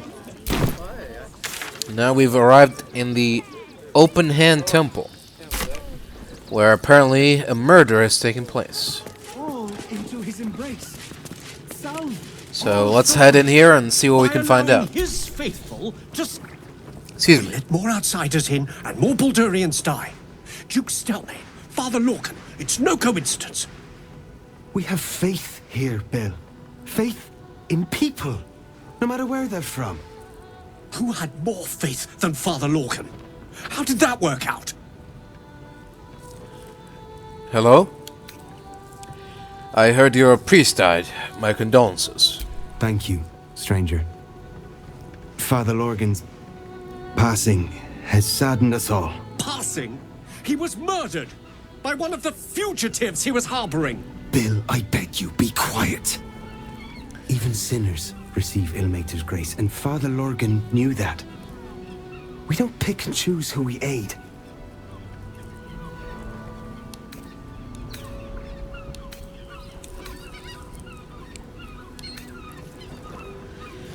Then it sounds like your god would be proud of Father Lorgan. Thank you, stranger. I take some solace knowing that he died in Ilmater's service. Does Ilmater's service involve protecting heretic absolutists? Or perhaps I missed that sermon. Enough, Bill. You seem a kind soul. Our temple is open to you. Walk well. Alright. To decide who deserves Ilmater's grace. Thanks. Thanks very much. We are his adherents.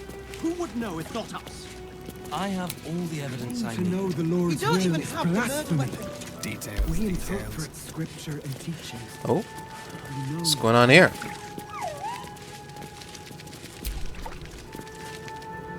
Look, investigator. Brilgor might have been a criminal, but he was no murderer. You're missing something. You have to be. Enough, Yanis. Listen to yourself. You are defending a man who ritually slaughtered your high priest. The evidence speaks for itself. Brilgor killed Father Lorgan, then, be it out of shame or profane duty, offed himself with the same blade. Case closed, Sister Yanis. Shitey little elephant. Oh, I apologize, stranger.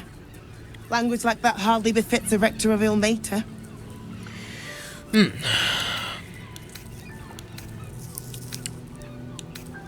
Sounded like you were having quite the disagreement. You could certainly say that.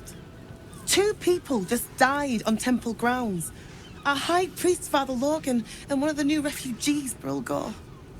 Investigator Valeria thinks it's a murder and is content to blame Brilgor, the politically convenient target.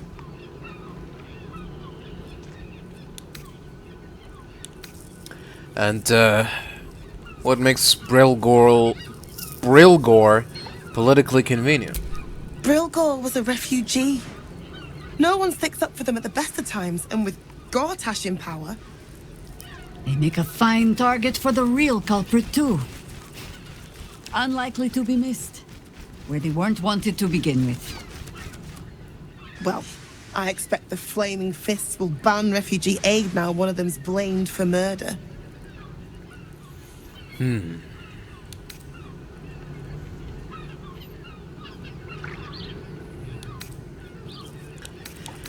I'm sure there are plenty of people from Baldur's Gate who still need your help. You think Ilmater looks at a Baldurian differently to anyone else? I like to think the gods are smarter than that.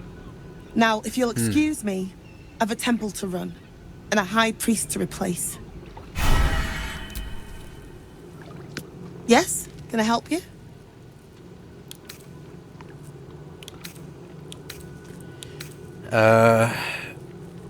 I need to speak with an initiative of yours, Shira Clarwin. Where is she? Shira? I can tell you where to find her, but you might find the conversation rather one-sided. She's Why is buried that? in the temple crypt. What? Passed only last year. Oh. Poor thing.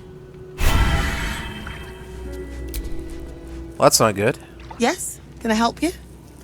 I want to help you clear Brilgor's name. Thank you. Ilmater smiles upon us this day. But feel free to look around the temple. Alright. Well, I need to know where the bodies are. Logan's in the room behind us, with Sister Rose.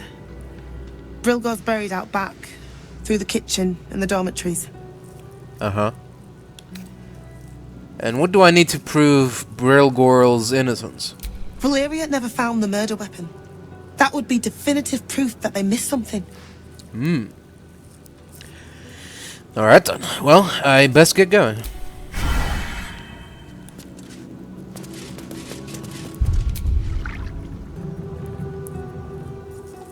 Interesting. Now what? A selection of soups have been outlined in the sticky, often splattered pages of this missive. Drippin' soup. Sometimes you've got nice bread and nothing's better than dip bread. Mash up healthy chunk of tomatoes, nice and pulpy, in a pot, getting rid of the skins if you can be bothered. Cut half an onion, slap a couple garlic cloves with your palm, grab a couple of herbs if you got 'em, dried will do. Cut a small chunk of lard or other fat, crack some salt and pepper, add to the tomatoes. Heat your pot for half an hour or so, till thick and dippable. Pick out your chunks of onion, lovely snack, and garlic, smelly snack, and taste for seasoning. Taste for pleasure with some nice bread, a hunk of cheese, just scoop with your hands if that's all you got. Potato chowder. Look, if all you got is potatoes, you've got to make potato soup. The chowder makes it not horrid. Put your lard in a pot, a chunky one, mind. When it stops being lard and starts being hot lard, add any good smelling veggies. Leeks, garlics, onions. Those are good smelling veggies? Sure. That you've chopped all thin. Please salt this so it doesn't taste of nothing. When it's soft and good smelling, chuck in any flour you got and stir the mixture so it don't burn. Note for me, it's very important to not burn it. Emphasize. Please do not let it burn, that'll be rubbish. If you're fancy and have wine, or have a generously stocked temple wine cellar nearby, add a bit of it now and cook it off. When it's gone, add some wedged potatoes and a lot more liquid. Not wine this time, or you'll have a headache in the next morning. Cook it for half an hour or so till the potatoes are nice and tender, and mash some of them up in the liquid. If you got any cow products, cheese, milk, and the like, add them now for extra delicious results. We interpret scripture and teachings, but we know nothing. For the eyes of Father Sormal of the Open Hand Temple only. Field report. Benton the Devout. Marpanoth, 1368 DR. Today a roughshod group of adventuring sorts happened upon my little patch of Firewind bridge, so I naturally espoused the benefits of our shattered saint onto them. Can you conceive of what they said to me, Arch Suffer? After I'd warned them of the evils of the most perverted of magics, this group of degenerates claimed to house sorcerers. Sorcerers! They would not heed my warnings about this degenerate magic, nor would they cast off all earthly belongings and join our flock. The feeling in the pit of my stomach as they cast pitying eyes across my pathetic form. What exquisite holy suffering. Huh. Weird. Okay. What else we got? The suffering masses. To salve a scar or stitch a broken seam of skin is simple, but a creative for the soul? For the malaise of suffering that sits betwixt one's ears and in one's heart, that is a harder balm to apply. We faithful tormented must practice listening most intently, in hope that the act of spilling sorrow from stuttering mouths is itself soothing. We must learn which words to speak in fetid silence, and when to speak them, but most of all, when to let tranquil reflection be.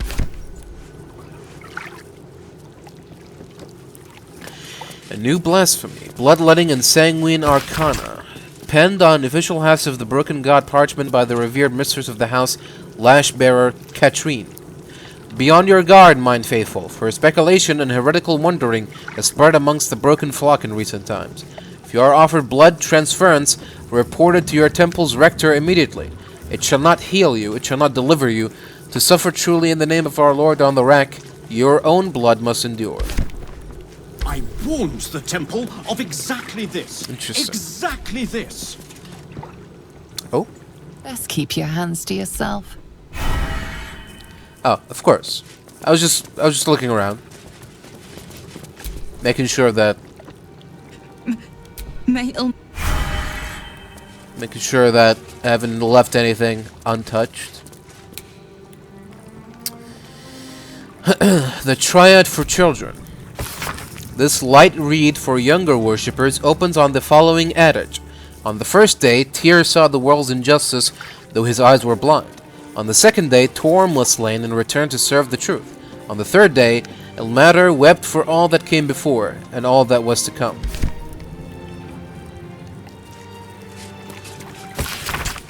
The age of the Steel Watch approaches. The immutable logic and impeccable judgment of complex machinery will pass law without fault and without hesitation. Why must we risk the lives of those brave enough to accept the mantle of city guard in the fray with common thugs? Moreover, why must we risk the liberty of citizens at the mercy of the vice and caprice of others who take this mantle for ill? Worry no longer, as the Steel Watch automatons take to the streets. Okay. Not everyone subscribes to what... What? Alright. Some good eyesight on you. I thought you were too busy mourning. Baldur's Mouth, 1492 DR SU 80. Calls to ban refugee help in Rivington. Edvard Needle, Editor-in-Chief.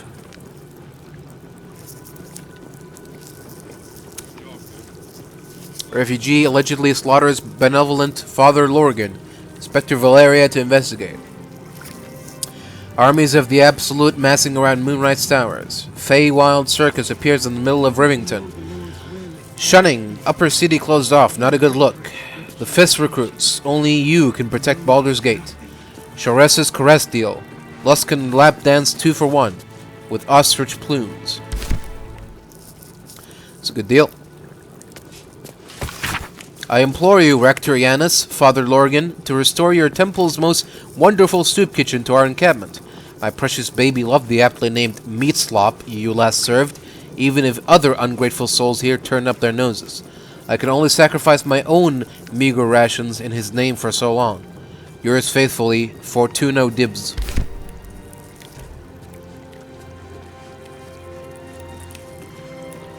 What do we got here? Saravak Anchev, A Study in Suffering. A transcription of a sermon given in Baldur's Gate in 1368 DR. Baal can teach us about suffering. Please, hold your gasps, patient flock. I assure you there's a point to this unorthodox subject matter. I'm sure you've heard the gathering rumors about the recently deposed Grand Duke-elect Saravok Anshev. They are true. He engineered the sickness within our nation's iron. He slaughtered Duke Eltan, and yes, he nearly set Baldur's Gate and Amn into a full-throated war against each other. All this for one whose name you should know with fear, but nary speak. Baal, a murder most complete. This is why our work is important to you, noble tormented. Suffering must be balanced, alleviated. We must bear its lashings on our shoulders when we can. For if we do not, our Lord on the Rack's enemies will press upon it and allow its weight to tip and crush the world as we know it into a bloody pulp. These are the stakes, my suffering lambs. This is the rot our backs must bear. Okay. Credo of the Rack-stricken Lord. Lord on the Rack, weep for us, for we are weak and you endure. Let your heavy tears fall, and let us wince on the salt as we sup.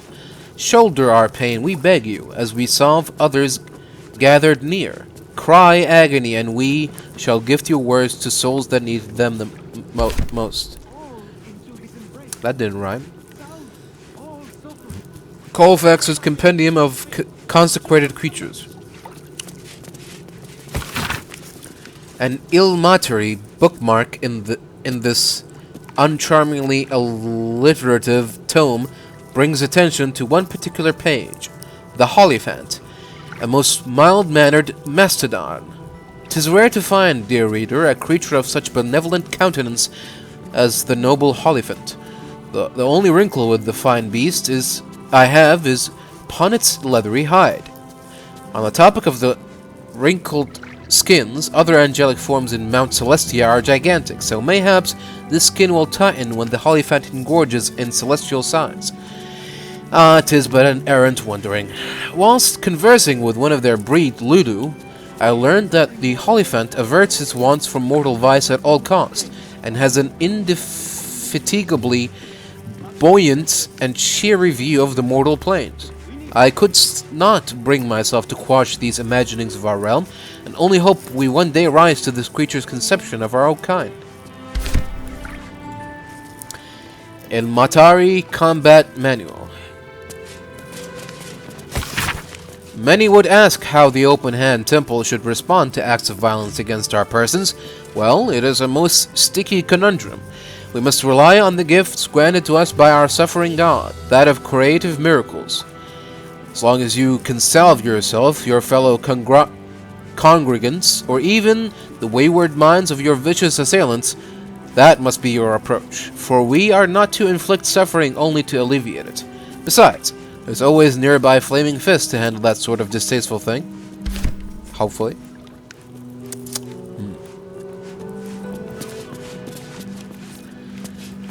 Order of Ilmatari Service. A mass book used by the Broken Gods' congregation during regular services. There are a lot of hymns about self-flogging scattered throughout the tome. Oh. Can't say I'm surprised, really. Alright, here we go. Let's head into... Infirmary. Justice endures, even in suffering. Let's see what we can find here in the infirmary. What ails you? Marsh fever? Feather lung? Oh. Be quick, I've not got all day.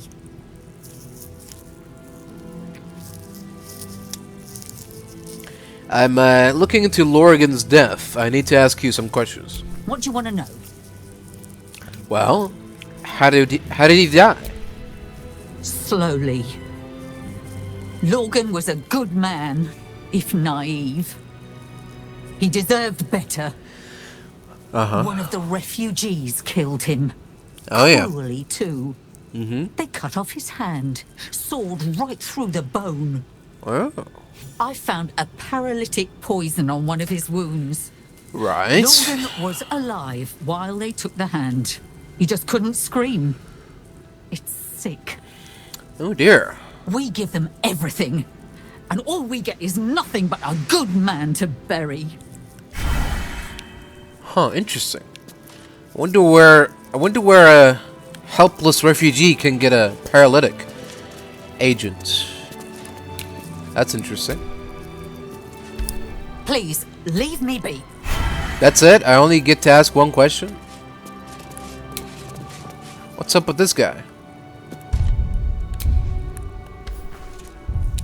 Oh. Can I loot him? Or at least examine him or something? He's dead. Oh, here we go.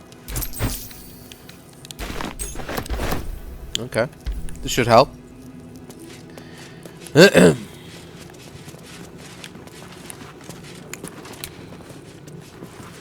end to suffering. A selection of rites for the dead and dying adorn this manuscript. Let the light of perpetual toleration guide your servant's wretched form to peace. In bloodied mercy, hear my prayer. Our most ardent petitions bring the soul afore your tear-scorched eyes. Lord, blink and let it pass into reverie. The poison drained, the sickness quelled. As I deliver this body from that which ailed it, I render its soul unto your care. Okay then. Encyclopedia Apotheca by Sandri Toliar. One particular page's corner in this creative tome is more dog-eared than the rest. Arcane paralysis, common sources, suckling or fizz tree blossom. Suckling on fizz tree blossom. Deep monastic meditation. Curious mean logs. Miscellaneous poisons. Carabassen's gift. Chul extract. Etc. Incurious mean logs. Creative solutions. Healing abjurations. Lesser restorations. Etc. Restorative elixirs. General antidotes. Remedial potions. Etc. Okay. So there's a couple of sources of paralysis. I wonder which were which. Not for communal use, it seems. Fuck's sake. She wasn't looking that way. You can't like... She wasn't looking that way. But then when I interacted with the chest, suddenly she does like a fucking... Like an owl, she just snaps her neck towards me. Come on. Alright, what is this? Belfry. Bell ringers only past this point. Wonder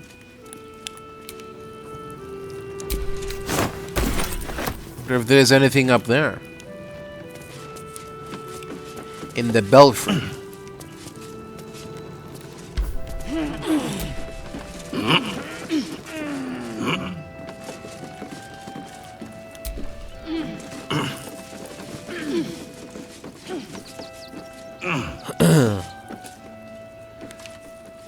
Oh, a burnished necklace. The deep emerald stones on this chain sparkle like Eldath's eyes. Okay, is that it? I guess. Alright, down we go.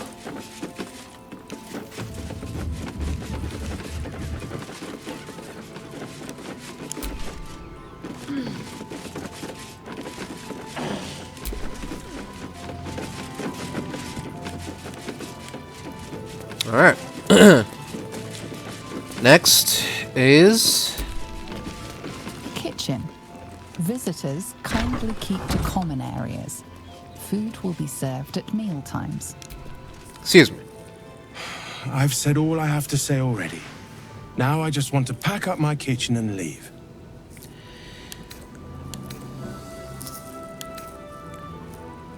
Why are you packing up your kitchen?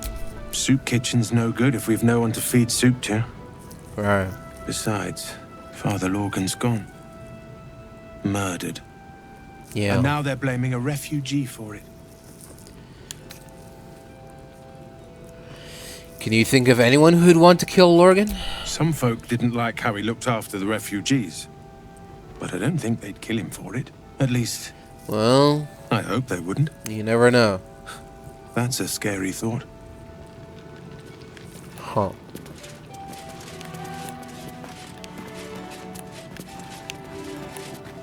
What's with all the blood there?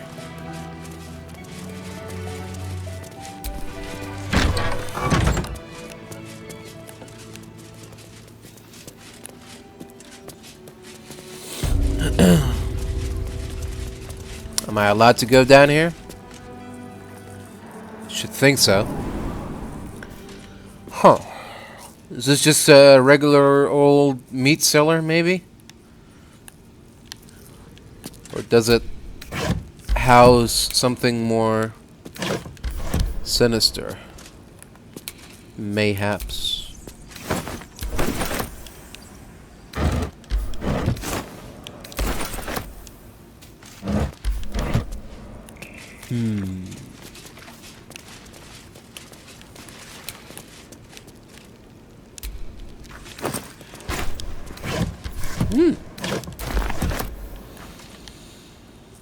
Where's all that blood lead to, eh? To this door, it seems.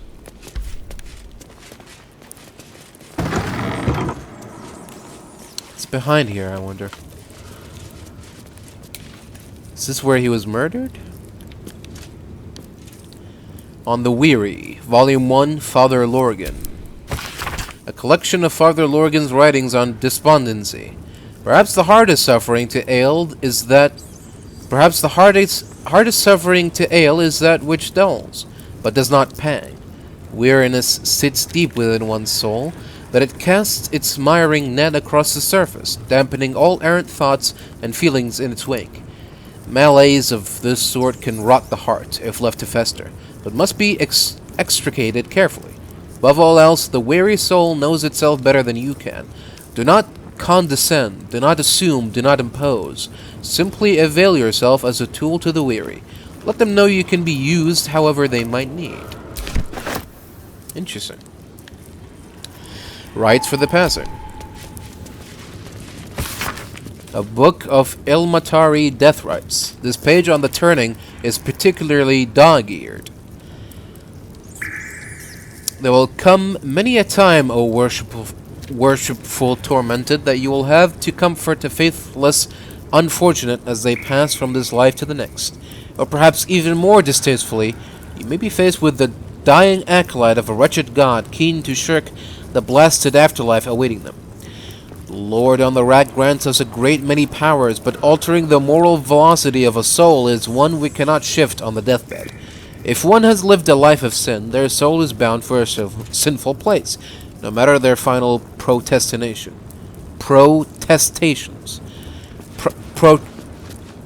Whatever. However, it would do much more harm than good to tell them this. El Mater does not forbid the speaking of untruth, no matter how polite society deems the act. If it would spare the dying wretch some suffering as they pass, tell them that the weeping god awaits them with his balming embrace. Make them believe. Whatever torment their soul bears in the realms beyond, it remembers not their body, so spare them at least this final passing moment from hardship. Don't mind if I do.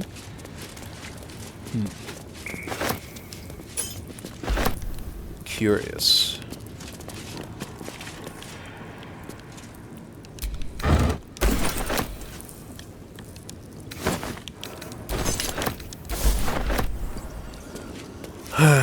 Something off about this wall. I don't know. Can't put my finger on it. Plea of rest. Hastily scrawled in slightly damp plea of rest.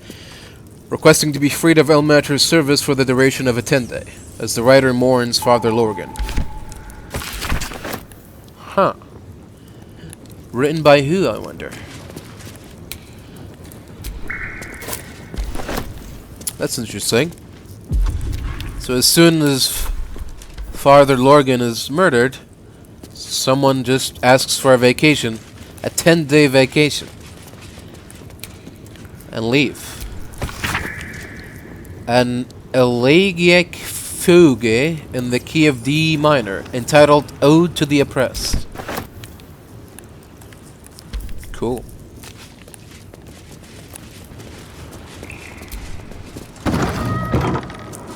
Hello? Easy. This place is hungry for blood. Oh. Oh dear. A trapped display case. What's all that about, I wonder? Oh. Whoops.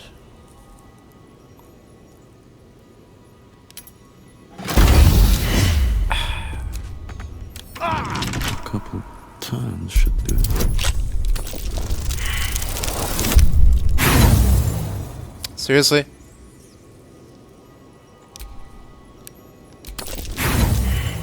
Seriously?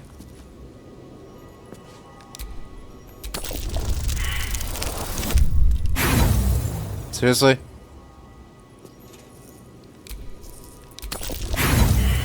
Seriously?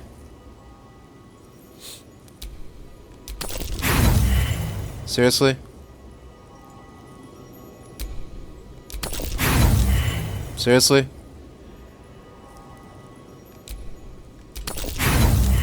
Seriously? Seriously? Man. Miracles over the outer city. A record of alleged miraculous phenomena in the outskirts of Baldur's Gate attributed to Elmater. Customer of Gildro and Glirion reckons he healed up mighty quick from painful forge burn. Asked if Elmater had something to do with the irksome talkative Jen outside of Carmen's, powerful agent of suffering. Soup still showing up at refugee camp even after temple closed kitchen curious. Man's hands tied together in horse reins claims he's a holy symbol. Main Ibnester reports feeling close to his duty since relocation to refugee camp. That's nice.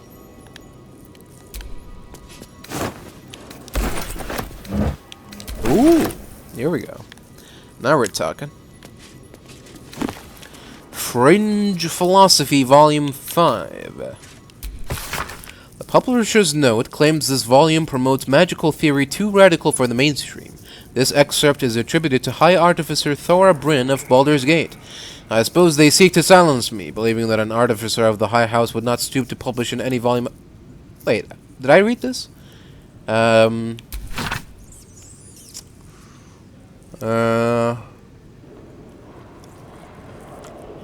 we read this.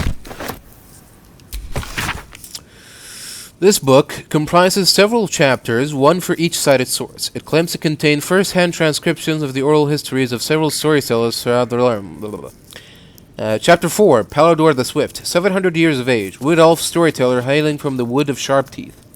It took me several 10 days of quiet habitation in the wood before the venerable Baldur felt comfortable revealing his presence to me. The longer I stayed, demonstrating I was no threat to his health and peace, the more open he was to gentle inquiry. This tale, relayed to me on a chilly morning as we stoked a small fire between us, was like none I had heard before or since. I asked if it were fiction, and he insisted emphatically it was as true as his own right eye. Long ago, before my eyes and ears, before your lonesome quill, dear scribe, there was an empire of people, or perhaps only belief. An empire of brain-eaters, soul-wasters. They called themselves Illithids, the flayers of minds. The children of Gith were bowed, bent in service to the flayers. A passionate people, made to serve a cold belief. The flayers were untouchable, their minds a great oppressor. No proud will or passion could break Gith's children free. Until, at last, a reckoning. Its source unknown, its power unproven, but its events history-making. The cowed would not be cracked. Gith's children fought back valiantly, their freedom theirs, the flares bent, unbroken till today.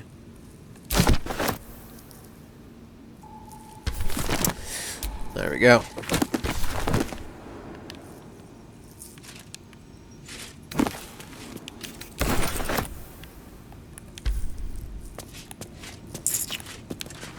Oh, here we go. Teachings of Elmater. A series of behavioral lessons as derived from a devotee's interpretation of the ascendancy of the god of suffering, life, and endurance, Elmater. Some of it is wholesome, with an emphasis on gentleness and the alleviation of hardship. Some of it is a bit more dubious, such as the veneration of martyrs above all living saints. Some of it is flatly weird, including some stuff about self-flagellation, which is not most people's idea of a good time. That's fair.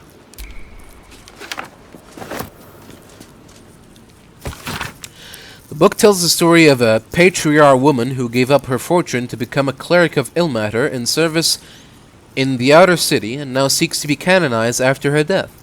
Herein is the full of true account of my bid to be canonized after my death as Saint Bridget of Ilmater, the broken god, he of compassion and mercy, the one who endures. I lived a blessed life of every privilege a patriarch woman can fathom. My parents were loving and generous, my community warm, our larder was always full to bursting. But in the years after the death of Saravok, my eyes were opened to the world as it is, a world of pain and danger, a world where evil, if left unchecked, can thrive. I realized that my blessings had a cost. Why had I so much where others had so little? I could no longer remain in the gilded Elysium of the upper city, and sought to see the world as it truly was. Okay. Good for you.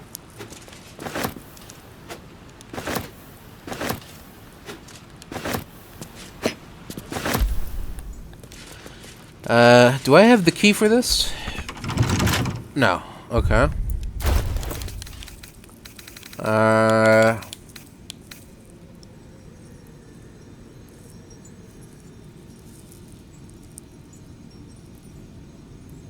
Oh. Knock. Knock is the one we want, not arcane lock. Okay.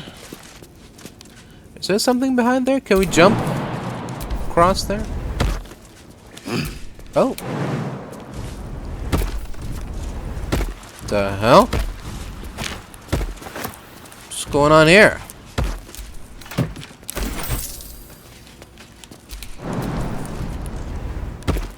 What did we just walk into?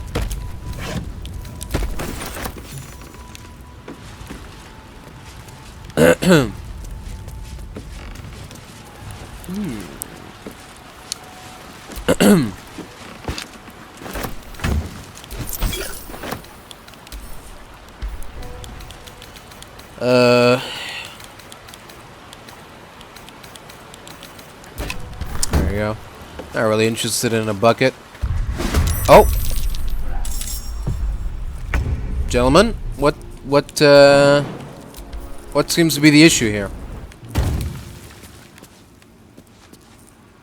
You're not gonna like this, mate. Where do I go from here?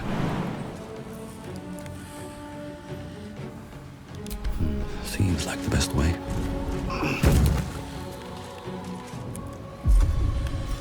Alright then.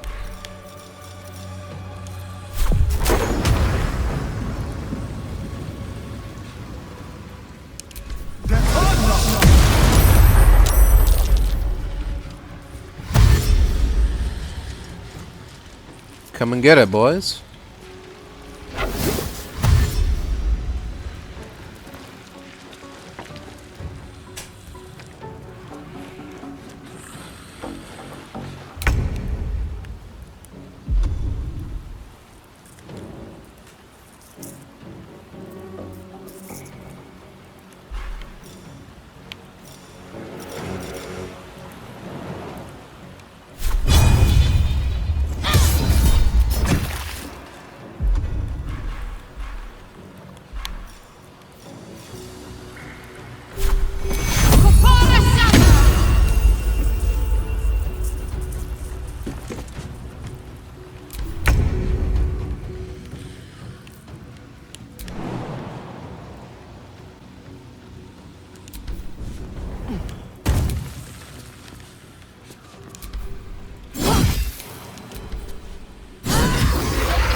Incoming. Come on, can't stay idle.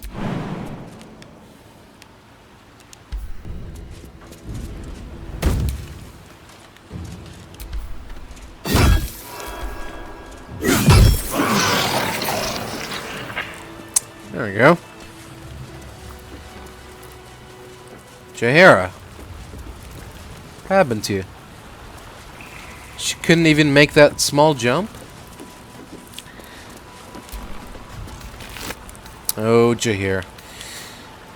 Field report. Deathstalker Zum. Aspirant Dolor is talented, if a touch careless. The dagger he discarded lurks within these caves somewhere, though I know not where. I can smell it.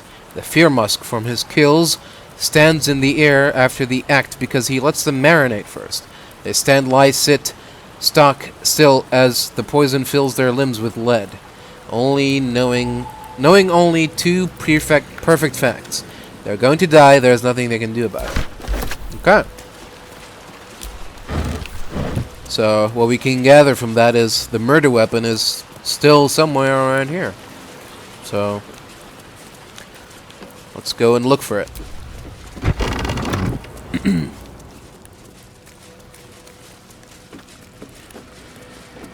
Oh dear. It's a lot of corpses.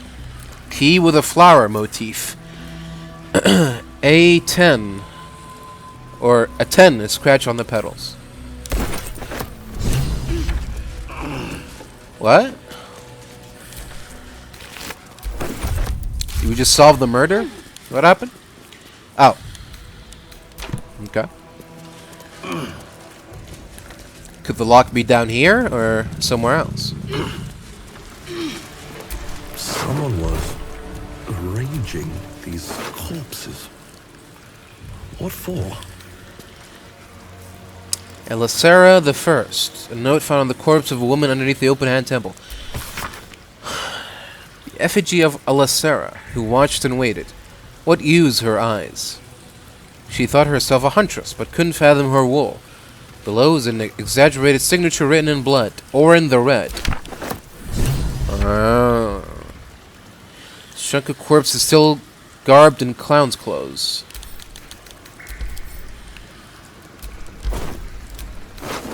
Do we need to take this with us? Clown's torso. Yeah. Gods, it's awful. Well, I guess he deserves a proper burial, I guess.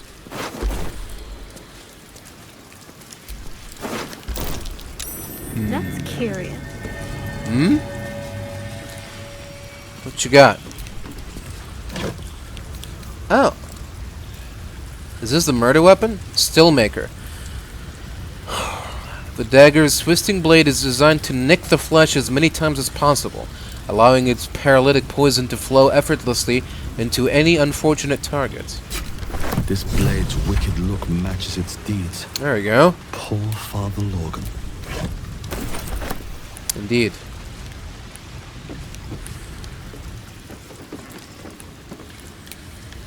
Oh. Oathbreaker Knight's boots. Scratched in places, scorched in others, and worn thin at the heel, these boots bear the indelible marks of experience.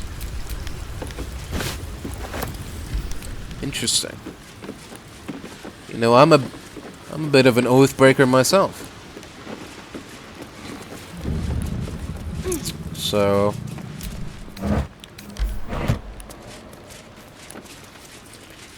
see? Told you this wall looks suspicious.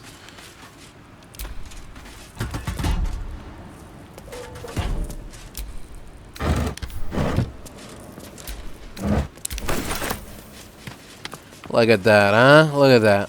What did I tell you? I knew there was something off about that wall. Okay, so is this key for this display case, maybe? Nope. Something with a 10 in it, or something. Maybe here, then. A crypt. This must be where Shira Clawen is buried. No. Here lies Satida Atana, born 1411 DR, died 1485 DR. Satida Atana. Seems simple enough. Here lies Reloric Windbane, born 1399 DR. Here lies Sister Shira Clawen. There we go. Date of birth unknown. Died 1491 DM. Darling Shira, faithful to the crying god, long didst I wait, only to find thine empty flesh. Yeah. So... now what?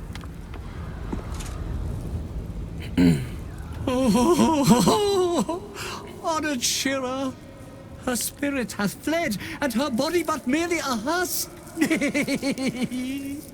Swear I did to shed this foul mania and bestow it upon Shira. She was to endure, to suffer, as was her god Ilmata's wont.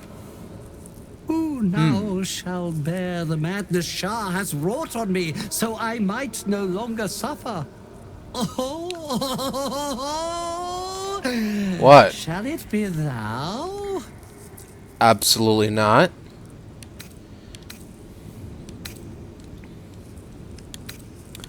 Alright. Let me ponder what I know of the monk's affliction. What are the consequences of accepting it?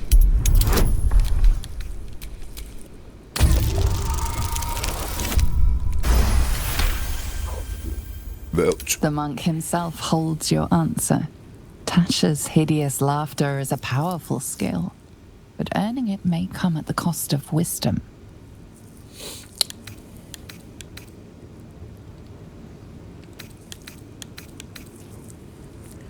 Nah, man, this wasn't the deal. I don't want to inherit your curse. Well, if laugh I must, let our alliance end on a lark. Alright, wait, what? Hold on a minute. Hey man, come on, let's talk about this. Don't need to do that.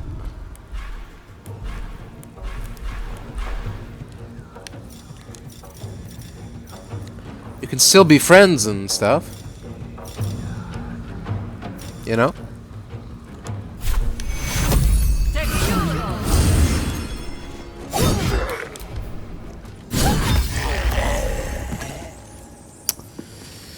Oh dear. Oh? Eternally cursed then, my spirit be.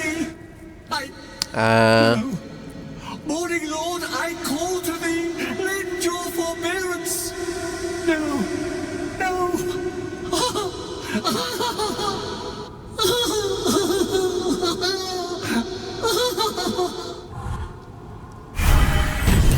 Alright, man. I hate it had to end like this.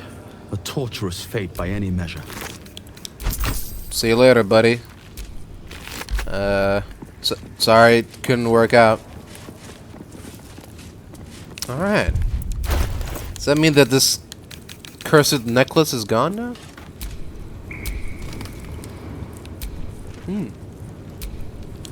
Interesting.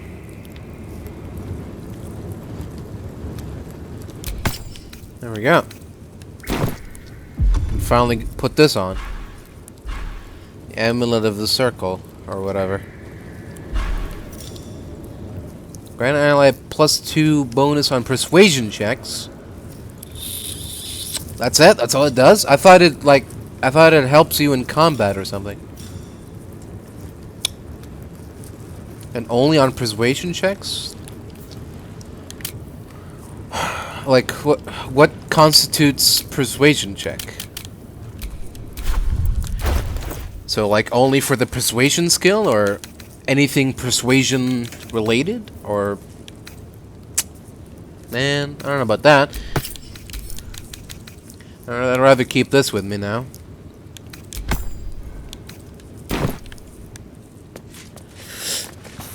At least it gives me a little bit of shatter. Alright. Well, seems like our work isn't done yet. Still need to find where that flower-shaped key goes. What lock it unlocks.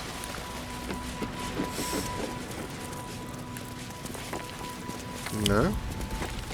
So we can go up, follow the blood trail, or go down. Choices, choices. Ah, okay. Karlak, what's how do we get rid of this corrosive spit? Ah, remove water? Okay. Got some water.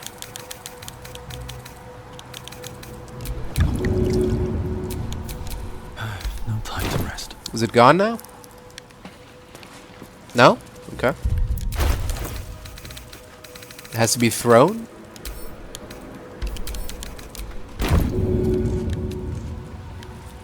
Throw water. There we go. Wonderful. Oh? Looks like these people were trying to hide in the tunnels here. Huh. Didn't work. Brecca. Where have I heard that name before? This letter is written in the careful but erratic hand of a newly learned writer. Mum says I need to thank you more, so thank you. Thank you for telling off that nasty woman who was shouting all those nasty things at me. That's 3 times I've wrote thank you now. 4. So I think Mum will be happy. One more thing. Did you see my teddy anywhere? I think I dropped it during all the shouting. Huh. Comfortable autumnal outfit. Okay.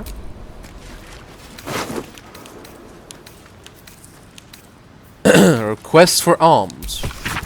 Please, Father Lorgan, Rector Yanis, if you've any food to spare, our stomachs yowl at nights like kicked dogs. Carrots, apples. We'll even crunch an onion if that's what you've got. Yours, Tholdra Tholdrin. That's not your name. Nobody here is called Tholdra. What? It's weird.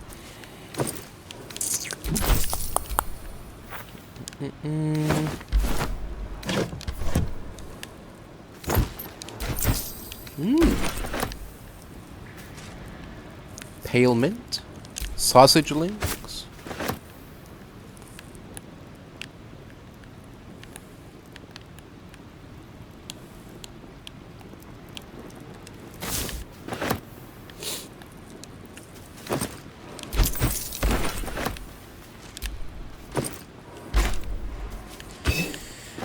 Tenants of the Broken God. This prayer book is blotted with tear stains, and a few of the pages bear the mark of frequent consultations. Adage 27. In the face of aversion, persevere. In the face of aggression, endure. In the face of one who is suffering, comfort. Adage 33. The broken god must shed its tears, for without he would be heartless. Likewise you will cry, you will weep, you will feel the lamentations cutting upon your shoulder blades. Adage 92. This entire entry has been scratched out in frustration. Okay.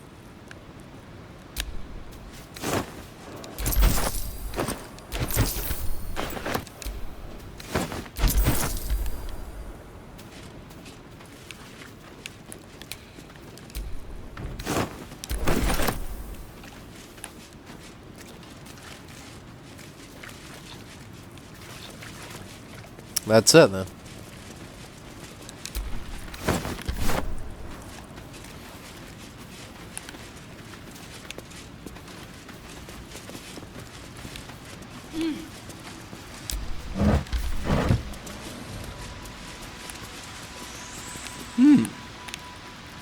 What's going on down there?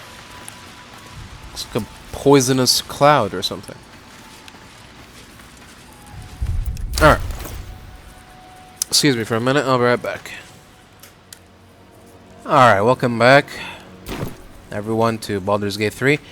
We're exploring this bit of the this bit under the temple, the open hand temple or whatever, and we've stumbled onto some I don't know, some kind of spooky. Let me guess, you need something. Spooky gas. Do we have Gust of Wind? Maybe we can do that here.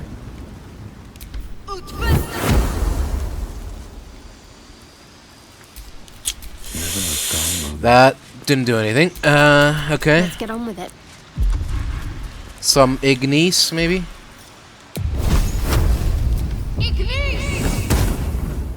No. Have a lot on my Okay. mind. And, well, Well, let's head into it then. step carefully. There's a trap.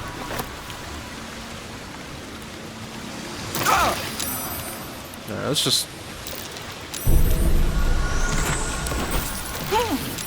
grab what we can and get the hell out of here.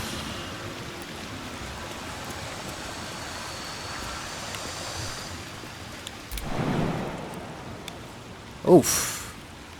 10 HP.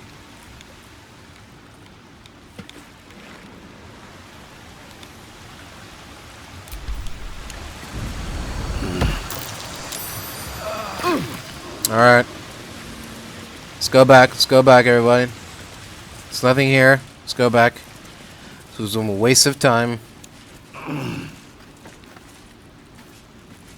Oh.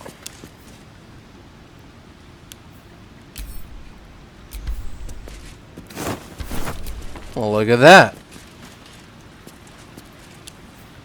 You've even got your little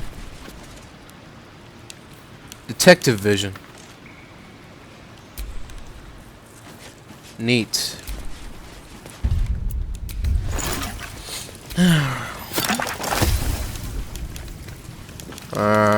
Here we go. Ooh, Supreme Healing Potion. Alright, I'll have one of those, please.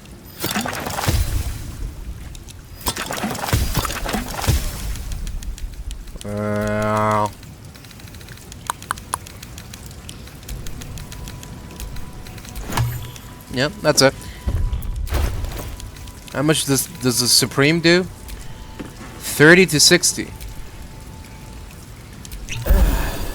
There we go. It's a nice little boost there.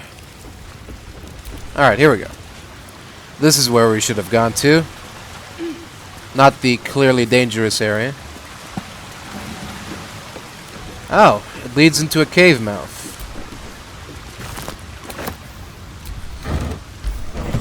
Alright, sure, why the hell not?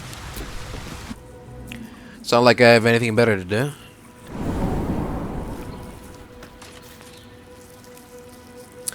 Let's see where this cave mouth leads us to.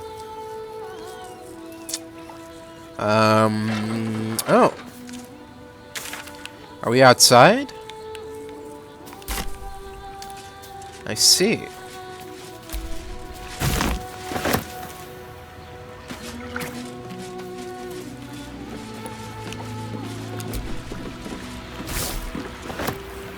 How curious.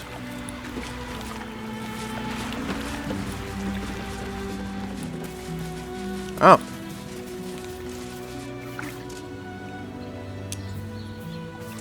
Bronze pendant. Copper pan. Copper band. Dagger root.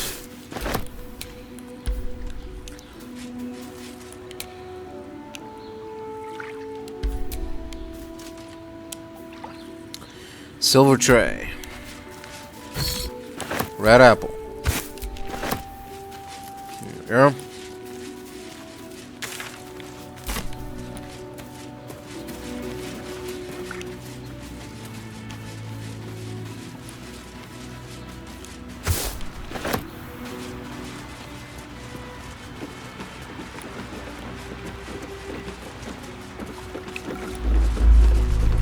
Oh. Another quick. What's going on? Oh dear. It's the Elder Brain. There's something happening to it. What do you mean, something?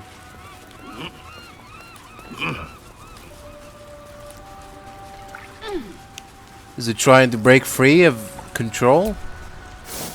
Is it trying to burst through the ground? What's happening?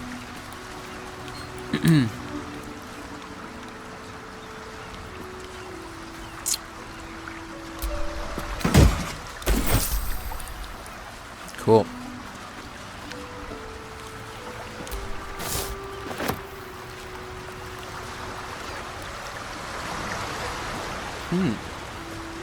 Shipwreck. Trap. Be cautious. Oh. Trap. Interesting. Let's try our luck with this.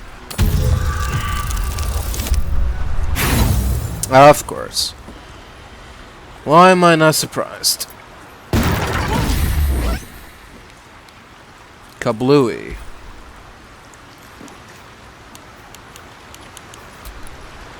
That's it? Brilliant.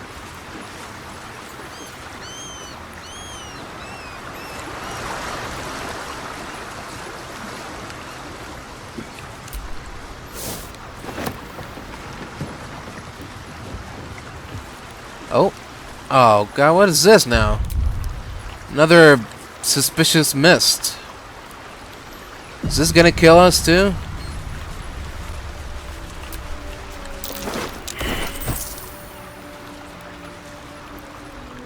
Is this the death mist? What is this? Trap. This will be fun. Trap? Where?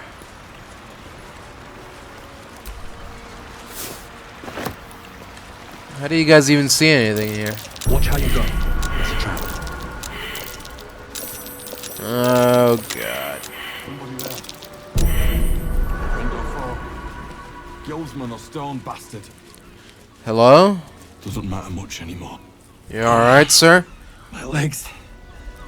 I can't feel them. Tell the others. Let the boss know. This man is not long for this world.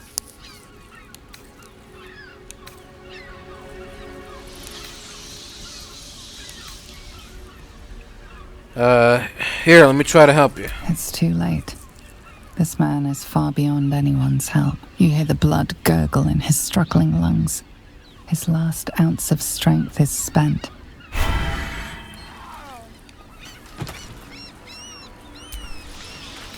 Oh dear. What's your story, dying Stone Lord thug? What does it have to do with this strange mist and all of these traps?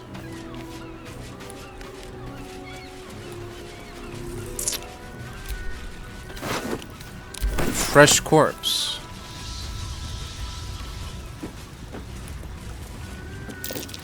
Watch how you go.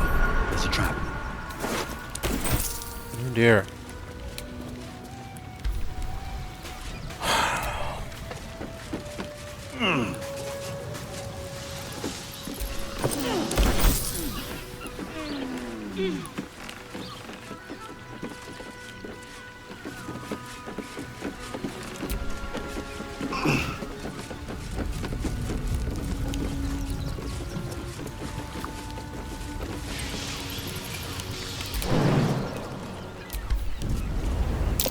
Step carefully. It's a trap. Wounds are too much to bear.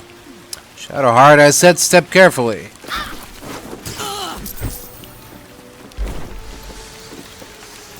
Goodness sake.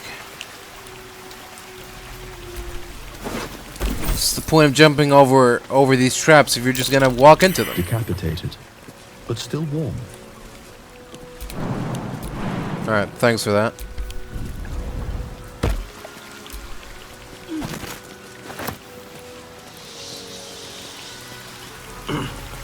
Very insightful.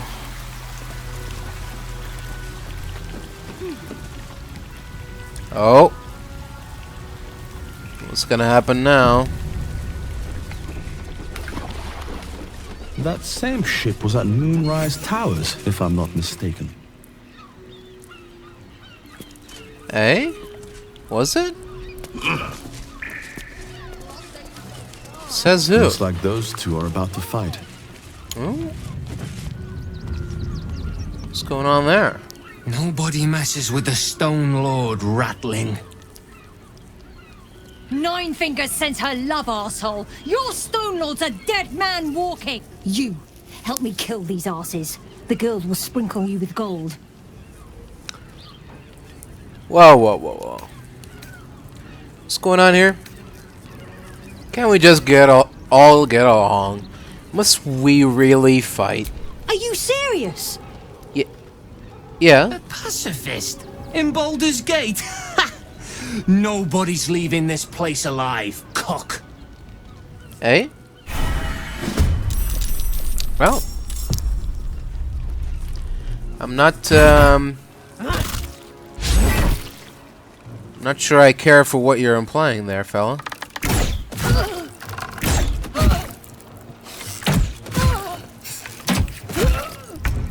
Interesting. Into position.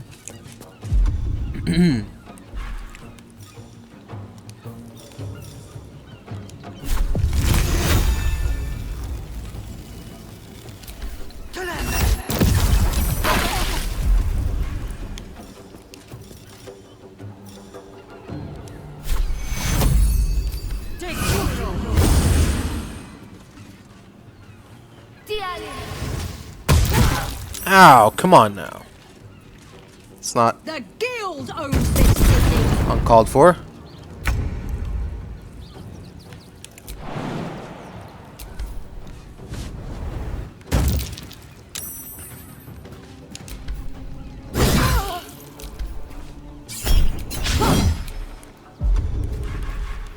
Blood comes easy these days.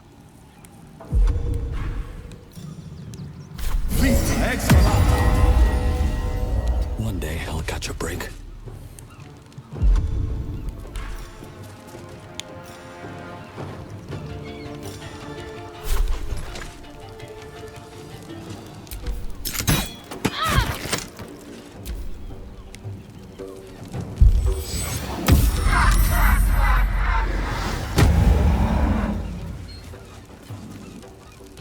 For the Stone Lord. Hey, come on now. There's no reason for all that. We can still be friends here. I'm still gonna choose to, you know, forgive and forget.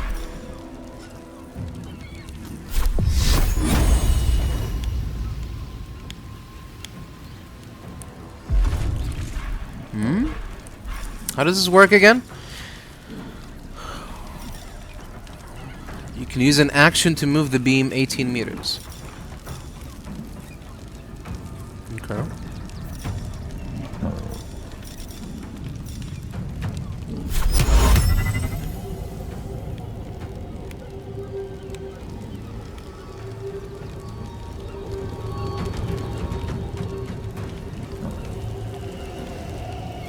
On I go.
much for peace.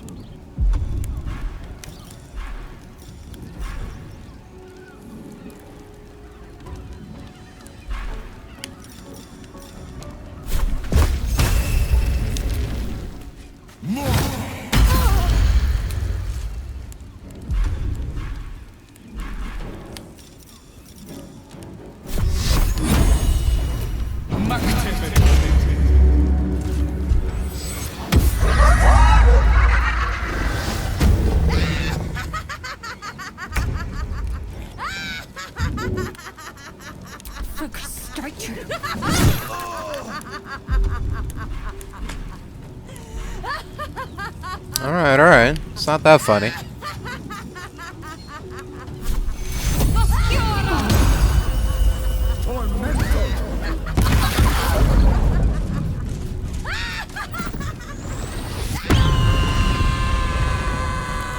Uh-oh. I don't like the sound of that. Nope.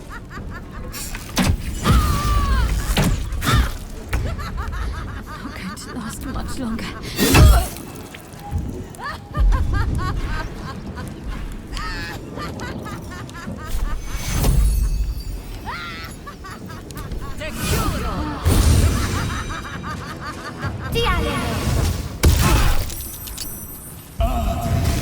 Fuck you, kid.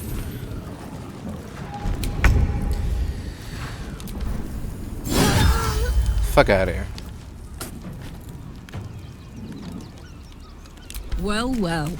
Look what we have now.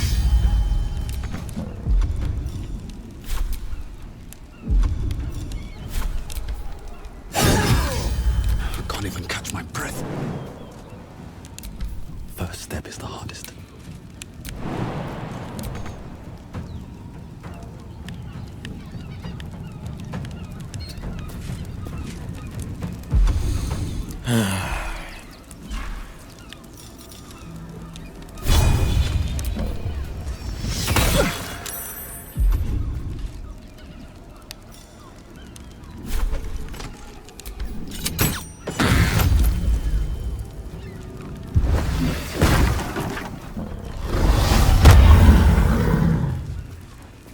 Why is he still attacking us? I thought he was charmed.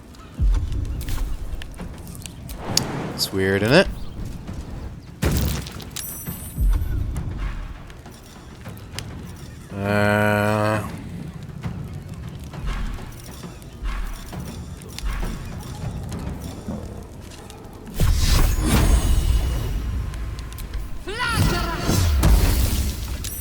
I guess charmed means he doesn't attack the person that is charming him, but he can still attack everyone else. Ow! Didn't notice this fella here.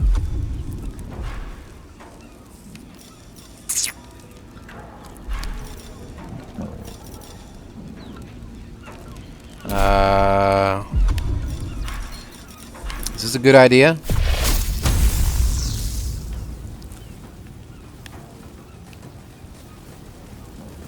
Sure, why not?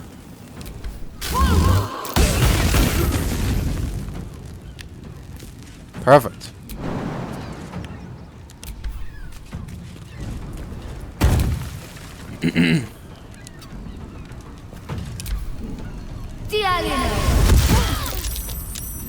Will you stop that?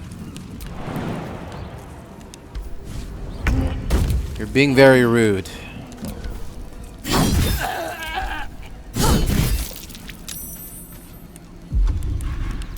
I won't give in.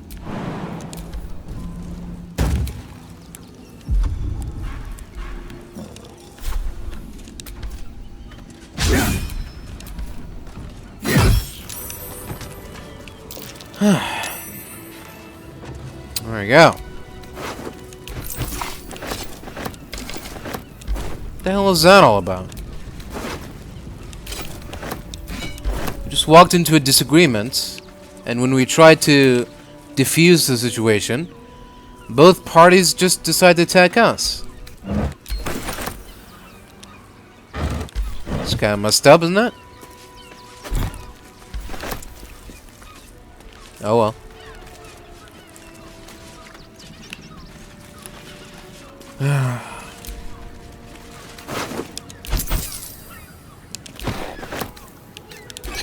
Guildmaster's orders.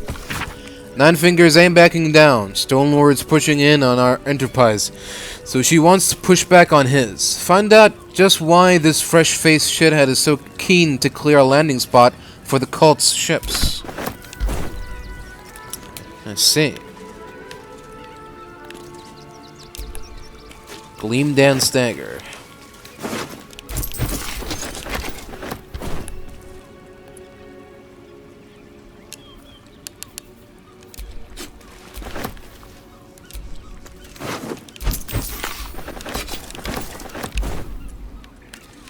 No traps, please. With haste. Do Corpse Grinder. Do not fail. The guild has caught wind of our activities down by the river. The Stone Lord has personally requested that you see off any visitors. I've heard murmurings that your dockside crew begin to doubt the tales around the Stone Lord's capabilities. Keep our shipment secure, and he will not need to come down in person and make a demonstration. Interesting.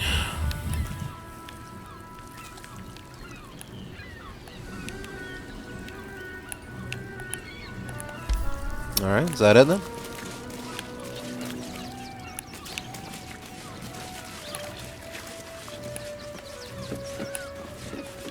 What do we got here? Anything interesting? Nope. Not really. Looks empty, kind of.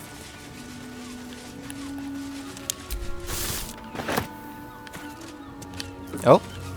What's up here?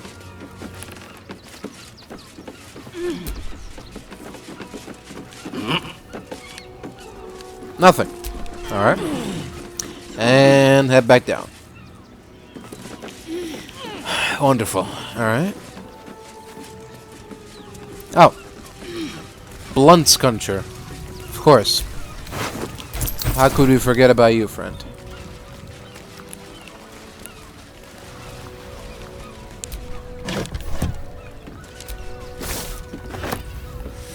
Alright, so this is a ship of some sort. You know what, maybe we ought to take a little break here. That took the edge off. There we go. Just in case we get into another unexpected skirmish. Fossilized shell.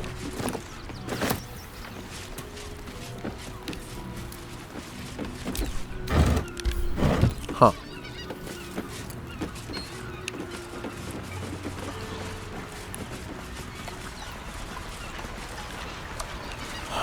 Is anybody on? Is anybody aboard? Scrap and shrapnel grenade. Alright. Sounds useful, I guess.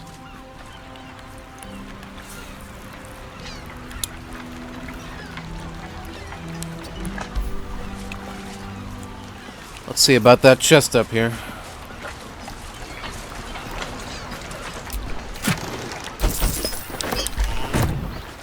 Alright. Just a bunch of stuff. Nothing too fancy. Alright. That was that then. Just like a turf war or something, it seems.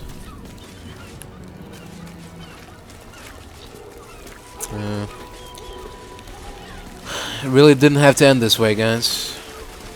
But you just weren't having it. So at that point, there is basically nothing I could do.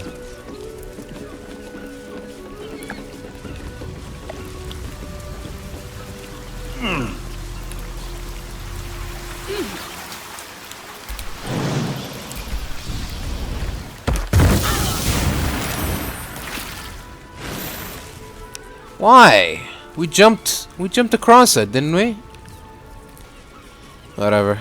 I didn't get hurt, so that's all that matters to me.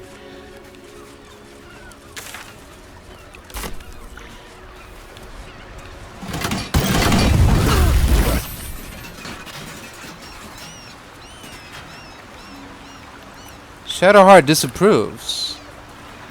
Disapprove of what? You guys walked into the traps.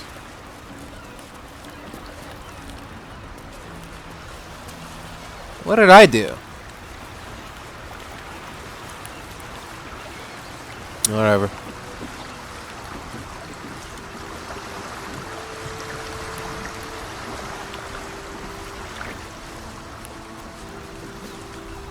Alright. Let's go see what's up here then. Or, hold on. Yeah, sure. Let's go see what's up here.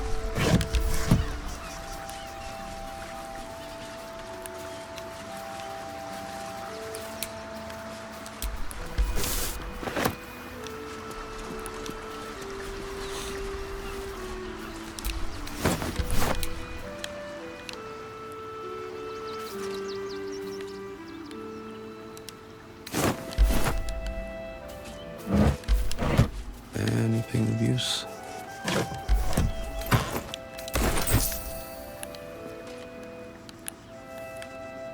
I'll take that.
Let us talk. Please, if you could just... We have the Duke's full support. For the good of the people. Oh? Our people. Oh. This is front page material. What's going on here? South span checkpoints.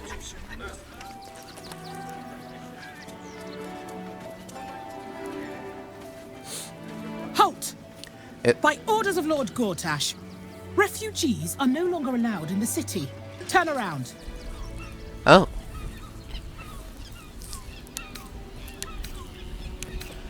I have urgent business in the city. Well, do you have the means to support yourself?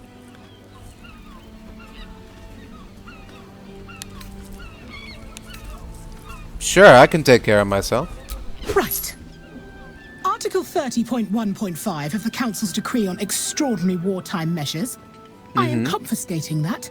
Oh. The city thanks you for your contribution. Your name? Right.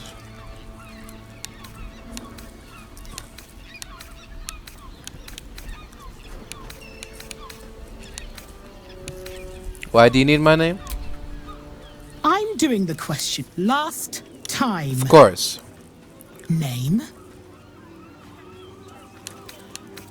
I'm called Daisy Dewdrop Fluffington. Well met, citizen Fluffington. Your parasite stirs. Greetings. From the construct, you feel connection, resonance. Oh.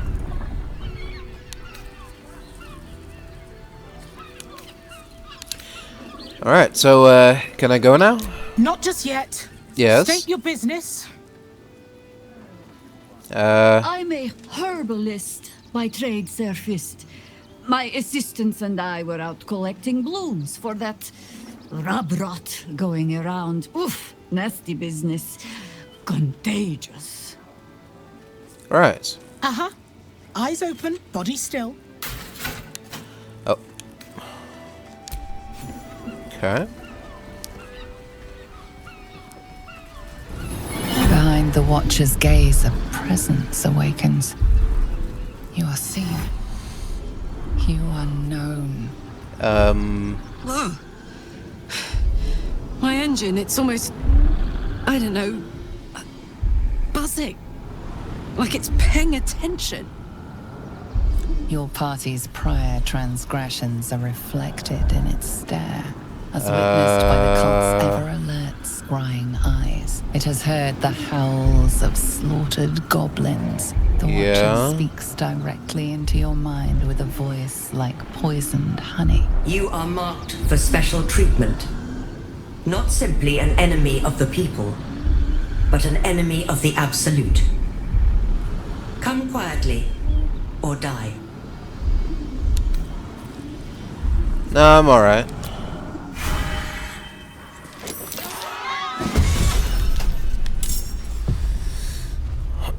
So... yeah. This is gonna be awkward.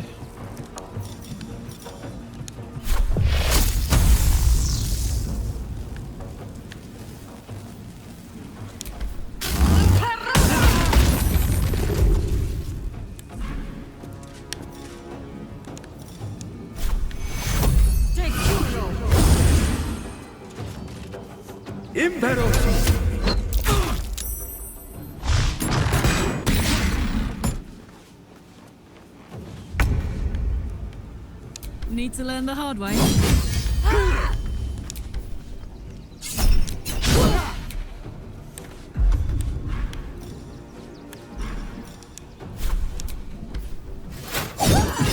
I wonder if this is worth the cost.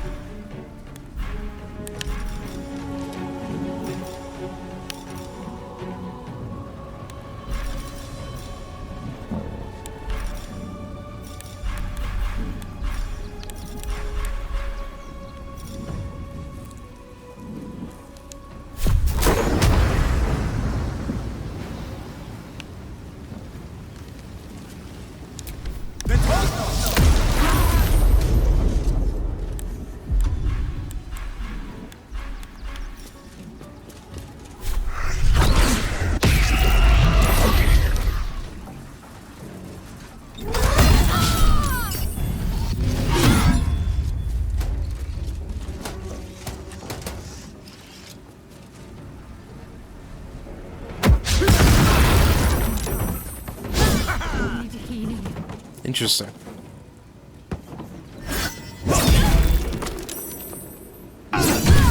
Shadowheart, it can't be!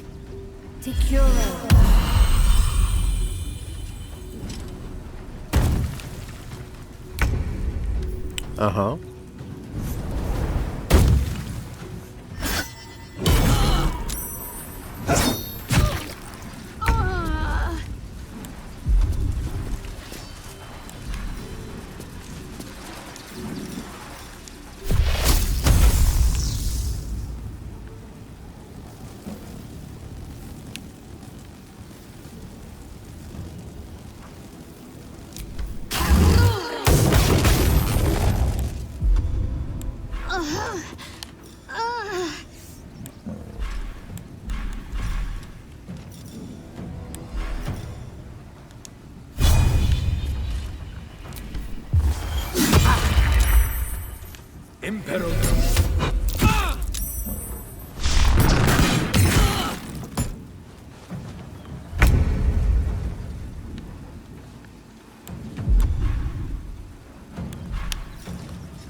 What's happening?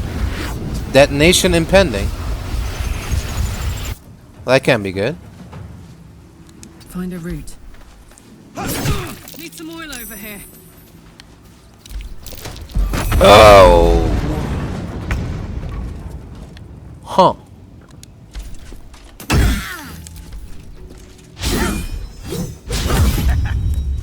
I don't think so. Not today, miss.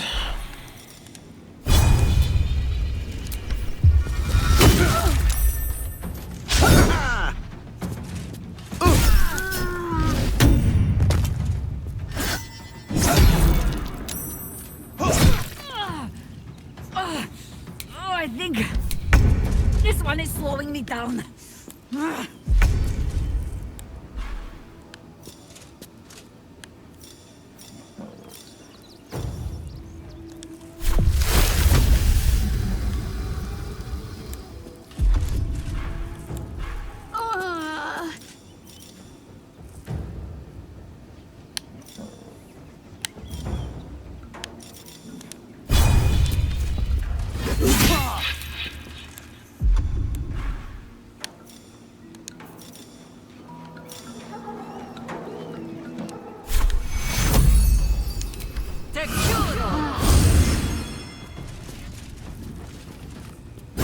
Where do you think you're going, mister?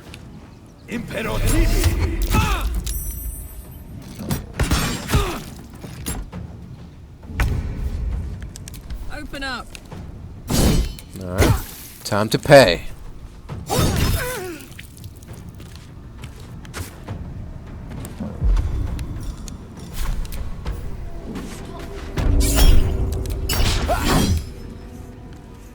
What now? Or not? What now? A little bit of this.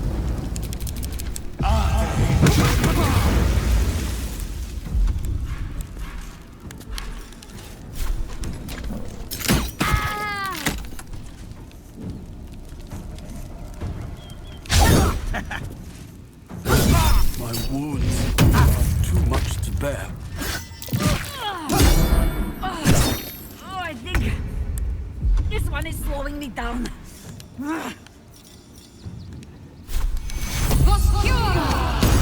Soldier, I A need your little help. help, please.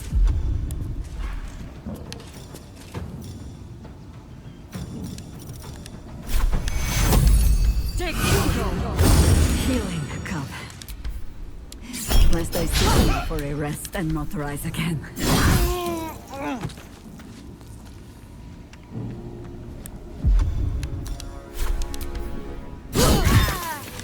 Fascinating. There we go. But, was that really such a good idea? Crossing has so few lodgings. We need at least a double bed. How about the Flophouse? It has plenty of spare beds. Great. We can bunk with 10 other people and pray none of them have sticky Does this things. mean all? Does this mean all? Wyrm's Crossing. The brothel? This place has been a haven. Some harpers were less than welcome in the city proper. Huh. Seems hard to imagine your efforts haven't always been appreciated. Okay. Does this mean that only some flaming fists are gonna be hostile?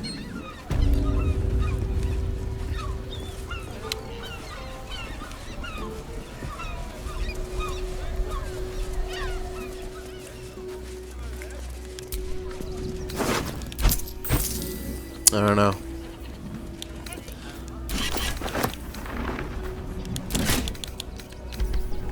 Best keep your hands to yourself. Excuse me? Best keep... Who the fuck are you? Your thievery has been noticed. Choose your next move carefully.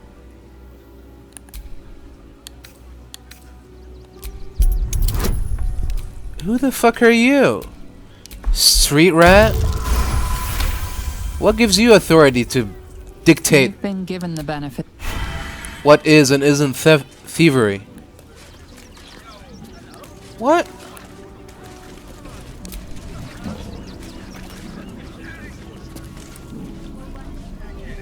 What about this guy then? Not everyone subscribes. Oh, come on. I just killed... Okay. I killed Readers will be outraged. a gang of soldiers, and I can't even loot them? Just because some journalist is looking at me? Ah, are you trying to get into the city? Got a minute to tell me about your experience at the gate today? Well, no comment. Uh-huh. I see you don't trust journalists. Can't say I blame you. I'm not here to catch you out. I'm covering the closure of the gates for the Baldur's Mouth Gazette. My editor sent me. Uh-huh.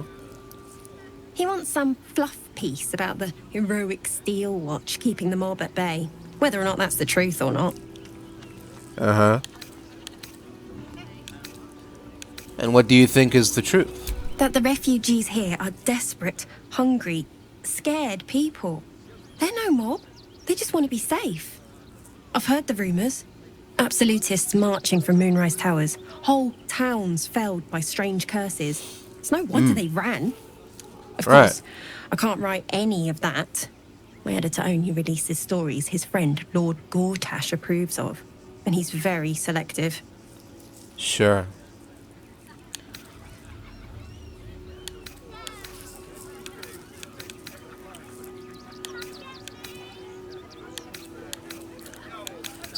So people in the city have no idea what's going on?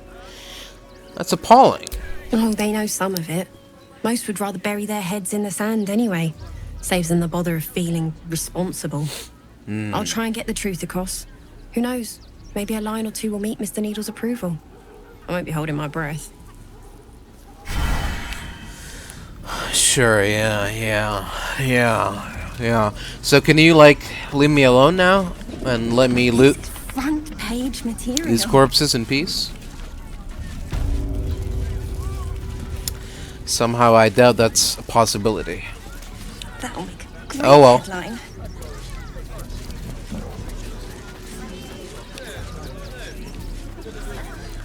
I don't care how big Money. I'll give them a piece of my mind. Hello? Oh, bloody dogs. You alright?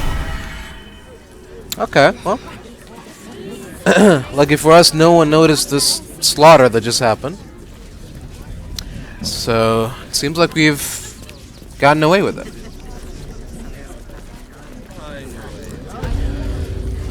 Alright. I guess we'll quick save again. I'm gonna take another break, and then I'm gonna sort out this inventory mess we got, and we'll be right back. All right, everyone, welcome back to Baldur's Gate 3. We've made a full circle and returned once more to the Open Hand Temple, where we still hope to solve the mystery of the murdered priest. What's the story? Why are you still marked?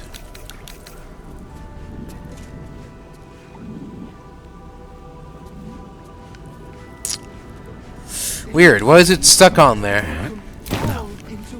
The guy that cast it on her is dead now, so surely that means that the concentration is broken.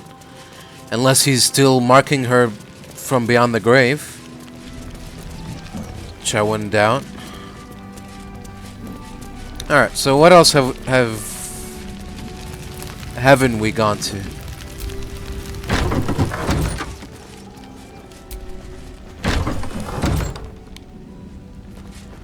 Oh.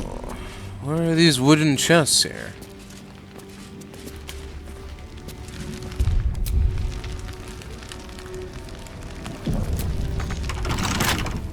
Which one is Lorgan's? This chest is deeper than it looks. Oh. A double bottom. Of course. Confessions, Volume 1, Father Lorgan. The most recent entry in this journal bears particularly heavy quill marks and crossed through revisions. I penned this from the temple cellar, the only place I feel close to the Ilmater's will anymore.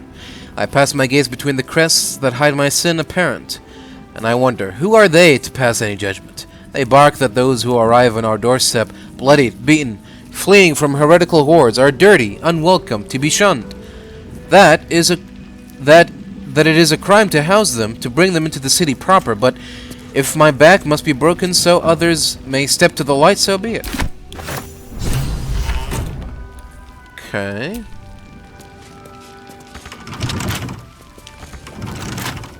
So what does that mean?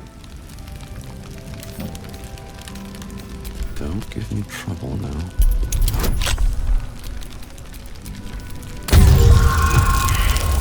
Let's see what we got here. That's not good.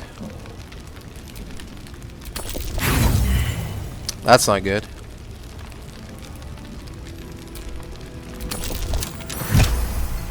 There we go. Oh. Seraphic Pugilist Gloves. Angel Clocker Knuckles. I see.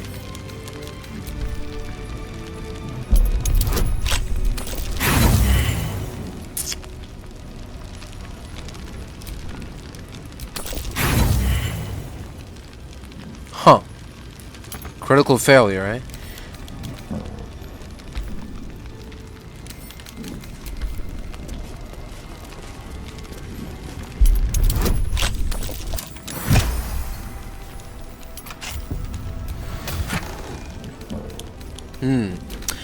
You know what? I think the rolls depend on what is inside the chest. If what's inside the chest is a bunch of garbage, there's a higher chance of you getting high numbers. And if there's good stuff, you start to roll low numbers. I think that's what... Yeah, see? That was easy. And there was nothing in there. But here, this is a very difficult walk, so... It's gotta mean that there's something good in it, right? Let's see. Let's see if my theory is true. Okay, it wasn't true. So the game just likes to be a prick about it. It's good to know. The Well-Tended Garden. A non-denominational guide to gardening for faithful folk. Whomever you pop your prayers toward, everyone needs healing, and you can't afford a blessing or a miracle for every scraped knee. That's where the most holy art of planting shrubs comes in. What to grow? Healing. Rogue's morsel. Best grown in the dark and dusk. You can even plant these in cellars. Amazing. Balsam. A spindly flower that takes well to tall and chilly climes. Yellow musk creeper. Now, these ones are a tad difficult. They do feed on human corpses, which doesn't fit in with an awful lot of faiths. But think about it. Really cuts down on graveyard space. What to grow? Poisons. Mugwort. This stuff cures any poison when refined right, but it does smell awful powerful. Stink out a whole temple, this will. Okay, that's it. Easy furniture is DIY. A practical guide to furniture building. The false bottom chest. Now this false bottom ain't an illusory glamour, but a surefire way of stopping your most precious belongings becoming someone else's. Prying kids, snooping house guests, or even overzealous city watchmen will all be stumped by this simple trick.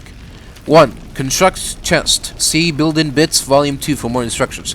Cut some wood to the dimensions of your chest's internal base. Make sure to match the grain and hue. Nail in some wine corks to the original base. Punch a wee hole in the new bottom. Drop the new bottom into the chest. If you need to move the false bottom, use a long bent nail to lift it out and peruse the goodies as you please. Interesting. So that's how we did it. I'll give it a shot. book full of furtive prayers for forgiveness to the crying god. It smells musty, as if kept underground for a long time. Lord Ilmater, I beseech you, look upon me and behold my sin. Let it stand before your infinite patience and balk in its presence. For while I am weak, you stand mighty. Let me be absolved before your weeping majesty, that I may cleanly bear the burden of others in your name. My knees may stagger, my bones may break, my will may fracture, but my faith stands strong on your shoulders, Lord, if you will it. Register of Temple Dead Speakers. A death will often cause, or in turn be caused by, an imbalance of suffering. On such occasions, a priest must commune with the spirit to see if they can address their imbalance. Please list your trained temple dead speakers below. Dead speakers of the Open Hand Temple. Lash Bearer Katrine, Left Temple. Sister Clarwin, deceased. Father Lorgan, deceased. At the bottom of the page, there is a handwritten annotation. Apply for dead speaker training at earliest opportunity. Can't have none at next temple inspection. Why? That's curious. Okay. Let's go over here. Good here, I hope. The Hell's Unleashed.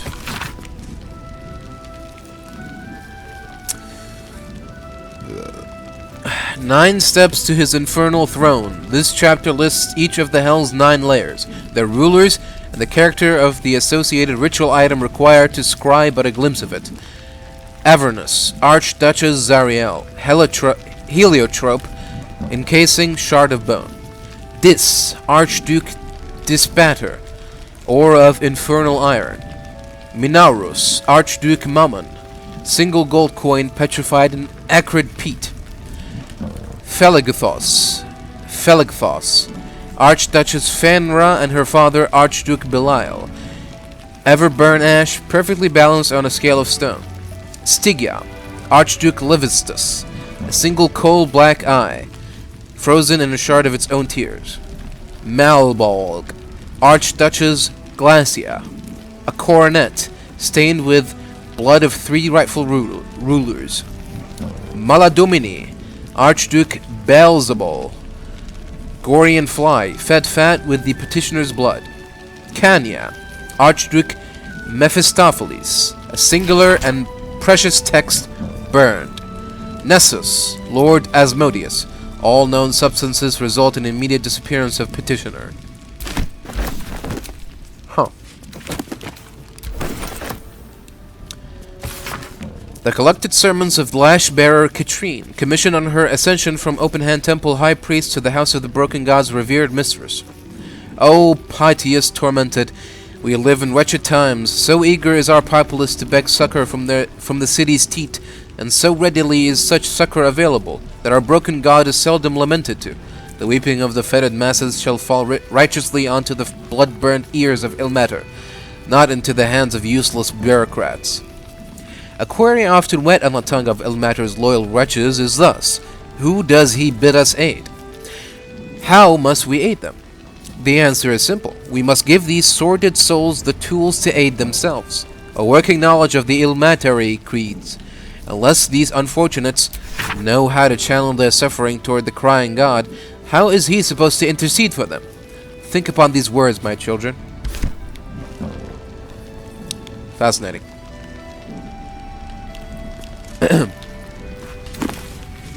Ooh, eyewitness accounts. Though an official document, this appears to be one of the many hastily produced copies documenting the night of Elturel's descent into Avernus. Emir, I am acting Gauntlet Emir of the Flaming Fist. Repeat what you told my people for the room to hear. You should be helping. Aren't you supposed to help? First, I need to know what happened. It's gone. The city, the light, the companion. I was born in its glow. Never seen real darkness before. Get a grip on yourself, man. There was no sound to begin with. The sky flickered, dark, and then light again. Then the companion changed from gold to black. My farm's almost a half-day's ride from the city, but I could hear the screams. Thousands of people plunged into darkness, while the world went mad. And then? More lights, but dark lights. It makes no sense, I know. They came from the companion. wicked streaks stabbing into the city and tearing it apart. Then the sky, the ground, the buildings, they all folded in on themselves like an invisible hand were crushing them. And the city? There is no city! Iltillar is gone! When did this happen? Yesterday. I fled through the darkness until I found you. Lock him up. I've done nothing wrong. You've got to go to help them. He is the 11th we've picked up since morning. Make copies, deliver the transcript to every Flaming Fist post from here to the Risen Road by hand. Until we know exactly what's happening out there, nobody from Elturgard goes west. And don't talk to anyone outside the Fist about this. Maintain control. Gondian Research Report. Here you pass your eyes over a Gondian report concerning the Shadow Curse. Landmarks are sketched quite expertly, with special attention paid to areas where the curse hangs thickest. Of interest, the report ends with a recommendation for someone called the High Artificer. That recommendation reads thusly: It is a geography unsalvageable, High Artificer. The curse's ambiguity makes it inscrutable as well as deadly. It is the shared belief amongst our party that this area be designated as imperative to avoid on Gondian maps, and for all further expeditions to be summarily halted, discontinued, and not reconsidered thereafter. Alright. I thought we were going to find something useful up there, but I guess not.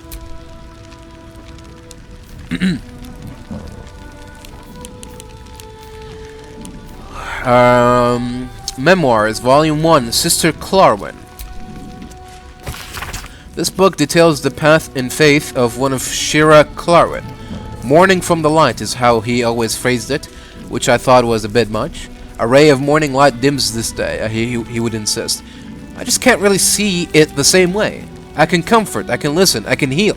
Of course, my talents are best suited in worship of Elmater. I have no ill will towards the Morning Lord, indeed. I think a shaft of his light will always shine in my heart. I worry, too. There's something that glimmers in Pa's eyes when he talks about the light, and it's not something I like. I alight to Baldur's Gate next 10 day, to the Open Hand Temple. Maybe they'll know what ails him.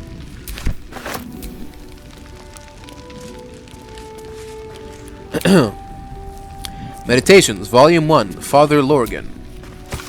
This record, penned by Rector Yanis, consolidates various sermons of Father Lorgan, High Priest of the Open Hand Temple. Do not, brethren, mistake the wonders of gathered society for the decrees of those atop it. It is the duty of a faithful tormented. It is your duty to know when these decrees beget unjust suffering. It is not an easy duty. It is a duty that will scar your hands from carrying it, as it well should. We must at all times recall a central fact. To suffer is not holy. To suffer is a consequence of holy duty made practice. Ilmater does not enjoy his pain, my friends. He endures it because it is just. Our own pain is an acceptable price to pay, but it is not a good in itself. Some may ask of you, if you are loved by your God, why does he allow you to suffer? Why does he allow anyone to suffer? The question is strong rhetoric, but it has an answer. One cannot be healed without first being hurt. One cannot truly know joy without knowing its absence. But to live a life full of absence, full of suffering, would be to know only one thing. We enact balance in the name of the Lord on the rack, for it is right and it is just. Alright, well, I'm convinced.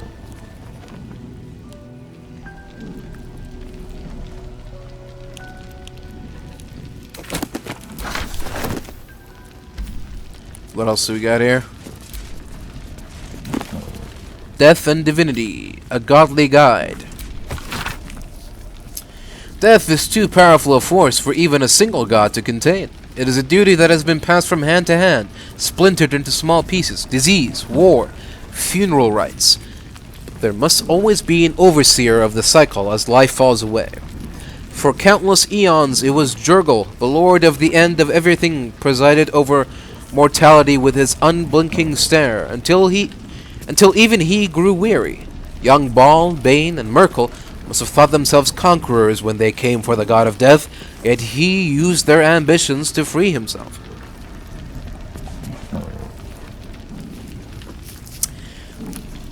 Merkel claimed primacy over death from Jurgel's bargain, but even he does not rule death alone. What is murder if not the most violent of deaths, seized by Baal in his incessant greed? What need would there be for noble Kelimvor to judge passing souls if one deity could hold the process entire? Even gods can die after all. Those who worship death should remember that above all else. Selûne's devotee. This diary records... oh. You've read that? I don't care about that.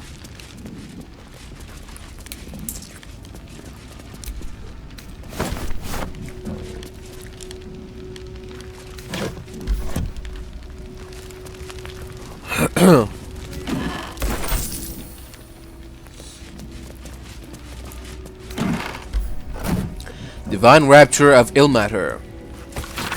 The faded text and battered parchment of this Exenian manuscript date back to 4th century DR. And lo, he walked among us, but for brief and brilliant moment, the crying god wept upon our earth with the tears of a most fortunate faithful. He took the cur of Gehenna, this most defiled creature of murder, and held it in his immutable embrace. In his most perfect knowing, he walked with it into the sea of fallen stars. The cur clawed and screamed and ripped and tore, but he brooked no quarter. And when the sea ran red with the blood of the divine, the wailing and gnashing ceased, the creature was dead. No trace of his commanded faithful remained, save for a humble iron helm, which washed ashore with nary a scratch or sea rust about it. Cool.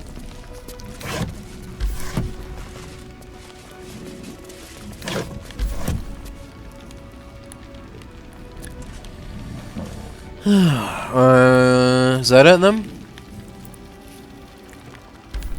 I think so. I think we're finally done with this area of the temple.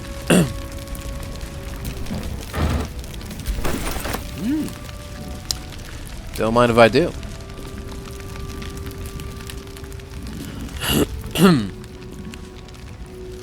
Is it really stealing though?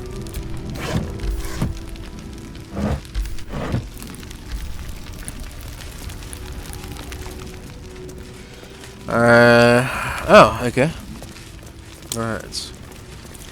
Still haven't found a place for that rose flower shaped keyhole thing.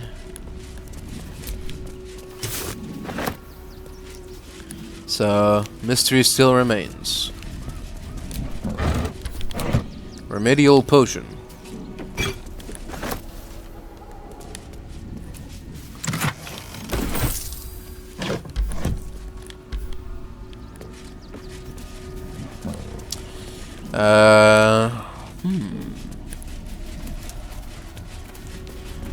What have we got here?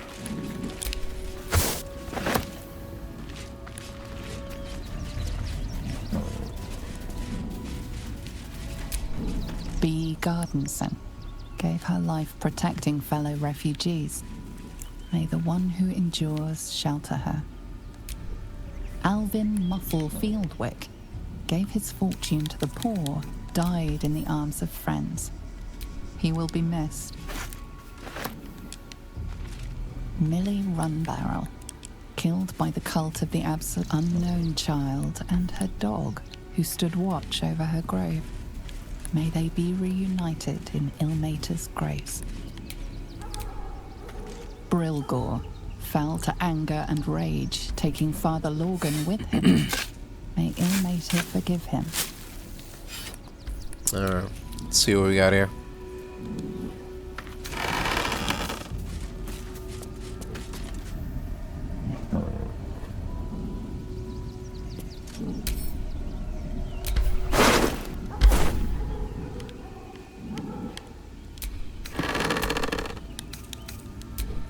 Can we pick him up?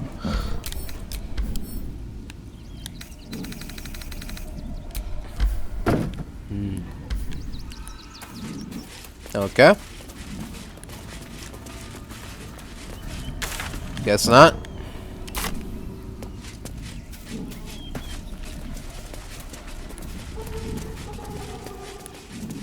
I guess if we had a scroll of Speak with Dead or whatever, that could come in handy. But we don't, do we? No.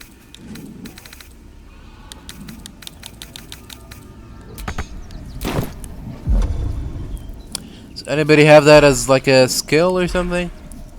Bonus? Anything? I wonder what the next move is. Shadowheart, can you talk to the dead?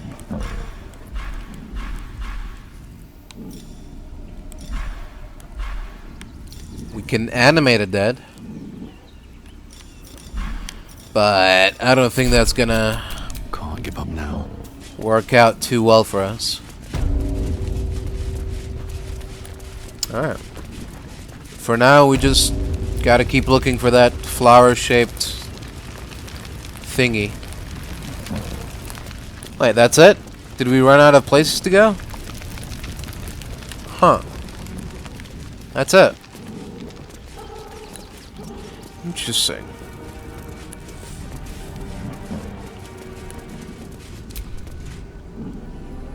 Please, leave me.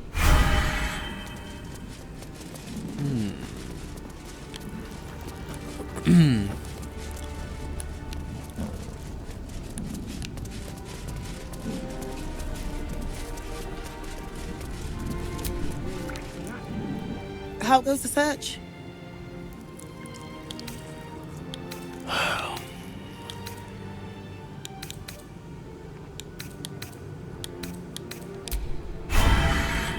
Can't ask her about the flower-shaped key. We still have it, right?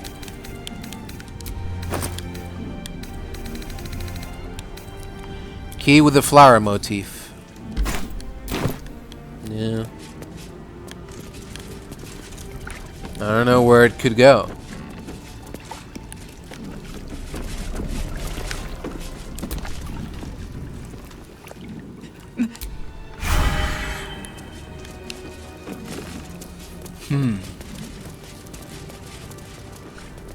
Alright.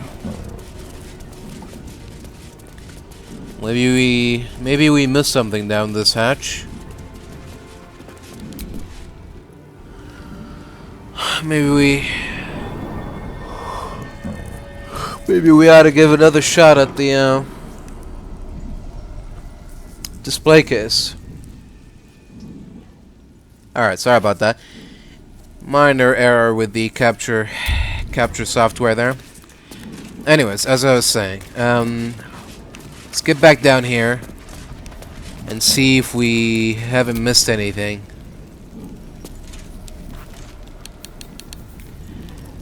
Like this fruit basket. Oh, there's onions inside the fruit basket.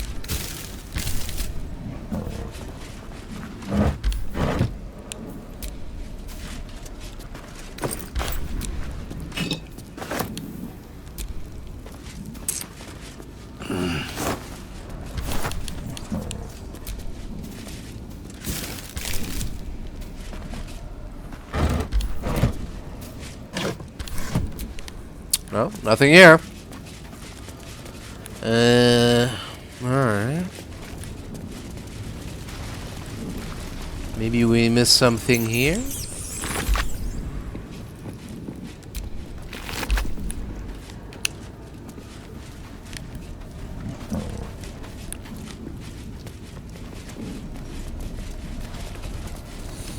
Alright.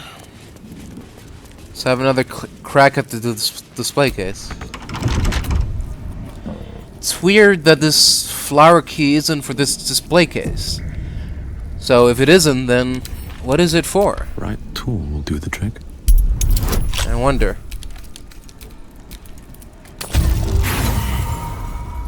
Aw, critical failure, really? Aw, man. Oh man. Oh man.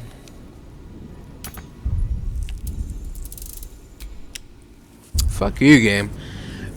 Bennadril couldn't unlock display case with thieves' tools. Bennadril is failure. Yeah, it's not like the game is rigged or anything. Sure, you keep telling yourself that. Yeah, it's my fault. It's my fault that I have, like, +1 dexterity, a bunch of thieves' tools, I got guidance. It's my fault that I keep rolling the dice and getting low numbers. Yeah, it's my fault. It's not like this game is based on luck or anything. Sure, it's my fault. If only I rolled strong enough. Fuck off.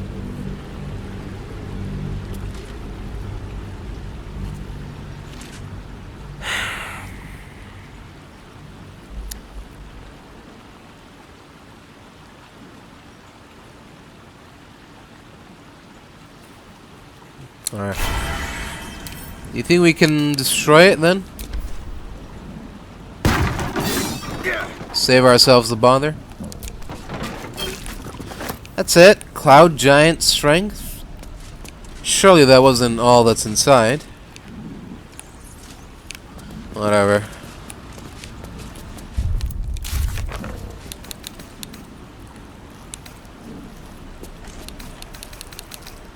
Are we seriously done?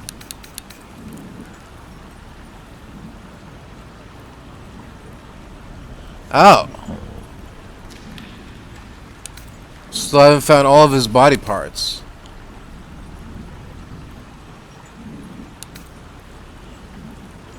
Think they could be down there still in that cave?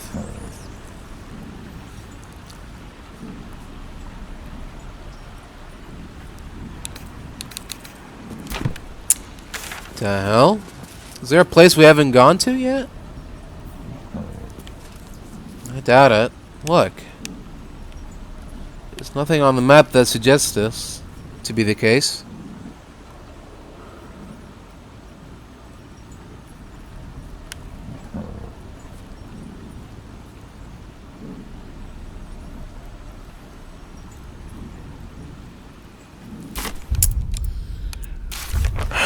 I don't even know anymore.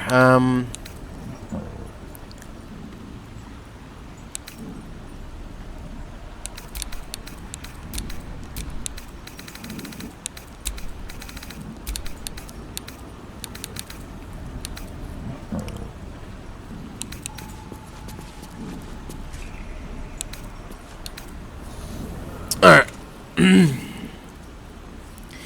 Let me just quickly look this up then, so we can save a lot of time for both of us here. I just want to know if the body parts or the thing to use the flower key is down here in this cave or not. So let's search for flower key. Where to use the strange flowery key. The strange flowery key opens up a hidden wardrobe door on the 3rd floor of Fraygo's Flophouse. What? Look at me, give the strange flowery key waiting to be used.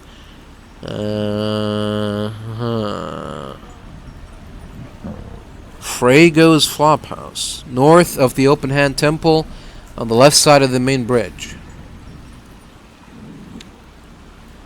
Interesting. Okay. Keep that in mind. Okay, how about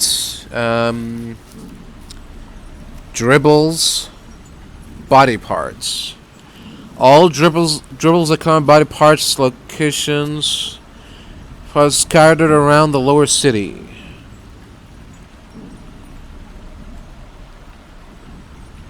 Okay. But, like, where exactly?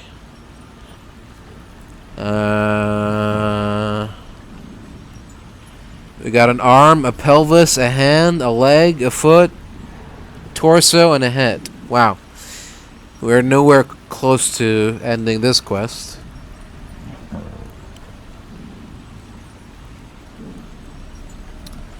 Let's see here. Eastern parts of Sorcerer's Sundries. Basilisk Gate Waypoint. Inside of the body of Gohumbury Tresp. Popper's nearby stall.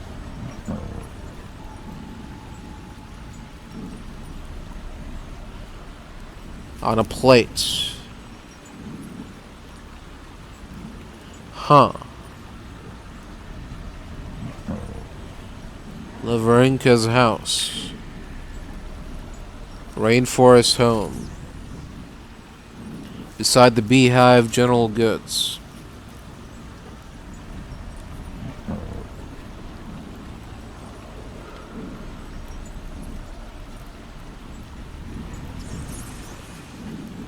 Huh. Part of the main quest too? Like, goddamn, alright. I thought this was gonna be just a quick and done thing, but no. It's like a fucking scavenger hunt. Great. Okay. Well, there you go. That confirms it. None of the things I'm looking for are here. Alright.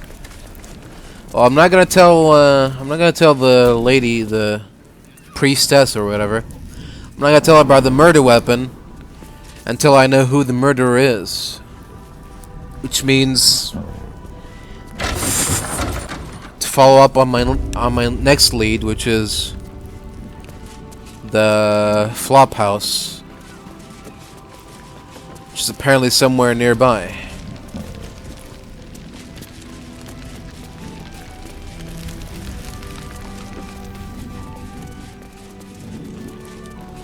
Let's see here. But we also we're gonna have to go back to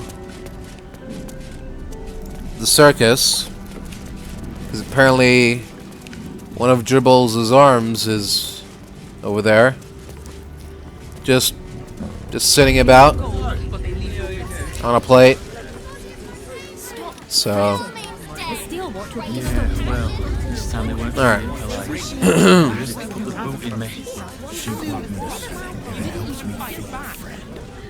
It would be most pleasing to sleep indoors.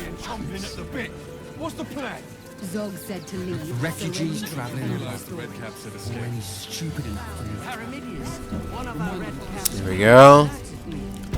Heading back to old Bonesy here.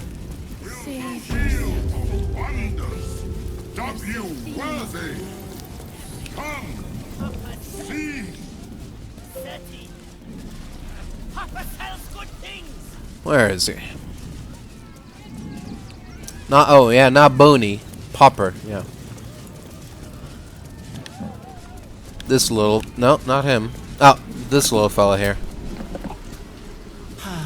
Clown Man is dead. Oh well. Want a treat-o? How do we...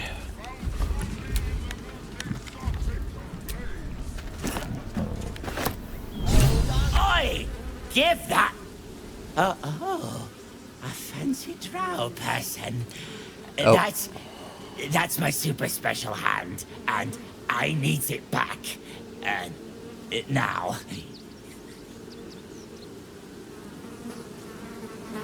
What makes this hand so special? I found it by the clown man's tent. Fought a rat for it and everything's. It's a one-of-a-kind hand with artisanal bite marks. It's worth lots. Yeah, I don't think so.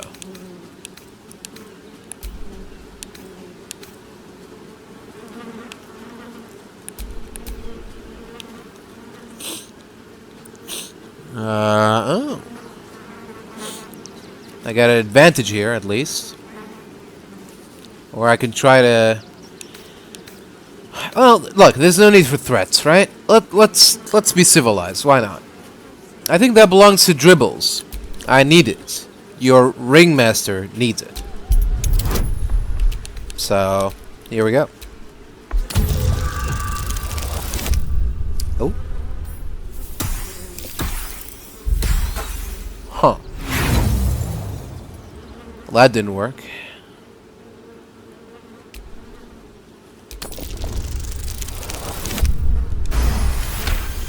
There we go. All right. Now when Lucretia says we family, suppose that means Dribbles was too. Yeah. But don't tell nobodies I gave it to you for free. Got to protect my reputation as a tough business lord. Of course, friend. I understand. Don't worry. Your secret is safe with me. Welcome to Sword Coast Couriers. To send and to serve. Delivery not guaranteed. What?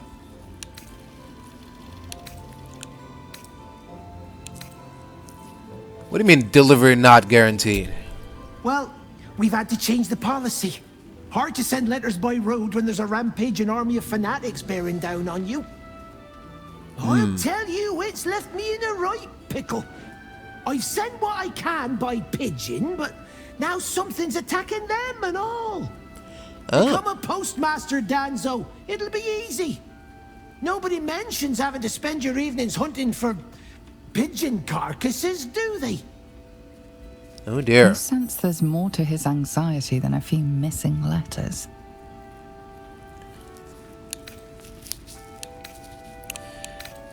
I sense there's more to your anxiety than a few missing letters. Oh, well, one of the missing letters is my own correspondence. A personal matter, nothing serious. But you can understand if people think I can't even deliver my own letters, I'd be finished. I see.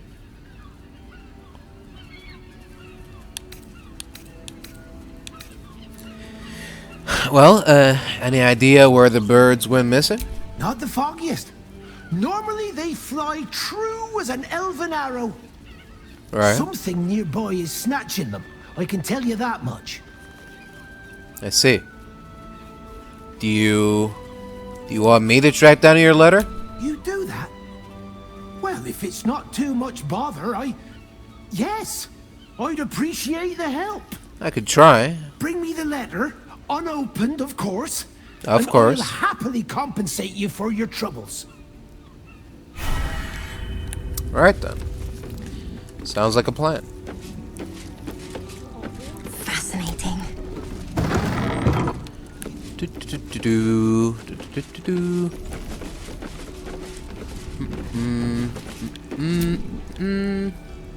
Pigeons are very sensitive. They can't fly straight if they're disturbed. Right. Okay, good to know. Lily Jasmine.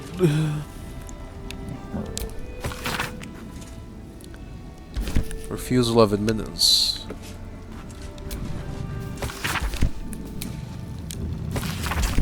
Got some good gossip here. Oh.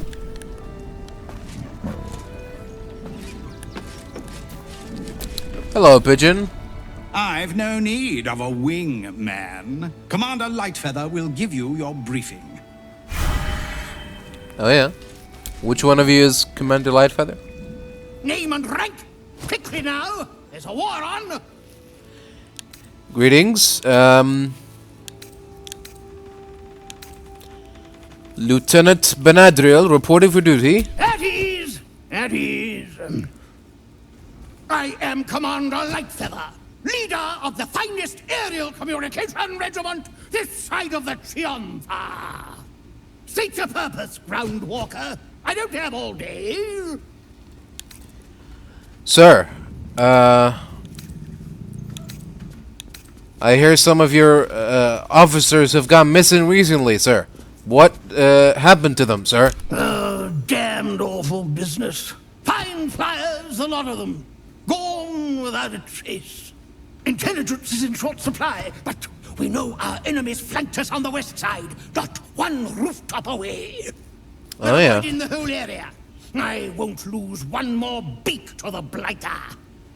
I see. If you pass that way, beware the sign of the featherless wings. From that rooftop, none return. Oh. Is that right? Curious. A little wet under the wing for our unit. The commander will soon straighten you out. Alright then.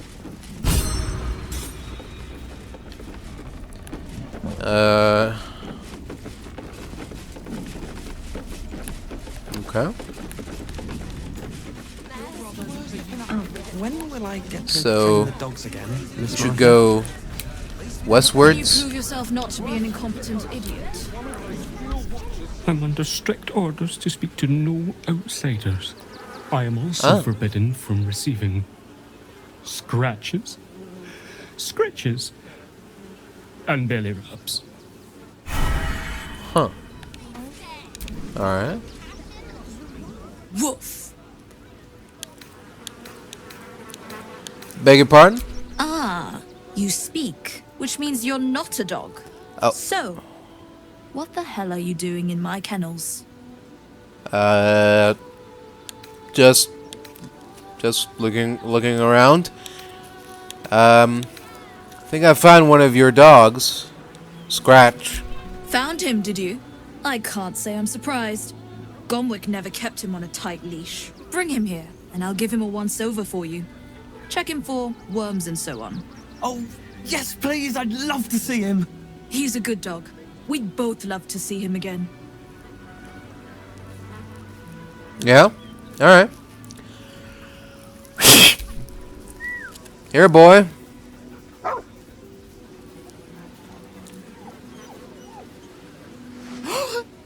Scratch! Oh, it's good to see you, boy. Shut up, Dringo, and get back to work. And you've been slacking as well, Scratch, my boy. This dog is property of Sword Coast Couriers. I'll take him off your hands now.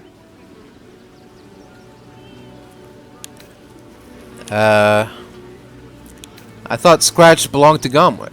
Gomwick was his handler, not his owner. I see. Well, see, he kind of lives with me now, so, well, you can't just take him. I can do whatever I please. He's my dog. Now get out. This is a private yard.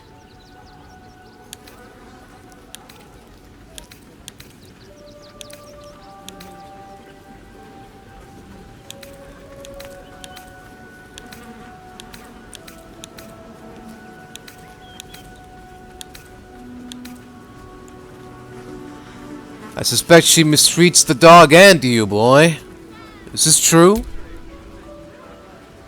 It's not just Scratch. She's always hurting the dogs. Shut your mouth, Dringo.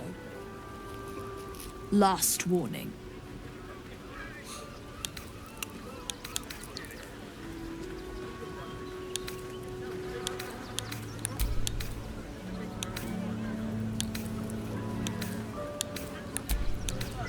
I hear Lord Gortash abhors animal abuse. Perhaps I should report to you to him. Oh boy. Not liking my odds here. Well. Oh, I can't believe it. Fine. You think you can do a better job without me? Be my guest. They're a useless bunch of mongrels. You're welcome to them.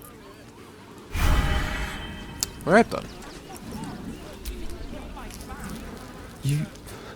You got rid of her. I'll Yeah. do a better job looking after these dogs than she ever did. I promise.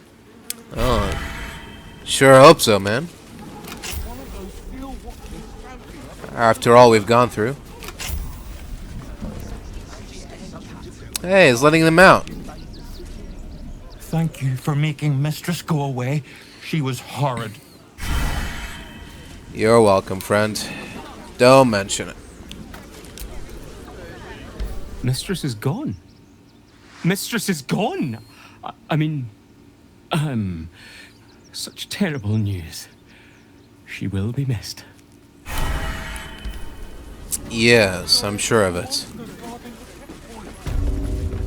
Well, you're nevertheless welcome. Ah, God! Journalists again. Fuck you want from me? Stelmane's murder, still unsolved. City Watch under scrutiny. I don't even bother anymore. Stelmane is dead.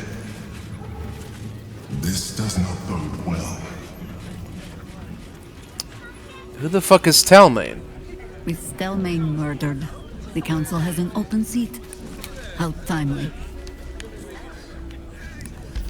Who said that? Stelmane Who's Stelmane? Bet you want to know all about Stelmane's murder? Hottest topic in Rivington. Apart from the March of the Absolute's army, I suppose. Got today's edition of the Baldur apart from that. right here. You want one? Sure, I'll take one. Excellent. You enjoy that one, alright? It's really gory. I'll do my best.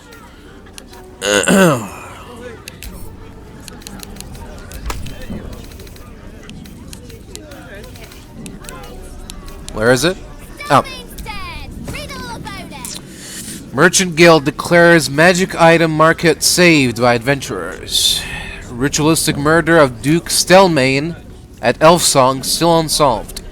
Postmaster Danzo Arkwright in trouble. What is happening to our letters?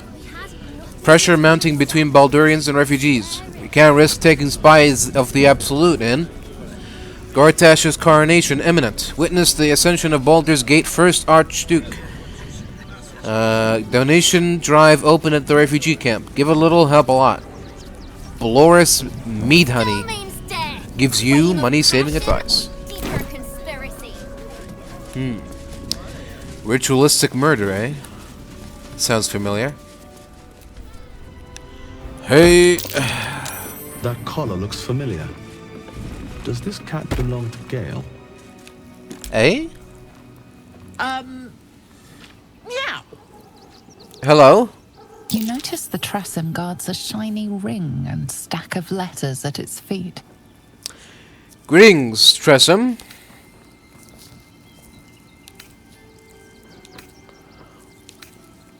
What are you doing here, Kitty? Kitty? How vulgar. You can call me... Actually, it's better if you don't call me at all. That'll be all, thank you.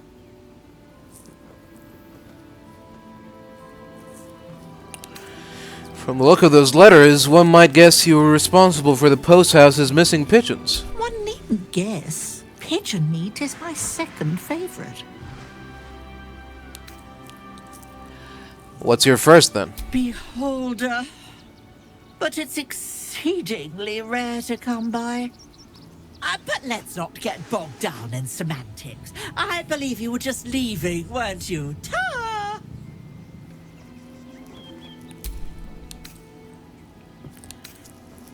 I'm not leaving till you agree to stop hunting these pigeons.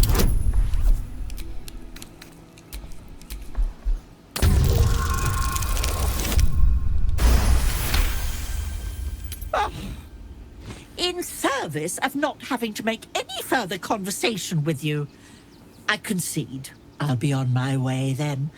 There are a few places in the city I'd like to visit.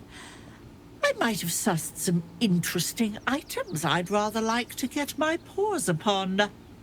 If I find anything interesting, I might even be willing to barter. Might. Ta-ra. Away. Huh? Alright then. That was easy enough. Bundle of letters. Is that it? Yeah, I guess so. Alright, let's head on down quickly before our potion runs out. Oh, look at that. Awesome. Awesome.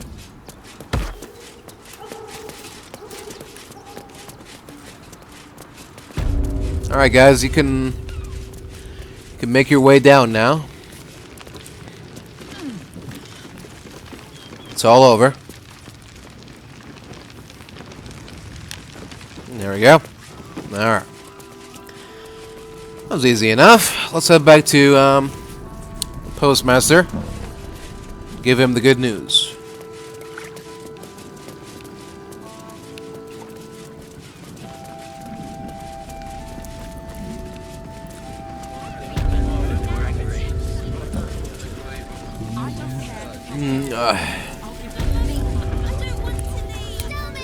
What are you doing here? Sorry, can't talk. I'm on a deadline. Yeah? Looks like you're spying on me. You're not spying on me, right? Don't suppose you've stumbled across those letters yet? I might have. Could this be the letter you were looking for? Thank the gods! Unopened as well. Oh, of course. What a relief. My customers will be most pleased. Here's your fee. As promised. Alright. Appreciate it. I accept your reward. Alright then. And with that, That'll make a great headline. I believe we're done with the outer city for now. It's time to head through the South Span checkpoint. Take a look around and see what kind of people and things are going on around here. Like this place, for example. It's got private rooms. Is this Shore's caress? Of course it is. Libations and sensual indulgences restore even the weariest souls. Alright. Hello? Finest fish caught this morning. What'll it be? Fish? Oh. That's all you got? Alright, sure. There you go, buddy. Come back soon. Fresh catch every day, guaranteed. Yep. See you later. I was kind of hoping on finding a trader that sells more than fish. Care to buy some art? Art? Sure. What kind of art do you got? Let's see here. Alright, here we go, buddy. Do come again. See you later. Alright, I was kind of hoping more traders that actually have something worth trading. Alright, let's head into Shore's caress. Maybe they got some good trading here. Open your mind to... Hello? Another drow for my feasting eyes. In darkness bred, yet no less delicious for it. Greetings. Elegant, decadent, and oh so dangerous. I know your bliss. A sturdy dwarf, a leather whip. She gives, you receive. Or have I misjudged you? You're way off, I'm afraid.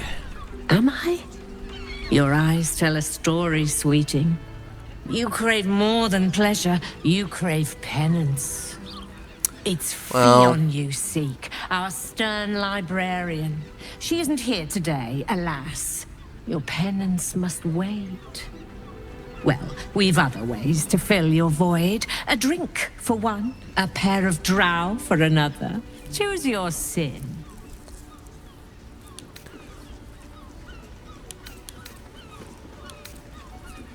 You know what? I'll get back to you on that. Huh. Okay. I see why this place is called Shore's Caress now. Come to pay your respects to the real lady of the house, I see. What a clever creature you are. It's your lucky day. I am receiving compliments at this time, and you are most welcome to make an offering. Oh, yeah?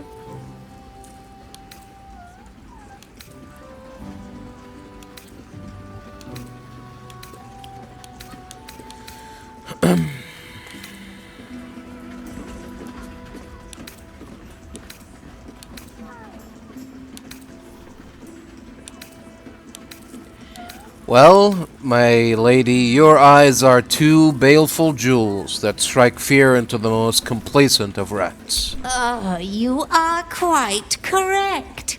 I consider them one of my finest features. The unwashed rabble who frequent this establishment have much to learn from your deference, and I must suffer their foibles alone. But they do say a burden shared is a burden halved. Mm-hmm.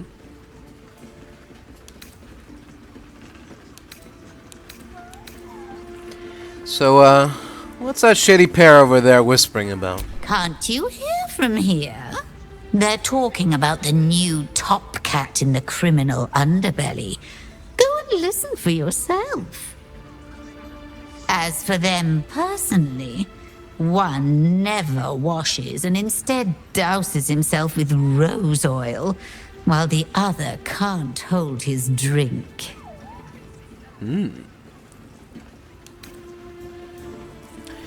So, what are your thoughts on the clientele as a whole? That's rather a broad topic. We get all sorts here. But there is one frequent visitor whose very presence offends me. Oh, yeah? He dresses fabulously, but stinks of the hells. Something infernal, to be sure. Abhorrent. Oh, yeah?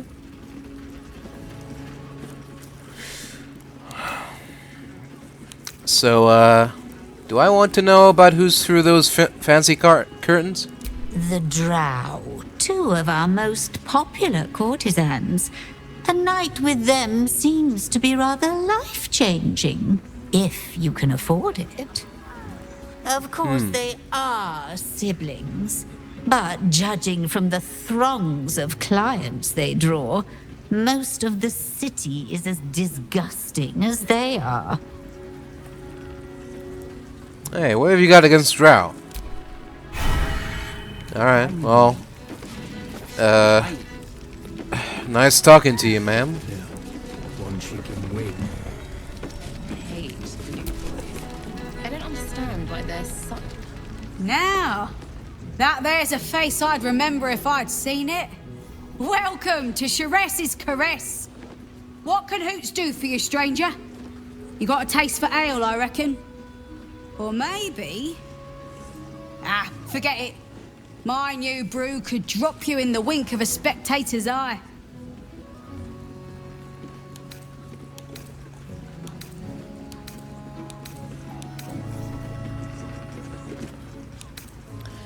Yeah? Alright then. I'll give it a try. Don't know about that, chum. Hoots Hooch packs a stronger wallop than all 10 of my knuckles. Could beef you up, sharpen your tongue, or knock you out cold. No telling till the first drop hits your gullet.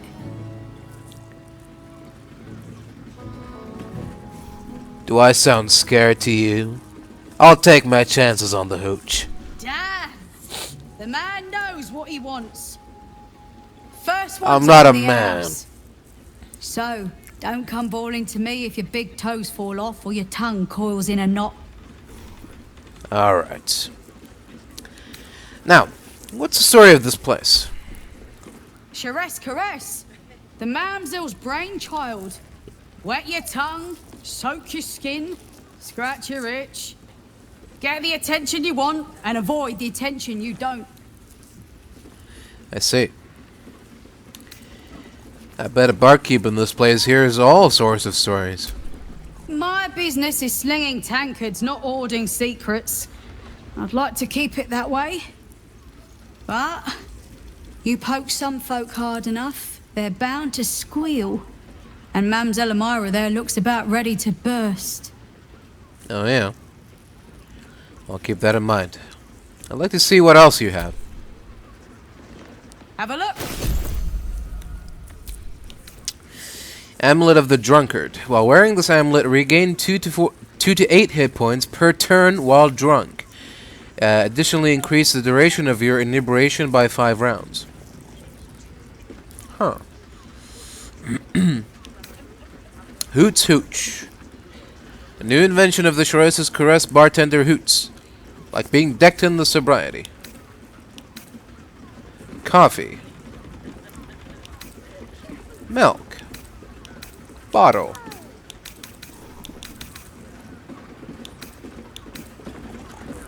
All set, are you? Yep. See you later. Let's try this out.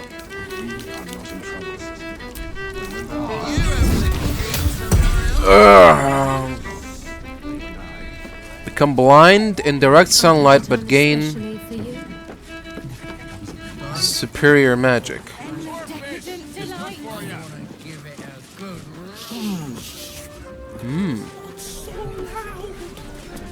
Alright. That's not so bad.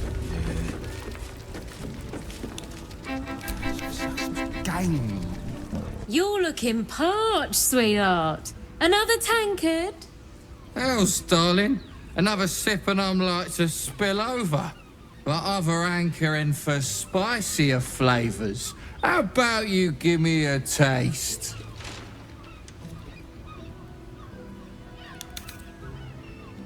What'd you say, doll? Have a sit on my lap. Let's see what pops up. Darling, how you set me a quiver. You are a beast among men. No, a dragon, setting my phoenix nest aflame. I shall slake your thirst, dragon. You will part your lips and drink of my essence. Oh, I will drink your essence. Hoots, order up! Another tankard for the fist. Huh. It's an interesting sales strategy. Damn, Hoots! That new batch burns stronger than a pit fiend's fist. I'll take that as a compliment. Take it however you want. But I'll be having my usual from now on. Something's off about this one. On your guard. Oh. It's Raphael's favorite misadventurer. You've put me out of pocket, you know. Raphael bet me 5 soul coins you'd reach the city in one piece. He rented a room upstairs in the hope that you'd drop by. Oh yeah. And you are? Ah, I forget we've never met. I've had my eyes and ears on you so long we feel like old friends. Carilla is my name. I'm Raphael's assistant, shall we say. Take your time. Have a drink. Sample the goods. Go see him when you're feeling refreshed.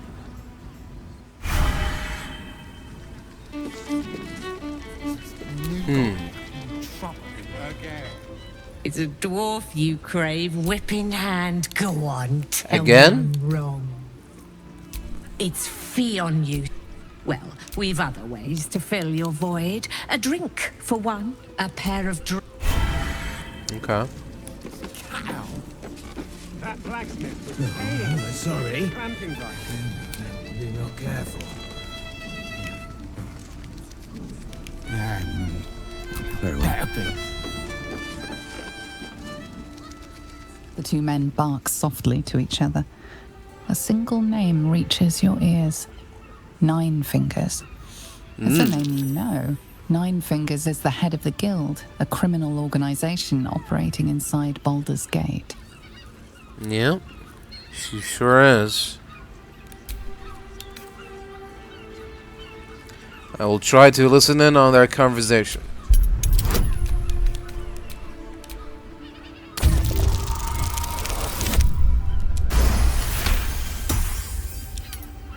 You rats with the guild now. Heard Nine Fingers met her match. The new kingpin? All meat and muscle, that one. And wild as a werebear. If he's looking to oust Nine Fingers, my blade's got his back. Sounds messy as the ninth hell. Must be why she called us to help. Is that right? The way I heard it, you Zent cut a deal with the new... Hold on. You there! Getting up in our affairs? Well, you know.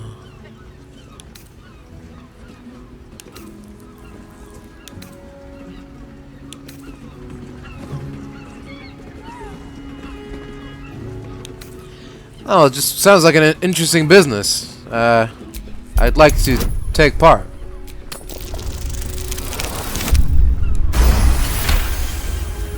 Look, this subject's not safe. You selling your services, beat feet to the Guildhall.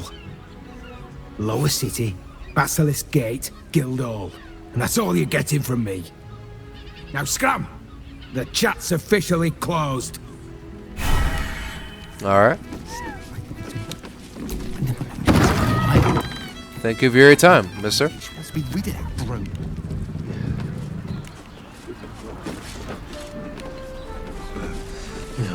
Huh. Music stops. Oh. Are you the drow? You can stare as much as you like. Okay. I will. Oh, you're the drow. My. I can tell you are a special one from a single glance. You have but to ask, and we can grant you a moment of pleasure. Don't be shy.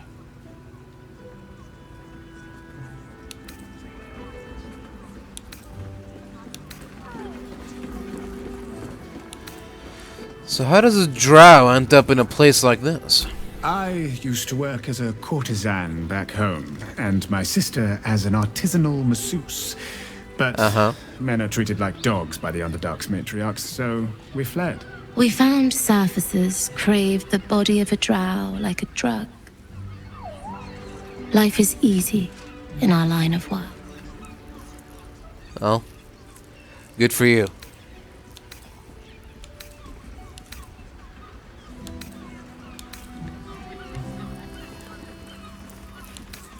As long as you're here of your own free will. Life is prosperous. I'm much happier kissing the many lips of the surface than tending a field or manning a shop.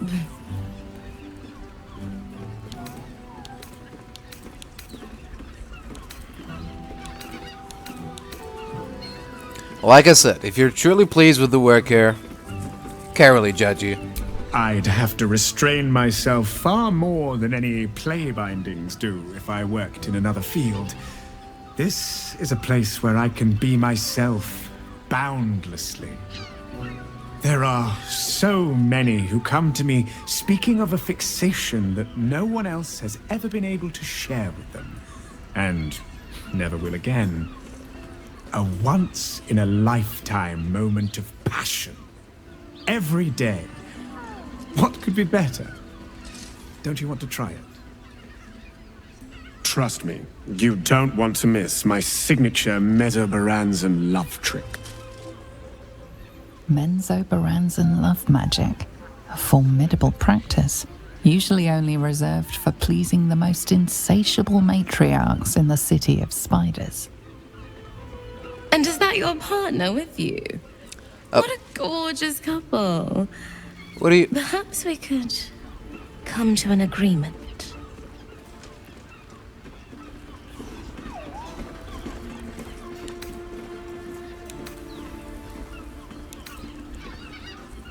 What kind of agreement?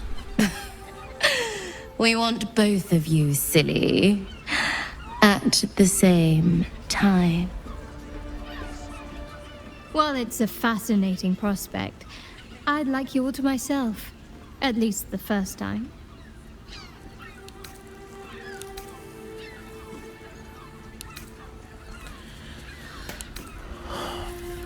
Well, good. Because I feel the same way. I'm glad. Provided we survive, there's plenty of nights yet to come. Exactly. Why waste it here? On these whores. Oh, there he is. 9 hells! You followed me all the way here? What could you possibly want with me now?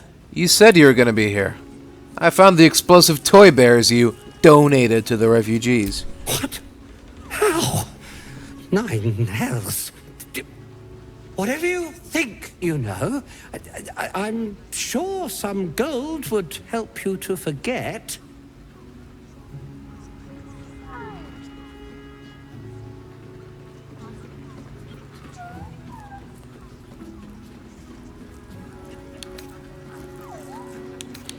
Keep your gold. I want answers. I'm just a simple toy maker, an artisan. I don't know anything. I don't think so. Killed me if I refuse to rig the toys. And they're definitely going to kill me now. Who is this they? I can't tell you. I won't tell you.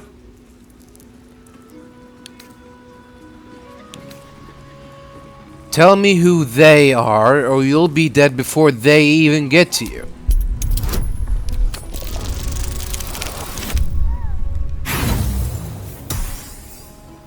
Oops.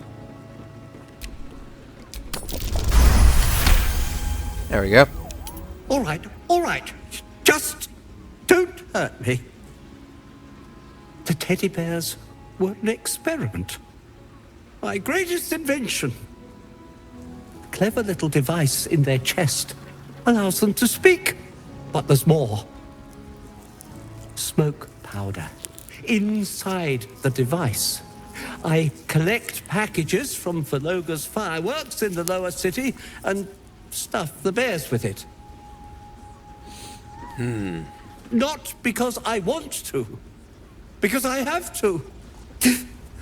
Otherwise they'll kill me.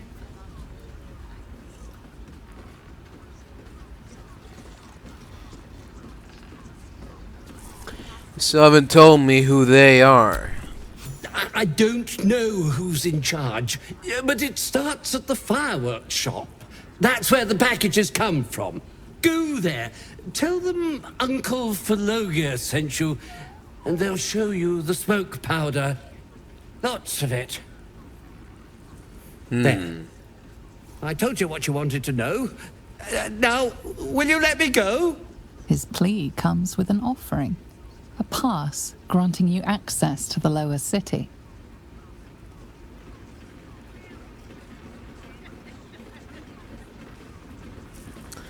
Alright, get out of my sight. Oh, I will, thank you. Thank you so much. Don't make me regret this.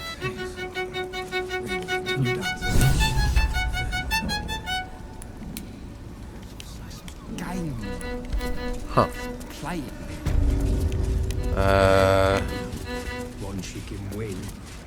Alright. That's it then.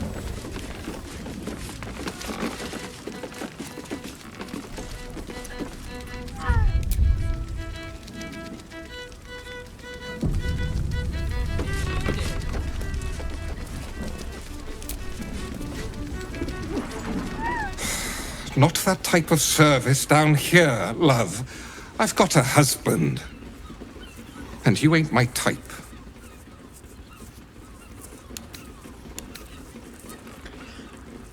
Alright, good to know.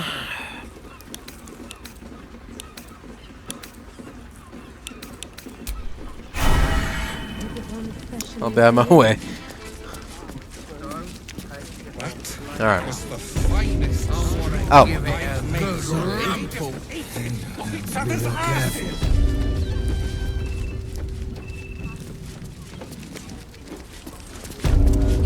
Oh?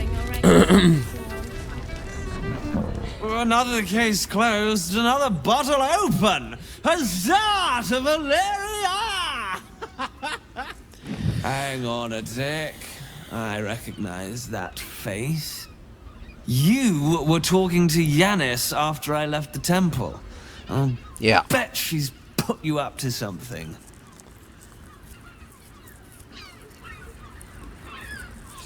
Yeah, you can say that. She asked me to find Lorgan's real killer, seeing as you can't be bothered. Why must you busybodies insist on interrupting a perfectly good night? I know that look. You remind me of Devella. Fine! If you doubt my conclusions, out with it. What have you found?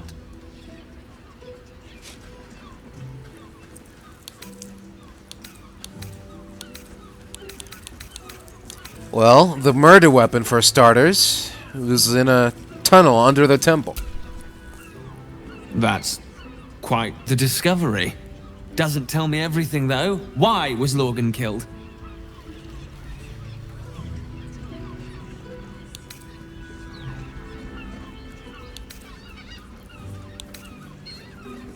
Could be to do with how he was helping the refugees. Could doesn't quite cut it here, I'm afraid. I need a solid, provable motive. Come back when you've got some real evidence. Alright, fine.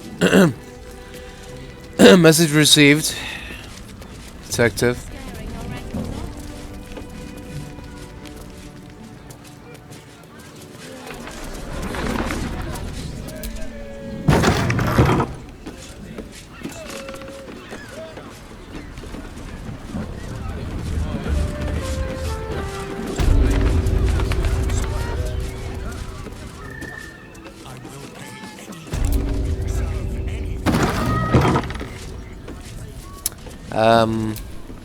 What?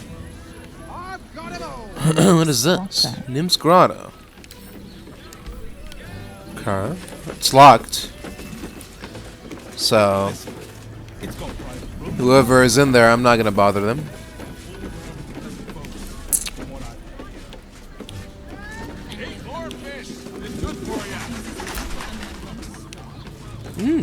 Elminster's library. In the library at all times. Brothel, pleasure house, den of decadent delight. Oh? You must hear me, devil.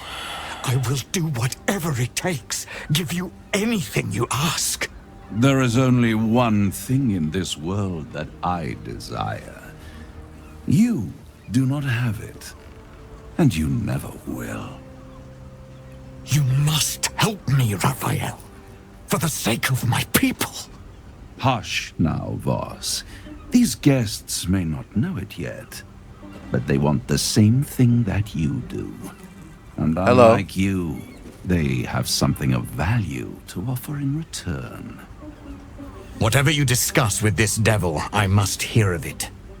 Find me below in the tap room, once you're loosed from his claws.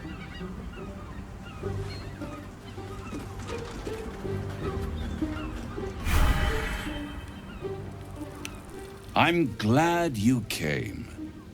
Not to my door, not yet, but to the final reckoning. One more thing before we begin, though. What's that?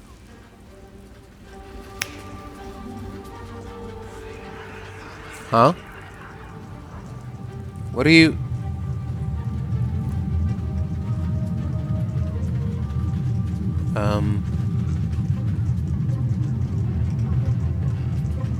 For the first time since the Nautiloid, your mind is clear. It's unsettling.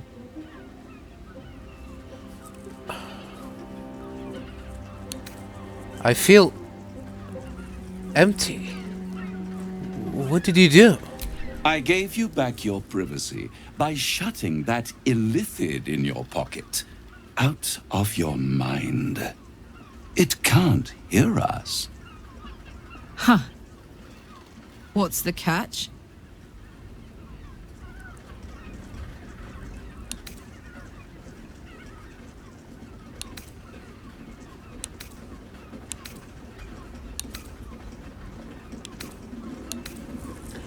Speak freely then. Tell me why you brought me here. I brought you here because I'm true to my word, and I can make all of this tadpole business go away. Which means you and your lovely friends can remain blessedly free of tentacles. Mm-hmm. Let us speak plain. Please. I'll admit, you've impressed me. I wasn't sure you'd make it this far. But no matter how far you come, you're still on the road to ruin. A road that leads directly to a confrontation with the Elder Brain. At best, it will kill you and everyone else in this city. At worst, it will assimilate you, and you won't have enough free will left to even wish you were dead.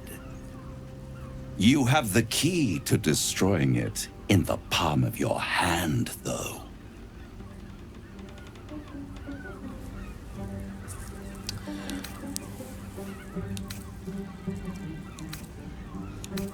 The prism? In a manner of speaking. But it's the one inside the prison that you need, not the illithid, the Gith. Oh. I can give you the means to break him free. Uh-huh. And why would I want to do that? I suppose you'd rather suck on the Emperor's tentacles till the end of your days? Orpheus is your only hope of surviving this horror show without devolving into an illithid. To you, he will be a friend. After all, you're at war with an Elder Brain.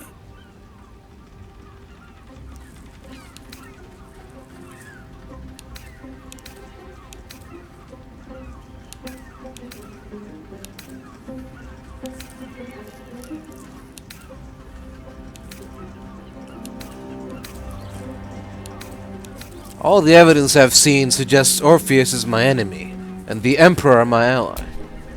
If I'd realized you were so gullible, I'd have tricked you into selling your soul for a pocketful of beans when we first met. To the Emperor, you are nothing more than a beast of burden, one that will transport it to the Elder Brain.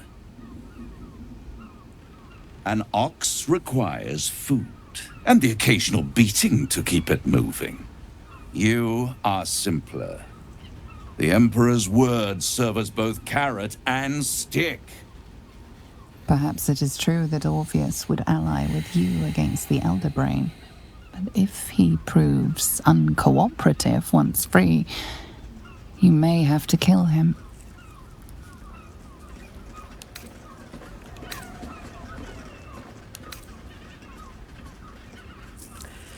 Alright, we're done here. I'm leaving. I won't stop you. But time is running out. So, don't stay away for long. If you see reason, I'll be here, waiting. Right up to the moment the world ends. Uh-huh. See you later, then. There you are. Oh. I thought I'd lost you. Something was Nope. blocking me from hearing your thoughts. I'm still here. Yep, that was Raphael. Raphael? Well, thank you for your honesty. Of course, I should have known the devil would come sniffing. The stench of impending chaos is irresistible to them. And what did he want with you? Oh, nothing. He just wants us to free Orpheus. Apparently he knows how. How interesting. No doubt he impressed upon you the need to do so. And what did you want in return for this knowledge?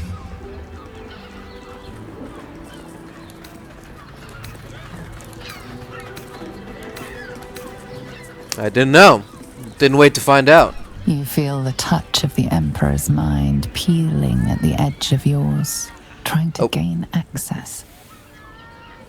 Its thoughts slide into yours, turning through them like fingers, sifting for answers, which it finds. What? You're telling the truth. Good. I am glad. But be careful. Of course I'm telling the truth. The devil is like a cockroach. No matter what you do to it, it will always come back. I doubt this will be the last time you are approached. I trust that you will continue to remember who is really on your side. Without my protection, you cannot defeat the Elder Brain. You cannot even get close to it, no matter what the devil whispers in your ear.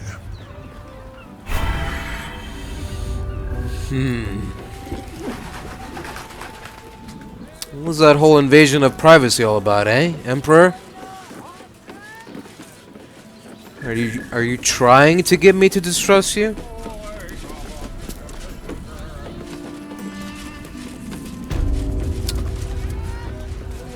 The hell? It's kind of sus, isn't it? Alright. Excuse me for a minute, I'll be right back. Alright, everybody. Welcome back to Baldur's Gate 3. We just ran into our favorite stalker, Raphael, who keeps trying to slide into the DMs, and once again we keep saying no to him. Karlak, what are you doing?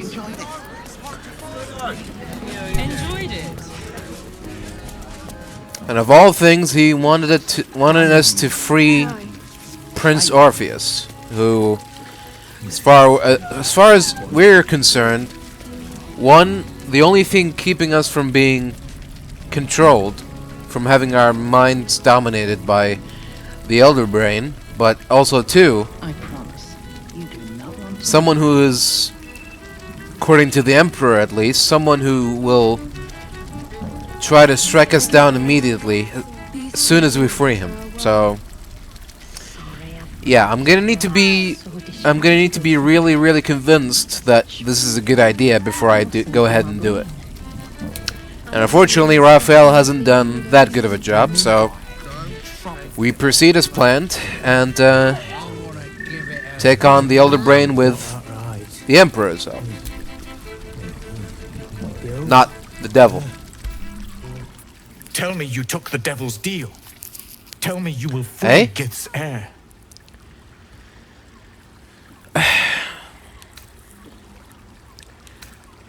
Thus, I'm not interested in pacting with devils. Skaketh! Orpheus will be free. There is no cost too high to unshackle my people.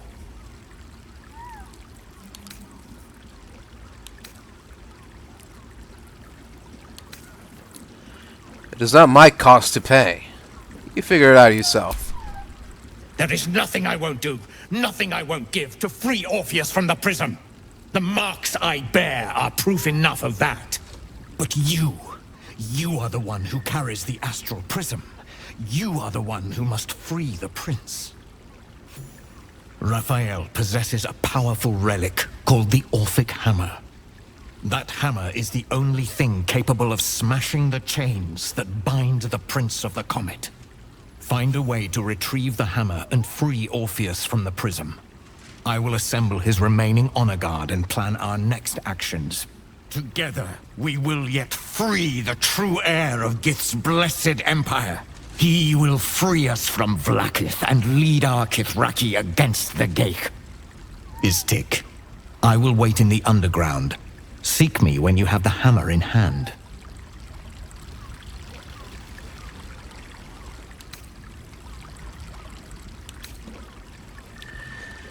Well, Orpheus sensed the tadpole before, and his guard attacked. Won't he attack if we free him? The Prince of the Comet aches for Githyanki liberation more than he abhors Geich.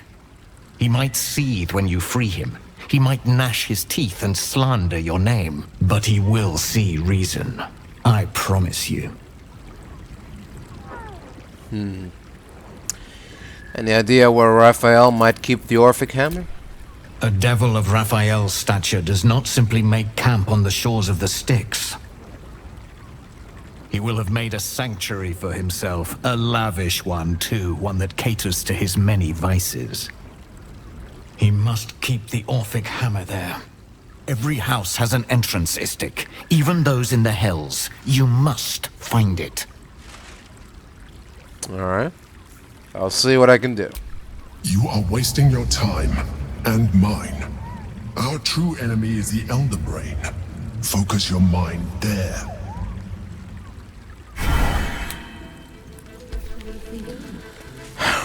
Alright. This just keeps getting more and more complicated.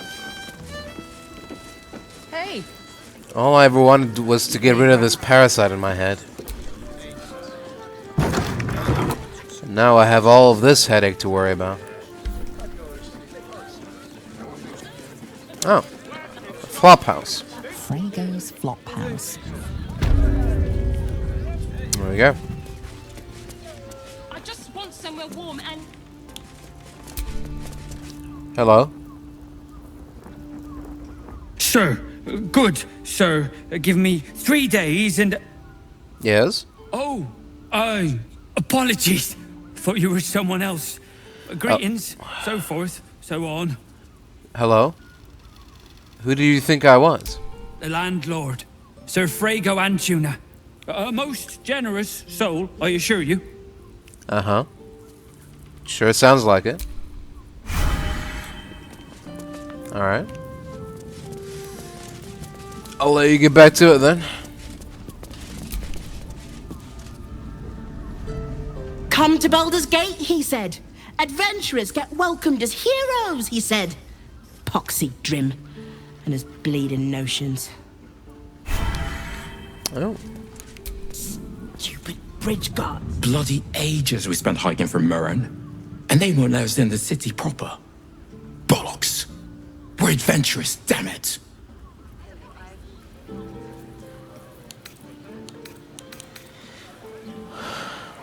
Why won't they let you in? The bridge guard chatted some shite about a coronation. Couldn't really make head nor tail of it. Yes. Coronation of Archduke Gortash himself.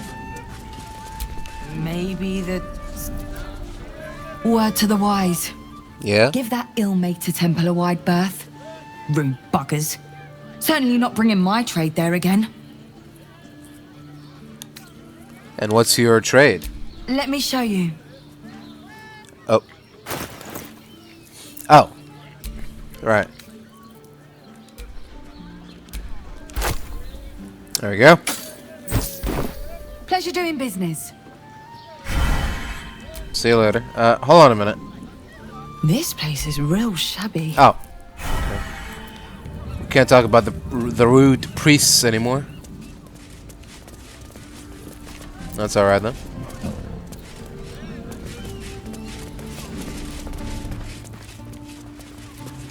Oh? Bloomin' hell, you look famished. I've got some victuals that'll warm you right up. I am feeling a bit peckish. What do you have? Have a skeg at these. There you go. That should do you. See you later.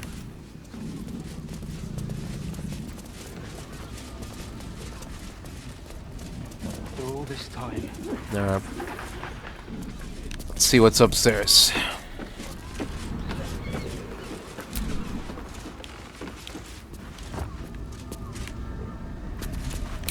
Excuse me. The great devil grows sloppy. Not you. He makes his offer, but only after telling us where to find what we seek. The Orphic Hammer. Yeah.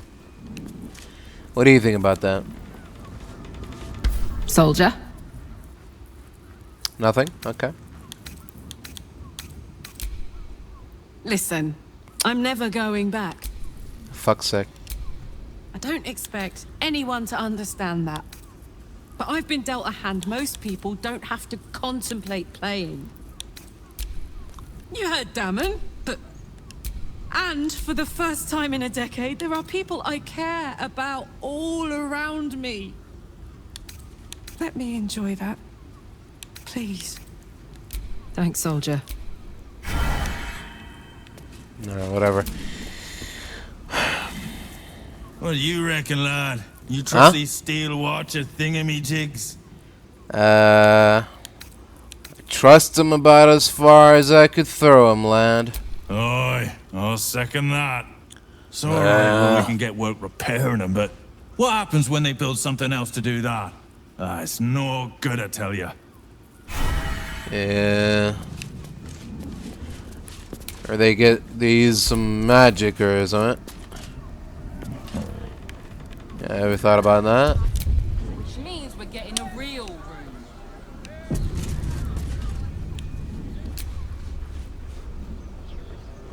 Best keep your hands to yourself. Where are these NPCs just teleport from? It's bullshit. Shut up. You little shite. You little fucking bleeder. Is he gonna teleport this time? Okay. Cool. Ooh.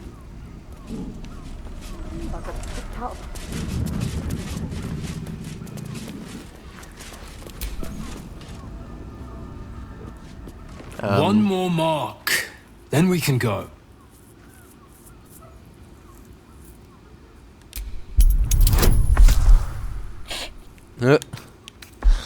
What? Disadvantage on stealth checks, right? Including dialogue too.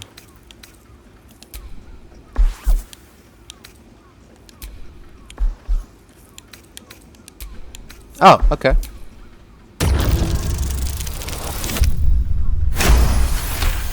Perfect. The Master said we have enough. The Black Mass is ready to begin. It's not for the Master. It's for me. I want a beating heart there, ready for me when the Mass is complete. And we're finally granted our freedom. After 200 years of rats, I think we deserve a real drink. There is no time. We are expected back at the palace. Relax.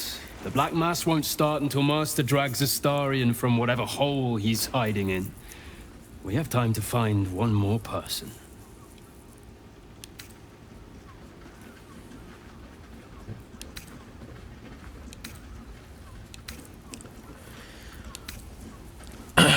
I'd be game if you're looking for volunteers. Well, hello, beautiful. Aren't you a sight to behold? Greetings. You must excuse my brother.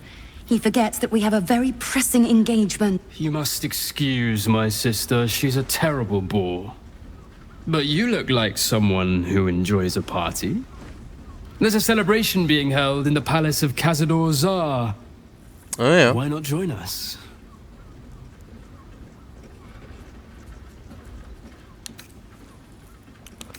Sure, I'll see you there.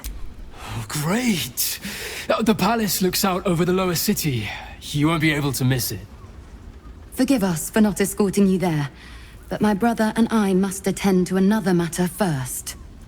Yes, dear sister, I know we have places to be. We'll leave once our good friends here have departed. I look forward to seeing you at the palace, though.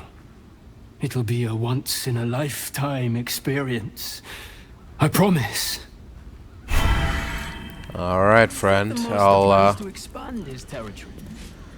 I'll take your word for it. Maybe even ours.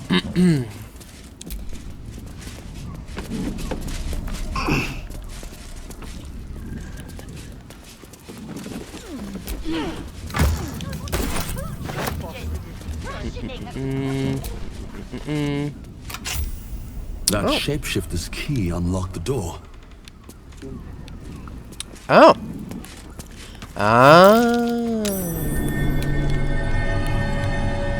Hey? What's it? What? What's happening?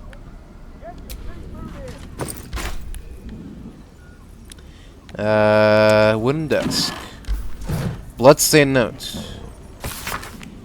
2 hands now, 2 hands, 2 of them. More needed, not enough. Must cover myself in glory to be covered in blood. More. Okay. Interesting.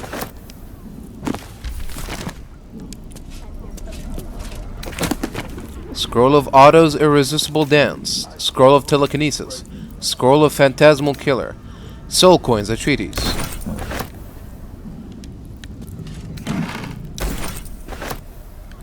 Surgery kits. Hammer. Okay. Another disguise kit. Temple plans. These tunnels were full of shapeshifters. Father Lorgan's name is written here too. This letter is torn and stained, and some of the words are indecipherable.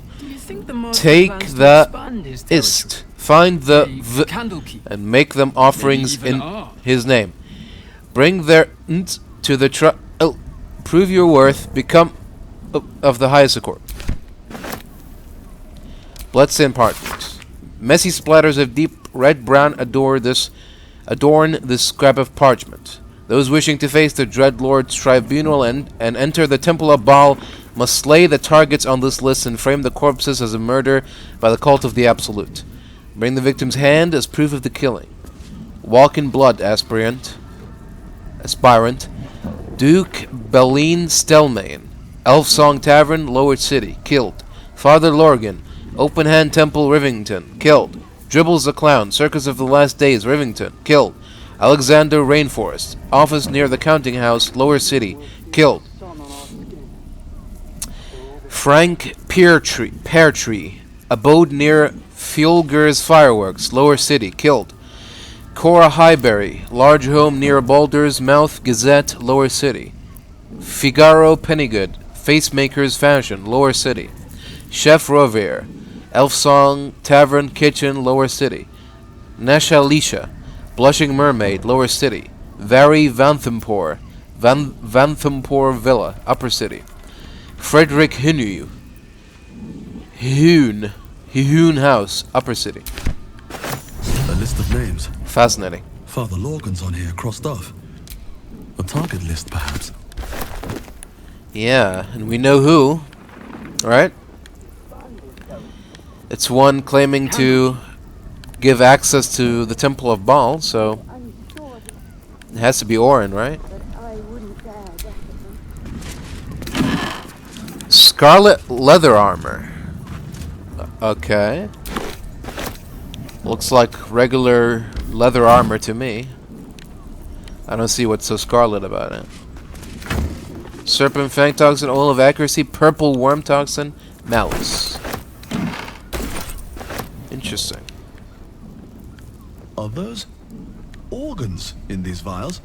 Oh. Ah.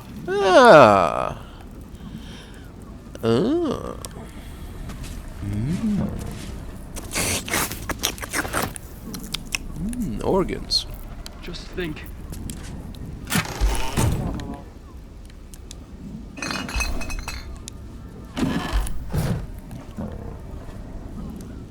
Ghastly bottle.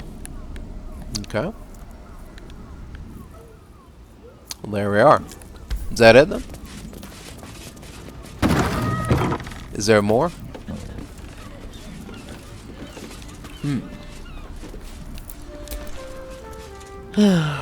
Alright. Cool.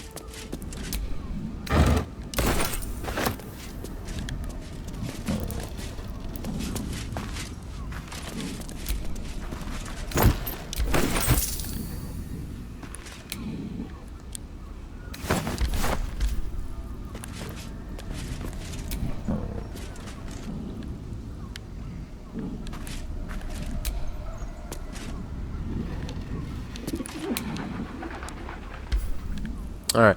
So,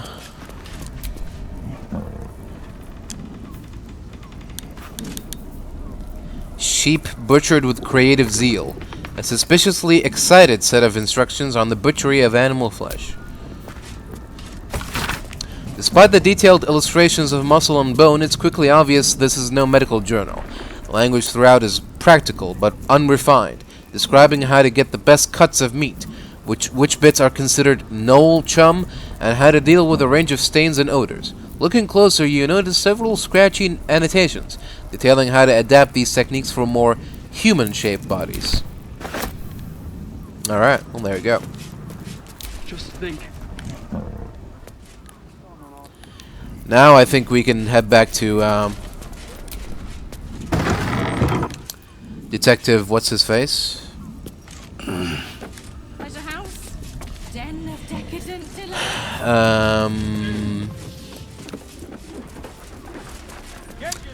Why am I drawing a blank here? I forgot his name already. Let's head back to our detective friend and share with him our newest revelations. I presume you've found something interesting to discuss, if you're interrupting me again? I have. Father Lorgan's murder is just one part of a bigger plot. A ball plot. A ball plot? You as well? What do you mean you as well? Devella's been harping on about Baal for months. Fancies herself something of an expert. Oh yeah. I assumed it was just a bunch of conspiracy codswallop and fear-mongering. But she's been unusually insistent about this one, even for her. Fine. I'll bite. What's your theory?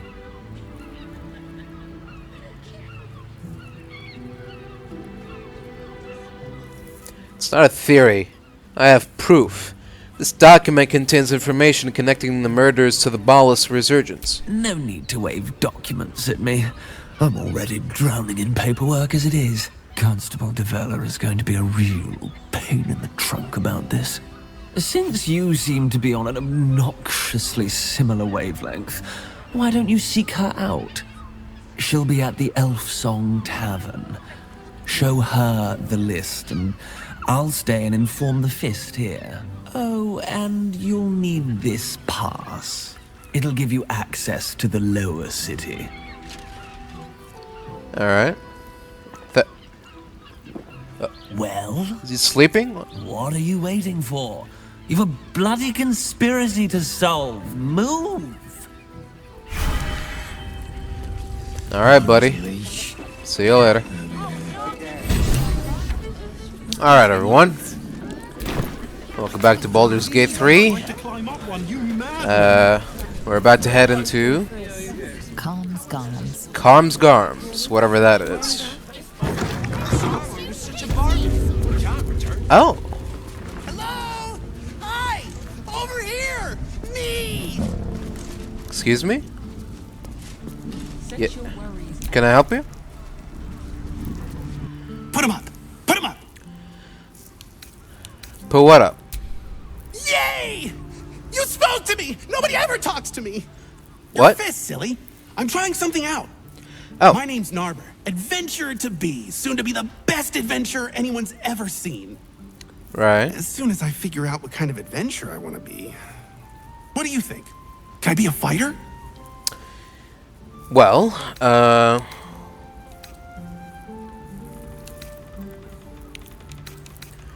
why don't you fight me and I'll tell you? Sure. I'll just raise my fists and... it's no use. I can't do it. No? This old Narber's more of a talker than a fighter. Well, maybe pick a different career. Whew. I was hoping you'd say that.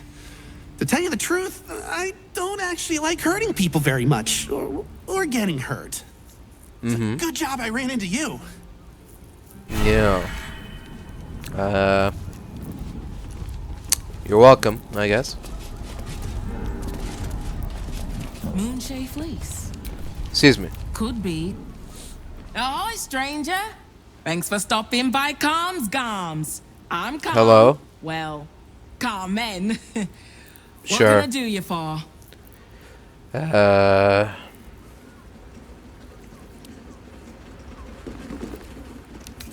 Let's take a look at your wares. Sounds good. Get you something a bit fresher than your current outfit. Excuse me? What's wrong with my current outfit? Alright. There you go. Oh. Yeah. Remember, Carm's Garms, here for all your fashion needs. Yeah, I got it. Silk, maybe?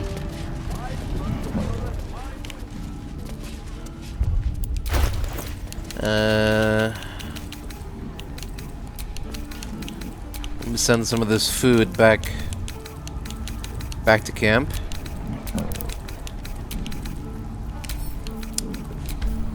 That should help. Oh, no. I thought it would help with the weight problem, but no. How much do these outfits weigh anyway? Could work. A lot. For another season.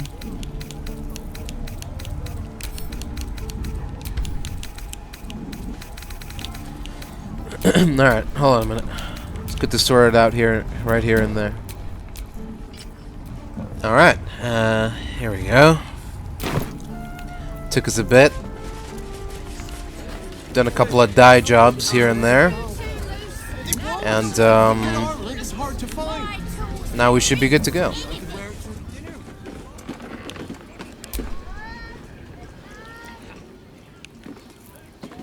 Ah. Danthelon's dancing axe. Are you Danthelon? Don't draw any trouble on old Enthar. He acts like he's up for it, but he's retired for a reason. Okay. I'll keep that in mind. Hello. Greetings, sir. Your noble bearing brings a little class to my humble... Oh, you can turn off the charm, Entharl. He's with me. Blueberries. Thought I had a sale. You look tired, Harper. I missed you too. They're already here? Down below. Here's the key. Oh.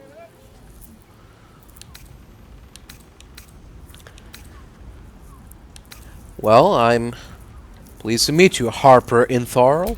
You seem a nice sort, so I'll assume the insult was accidental. Entharl's no Harper. Oh. And claims no love for those who are. But Right. he's been known to shelter us when we need it. Entarl has been known to charge rent. Harpers have been known to ignore him. Now go on. The short father may send me an actual paying customer today. Wait. I would like to take a look at your stock. To buy? You're already my favorite. Well, you might want to hold on to that notion until we actually buy something. Gauntlets of the Wyrm Master. War Master. Heightened maneuver. Targets have disadvantage on saving throws against your maneuver and weapon actions. Attack +1. Okay, sure. Horns of the Berserker. +2 bonus to attack rolls when attacking creatures that have already taken damage. Unarmed and melee attacks will deal an extra 2 necrotic damage as long as you don't have your full health. If you don't deal any damage this turn, you take 1 to 4 necrotic damage at the end of your turn. Interesting. This was created by a designer and an enchanter who were going through a messy divorce at the time. As such, the armor is filled with active, aggressive rage. It also makes you feel like you've wasted the last 10 years picking up after a complete tit. Interesting. What about the gauntlets? Clothing doesn't tend to have much personality. That comes down to how it's worn. Yet these gloves exude a confidence. an intangible aura of expertise. Okay. Cloak of Displacement. At the beginning of the wearer's turn, the cloak activates, granting enemies disadvantage on attack rolls that target the wearer. This effect lasts until the wearer takes damage. That sounds interesting. Splint armor +2. +1 bonus to strength, saving throws, and checks. About that. Half plate armor +2. Garb of the land and the sky. While using patient defense, you also benefit from the effects of Blade Ward. While using Step of the Wind, your next attack roll has advantage and deals additional 1 to 8 force damage. Huh. Ah, intriguing. Chainmail +2, studded leather armor +2, breastplate +2. Wait. What do you have? Oh. Elven chain. Okay, yeah. We're not in the market of breastplates anymore. Hide armor +2, plate armor +1. Actually, Jaheira, let's get you a new bow. Not proficient with hand crossbows. Not proficient with light crossbows.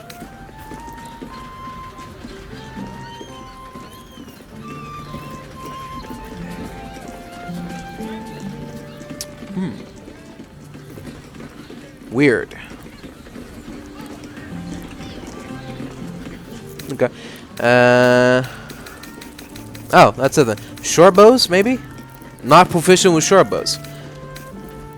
She's not proficient with any ranged weapon, it seems. Well, that's problematic. Alright. We'll get a new... Oh, this doesn't... What? Attacking gnomes or dwarves with this weapon receives a +1 d4 bonus to attack and damage rolls. When this weapon lands a critical hit, it also slows the target creature. I don't know about that. Karlak, longbow +1. No. What is there? It's light crossbow. Okay. Me, I guess. Hand crossbow +1. I got fire stoker, fire stoker, and hellfire hand crossbow. 7 to 15 damage, 6 to 17 damage, 6 to 14 damage. Yeah. No, thank you. All right, buddy. Well, that looks like it. Thanks a bunch. A pleasure. Jaheira needs more friends like you. All right, then. Sommy, you're on the door till our friends are done. Gods forbid we do any business today. See you later. What happened to the What happened to the HUD? Hello? Hmm? Sir? What happened to the HUD, sir?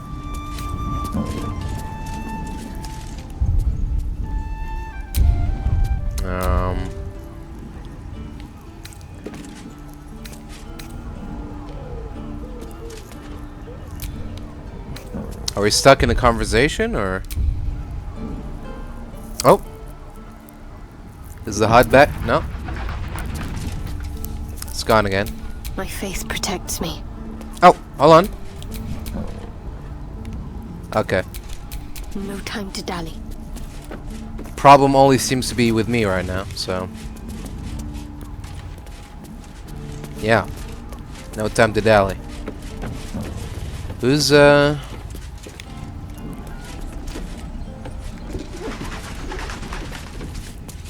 He said downstairs. This way? You mean this way, or? No, that's outside. Here? Through the locked door? Oh. There we go. Okay. Button. Sure. Okay.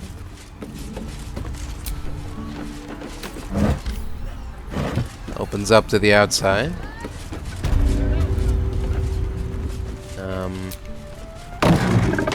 Close the door. Don't want any prying eyes here. Ah, there's a ladder. Leading to wherever. Okay. So what's down this ladder?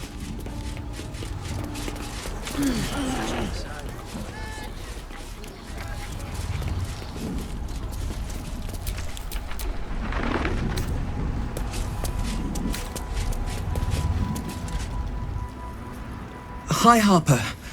May Seluna's tears shine on this meeting. A very formal greeting, Geraldus. You are well? Yes. Hi, Harper. Standing beneath Seluna's tears. The lad's a little nervous, Jaheira. We heard of your great victory against Ketheric. Geraldus isn't nervous. He's terrified. And he's using Seluna's tears as some kind of code. I understand, Geraldus. Take a moment. And you, Harper. There is something familiar about you. Doesn't she remind you of our old friend Marcus? Jaheira's meaning is clear. Yeah. Marcus was a traitor laying a trap. Yeah. The same, it seems, is happening here. Yeah.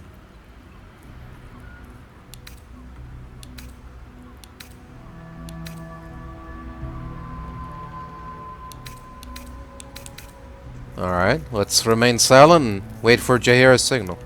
The problem with Marcus, of course.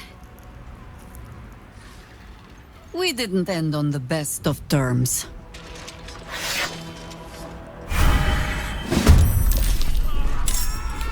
Let's get him. Understood. Nice try, fellas. But you're gonna have to do a lot more than that.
Man, I'm still bugged even in the fucking even in combat.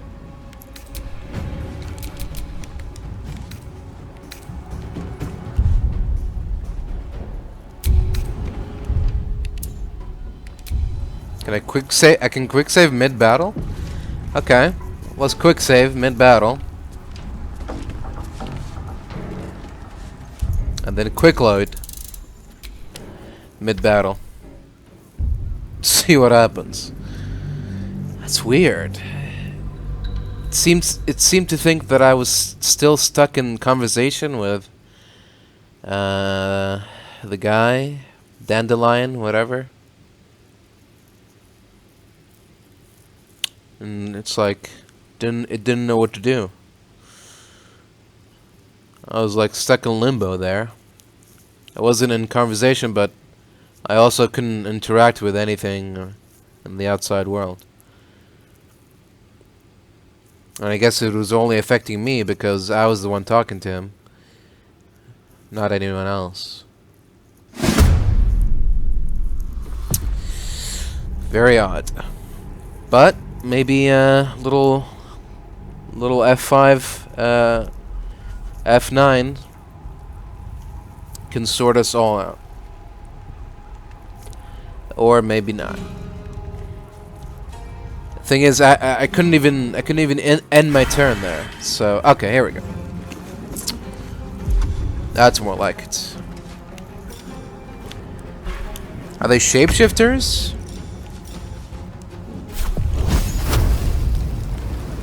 I think so. Yeah, look, shapeshifters. And look at that. You think you know somebody?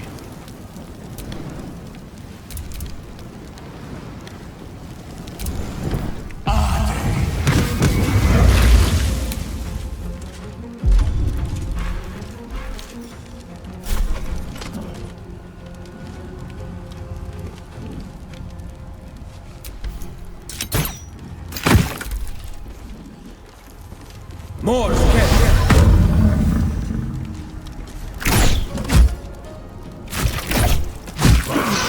There we go. Well done.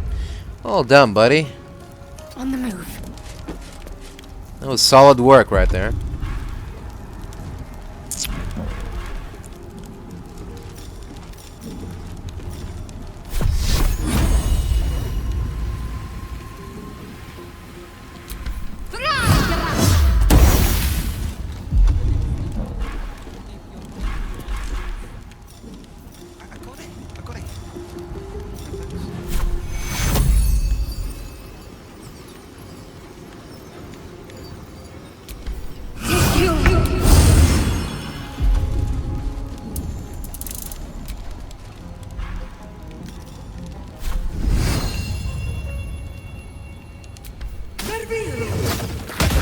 Get over here.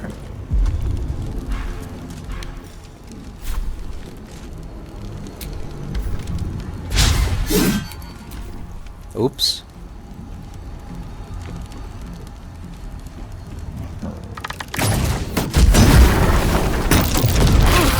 Whoa. That's a bit of an overreaction, isn't it? Come on, man. We're all friends here. We're all on the same side. Doppelgangers. How many has she brought to Baal's side? Help with what? You alright? Mahler's mark. Oh. How many more Harper's dead? Yeah. At least this guy is still in one piece. You alright, friend? Did I get it right? Shaluna's tears. It is said no false face can stand beneath their light. An old code, Harper. But yes, you got it right. Now I need your report. We had eyes on suspected cultists in the city, like you asked. We thought we were tracking them, but... They were tracking you instead, evidently. Doppelgangers. And they're not just working with the cult, High Harper. They're part of it. Ballists, I think. Sworn to Orin the Red, yes. We've already had the pleasure.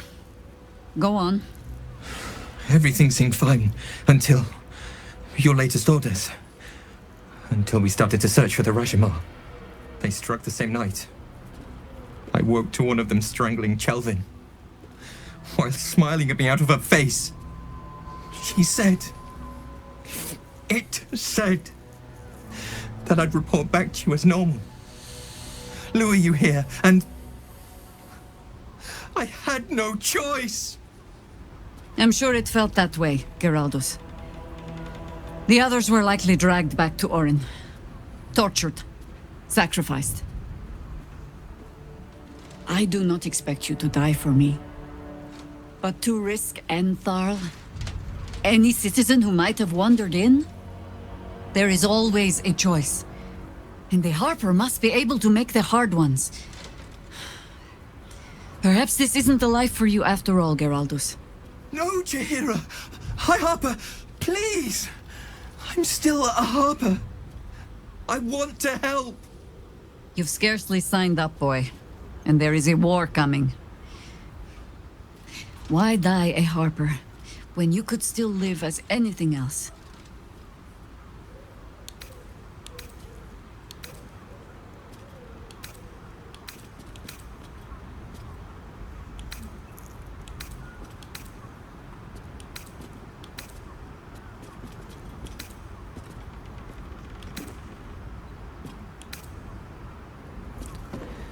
No one can make that choice for him.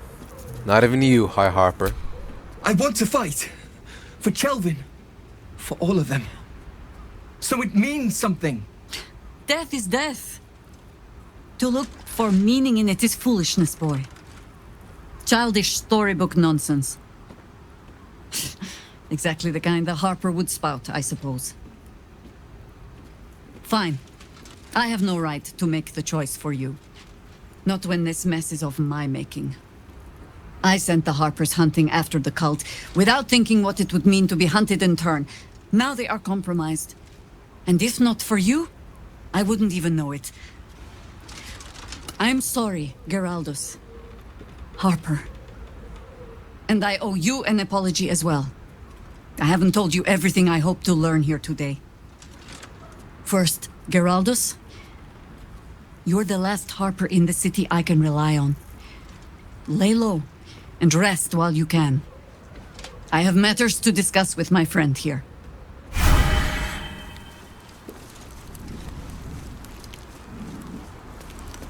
So, you want to talk about this now, or?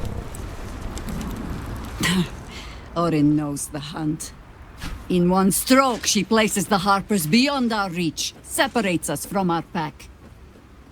Until we know who the false facers are, we cannot trust anyone beyond ourselves. Sure. So who is this Reshimar you had your Harpers searching for? A shame of mine. Redoubled because I did not tell you everything sooner. Tell me, what do you know of a man named Minsk of Rashiman?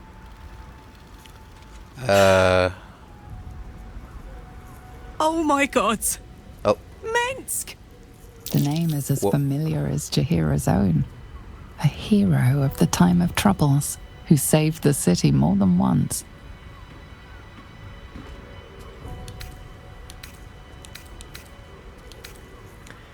Minsk the Mad Reshimar.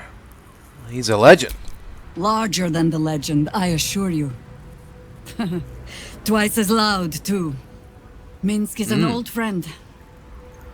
Perhaps my oldest. We've fought at one another's backs times beyond counting. And the last time I saw him, I left him to die.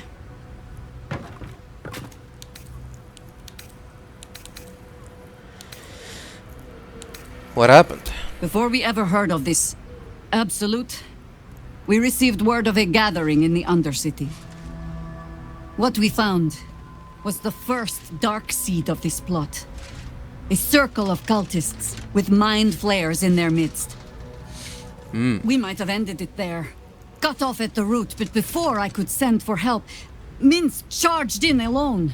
It was chaos. He was overrun, dragged down beneath a mass of tentacles. I had a choice.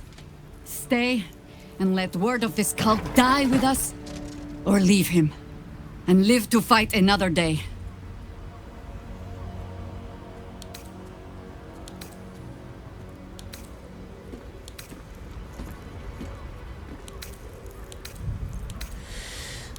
Well, that is a cruel choice to have to make. I'm sorry, Jaheira. The world takes much from those who presume to defend it. But sometimes, you get to take it back. Right. So don't be sorry, because I mean to use you, if you're willing. Infection. Always. Indoctrination. Eradication. That has been the fate of everyone the cult has captured so far. Right. But it has not been yours. With your help, perhaps it need not be Minsk's either.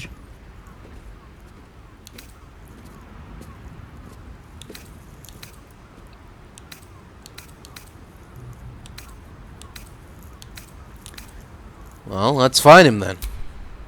As simply as that? For no other reason than that I asked? Sure. Perhaps you two will get along. Oh, the point is moot without the means to find him. Without the Harpers, we shall have to find another path. I'll have a better idea of what that is once we're through the gates. Seems I need to reacquaint myself with this damned city.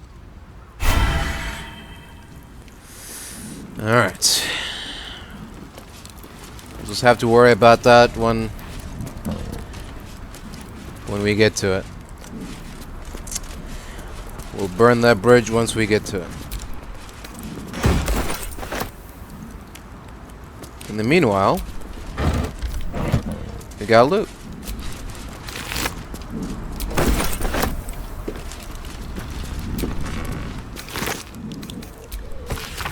You won't have to wear those Harper smiles much longer. Orin has given the order. Kill the crone, but not before you tell her how her little soldiers died. Preserve some hair or sinew if you can. The Chosen would like to string a harp of her own. Interesting.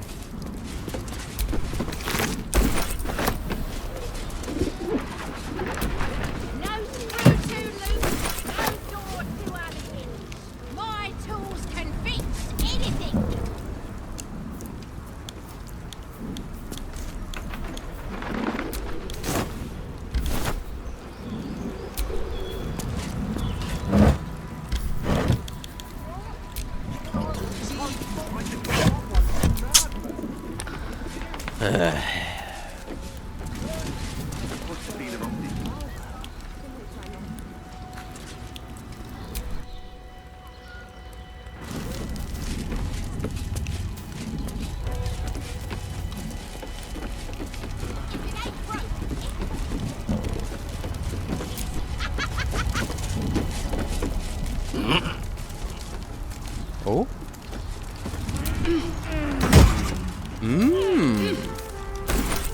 There we go. That's more like it. Oh. Who's in this cage, I wonder? Surveillance notes? The city's Harpers appear to operate independently, each separate cell feeding into a ranking member who oversees the larger network. It's an effective method, distributing their efforts and ensuring that each unit is safeguarded against the infiltration of the others. But once already compromised, this structure is their greatest weakness, with no individual Harper being able to tell where the contamination began and how far it has spread. And so, while they scramble to rebuild themselves, we carry on with the Chosen's work.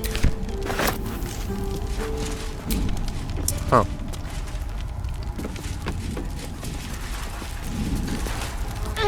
There we go. Alrighty then.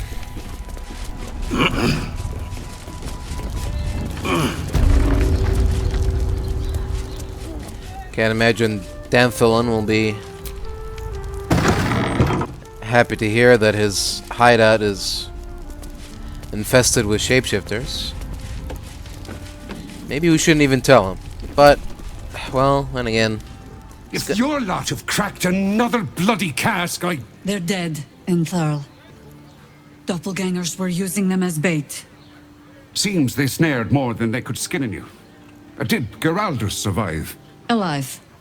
But he'll need some time to recover. I'll tuck the boy up tight till he's ready to get back to harpering. What will you do? Continue the hunt. Aye. Silly question, I suppose. Alright. Thanks a lot, man. Dwarf. See you later. Excuse me. Citizen.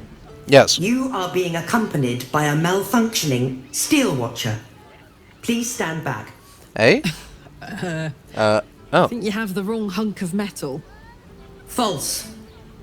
Report your purpose, steel watcher. Why are you following these citizens unbidden? Ah. I understand your malfunction.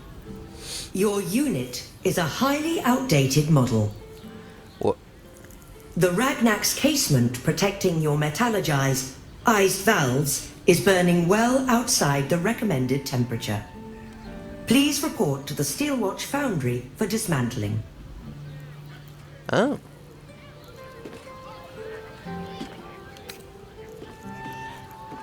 Same thing Damon said. Do you know how to fix this malfunctioning engine? Yeah. Hey, Metal Man. If I report to this foundry, can my engine be fixed? Your make is very obsolete. Repairing your engine would be not only impractical, but impossible. Oh. Report to the Steelwatch Foundry for immediate dismantling. Yeah. Tell me something I don't know. And, where is this Steelwatch Foundry? The Steelwatch Foundry is off limits to visitors. This malfunctioning unit can escort itself back. I see. Alright. Thanks a lot. I was just actually looking for a passage across. You want past? Talk to Ellen. Who's Ellen? Oh. Sorry, chum, can't let you through. Wyrm's Rock's closed for the day.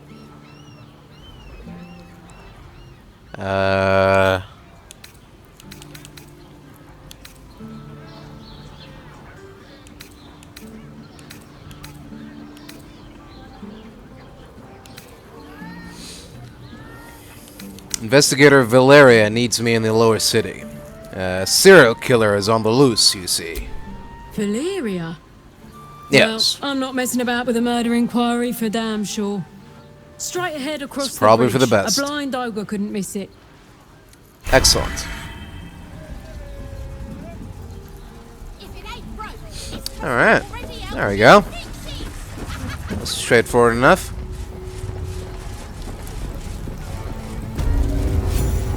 Wyrm's Rock. Huh. Halt! Oh. We do not know how you gained entry, but your trespass shall not be punished. Lord Gortash has been expecting you. Oh, yeah. The Watcher's presence fades, but another takes its place. Confident, dominant, commanding. My most esteemed guest, we meet at last. Hello? I am Lord Enver Gortash. Oh. You are the prison bearer, slayer of the dread General Ketheric Thorn. I welcome you to Baldur's Gate, my city. Mm-hmm.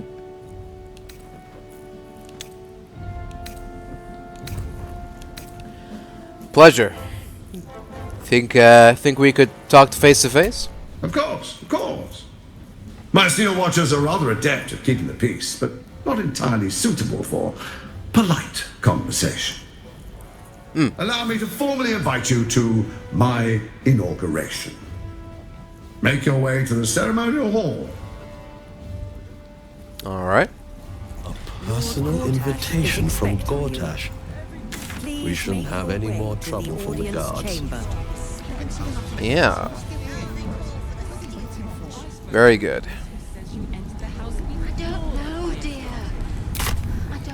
Alright, well. Unfortunately, that is gonna have to wait.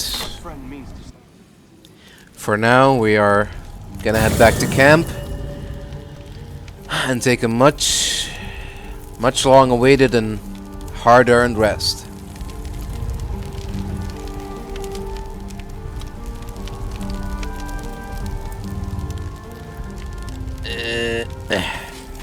There we go. Ooh, I like this camp. It's pretty neat. Oh, letter from Arabella. Ink is still fresh and the letter is drawn in a careful hand. Hey you, so I owe you a lot. For one, I don't know what the inside of a snake's belly looks like. For another, you let me stay at your camp. And for another, you found out what happened to Mums and Pups. I'm on my way now, and Bone Man says it's a good thing. I just have to let the weave guide me. As far as I can tell, it's tugging me to Baldur's Gate, so I'm headed there first.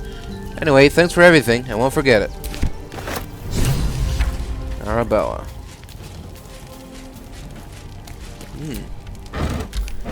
What a coincidence. We were on our way to Baldur's Gate ourselves.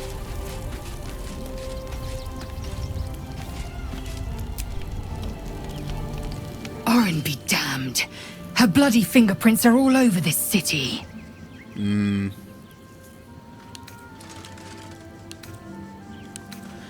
So, this Orphic hammer. That could be a way to release Orpheus from his prison. This hammer. Could it be? Yes. Yes! This is how we will free the Prince of the Comet! This is the key Voss so ardently and courageously sought. That smug shkacketh of a devil stores it at his vaunted House of Hope. Our destination is clear. Our mission undeniable. We must find a way into the House of Hope and retrieve the hammer. When we next enter the Astral Prism, we will use it to smash Prince Orpheus out of his prison. Mother Gith, hear my promise. Your son will rise again. The Prince of the Comet will crush the Lich Queen Vlaakith and usher in the Age of Orpheus. Cool. By the way, Voss has gone underground. He'll be waiting for us there. Voss has done his duty. Now, we will do ours. We must find our way to the House of Hope and take the Orphic Hammer. When we next enter the Astral Prism, we will use the hammer to break Orpheus free. Yeah. Until then, I guess. Oh?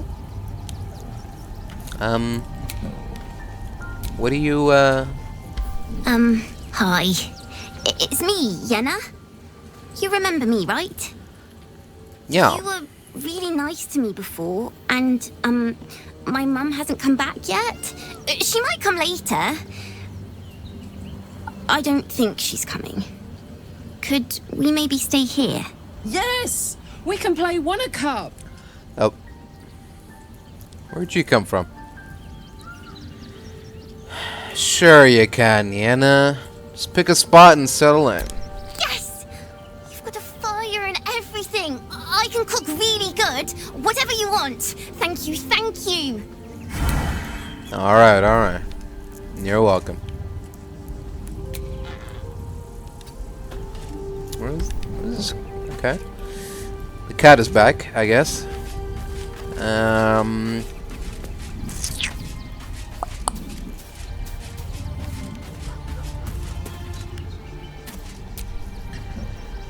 I brought my own paring knife. Now I just need some ingredients, and I'm gonna make something really good, I promise.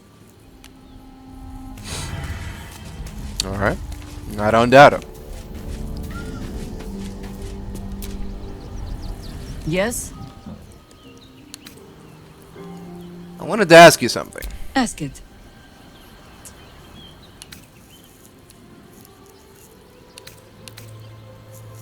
Goodbye. You mentioned there might be another way to find Minsk? There might be, but it's not a path I tread until we must. Let it wait until the city proper. Perhaps I'll have had a better idea by then. Alright, of course. Until then, I guess. Shapeshifters in the Harpers. My dad always admired their mission. Said they gave up their entire lives so we could live safely and ask for nothing in return. We'll rout them, right? For the city and for Dad. Yeah, yeah. Of course. Don't worry.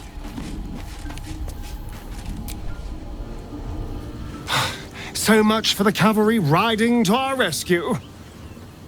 What? This is what we get for putting our faith in a network of spies, I suppose. Oh.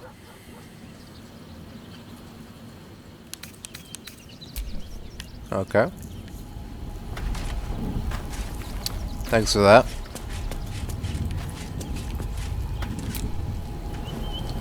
Men, women, children, all barred from entry. A damn travesty. A decade ago, Baldur's Gate would have welcomed any and everyone seeking refuge. Who would take in these souls, if not the Jewel of Baldurin?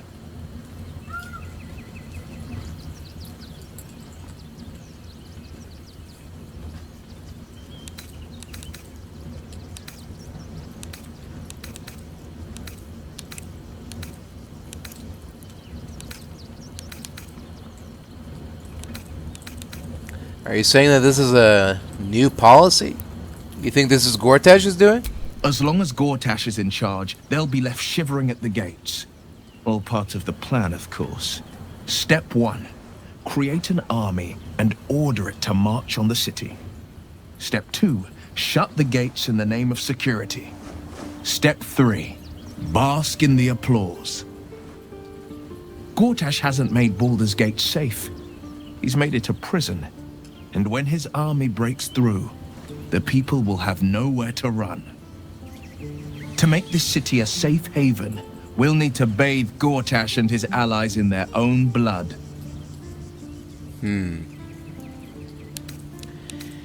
Sounds like Grand Duke Stelmane's been murdered. Do you know her at all? I met her twice. The first time, I was a boy of 7 or 8, at a banquet in the Flaming Fist's honor. One look and I was smitten. Chestnut hair that flowed behind her like willow fronds as she floated from one room to the next as if carried by clouds. The second time, Stelmane was different. Even with the aid of a cane, each step she took was a struggle. Every word she spoke took great physical effort. A stroke victim? I asked father later. No, he said. A stroke survivor. You sense uncertainty in Will's voice. He questions his father's explanation.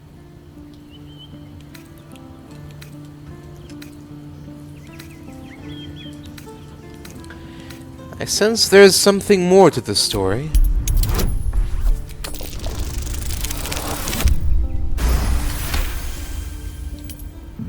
Something's always gnawed at me. At the banquet, Stelmane didn't seem to look at us, but through us. But that second time, her gaze never left me. It was steel, sharp and unyielding. It could just be my imagination. But I always felt that it was more than a stroke that had changed her. What? Right. I couldn't say. You have an idea who could be behind the killing? I couldn't say. But think about this. Go on. My father was tadpoled. Stelmane is dead. The people are frightened and the council's in disarray. Right. To exert control, you must first sow chaos. A tyrant's strategy, as father would say. These murders aren't random acts. Someone powerful is guiding the killer's hand, and the city is made weaker for it. Right. Okay then. Thanks for sharing, Will. See you around.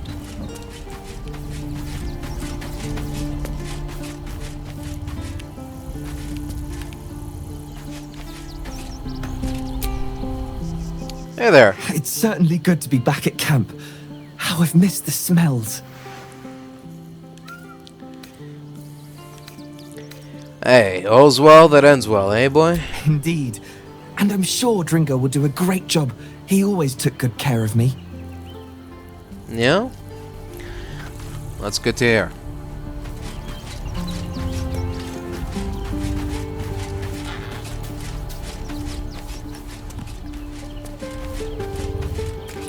Is that it? Where's everyone else?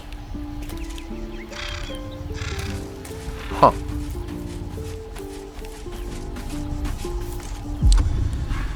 Oh, God.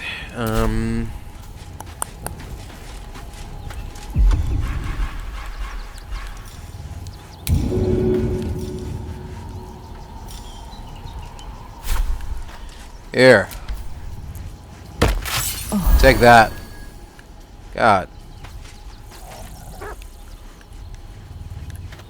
There you go. Is your face better now? Keeping very well, I hope? There you go.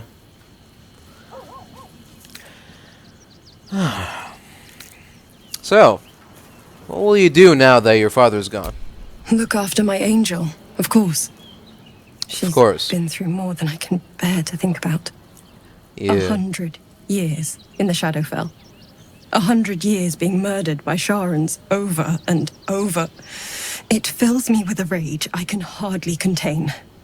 She's a formidable woman, my Aelin. Yeah. But no one could escape such horrors unscathed. Sure. She's in my hands now, and I intend to help her through whatever's to come. We'll both of us stand by you when the time comes to put down the horror that threatens this city. We are your allies, for life. For life, eh? That's a big commitment. I'd like to know what happened between you and your father, Ketheric. I mourn the man I knew. He was wonderful. He raised me to serve Selune as my mother. Oh, you told me that. This was different. Lucky for me, she felt the same. I understand. Then I found by the... He's gone now. But I suppose the... Alright, thank you for that. Come to bask in the glow of the Moon Maiden's sword? Be most welcome. Sure, you could say that.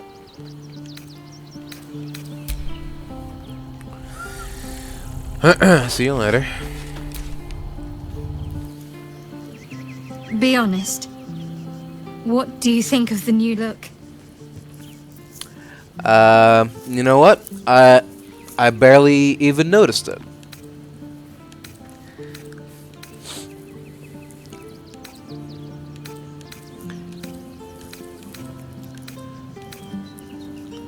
I love it. Well, I'm glad someone does. Perhaps I'll get used to it. I have a lot to get used to right now. Yeah. So, Sharans seem to be using a place called the House of Grief as cover for their presence in Baldur's Gate. Then that's where we need to go. My parents are in there somewhere. Oh, okay. That's it. End of conversation then? Okay. Alright. Let's, end the day.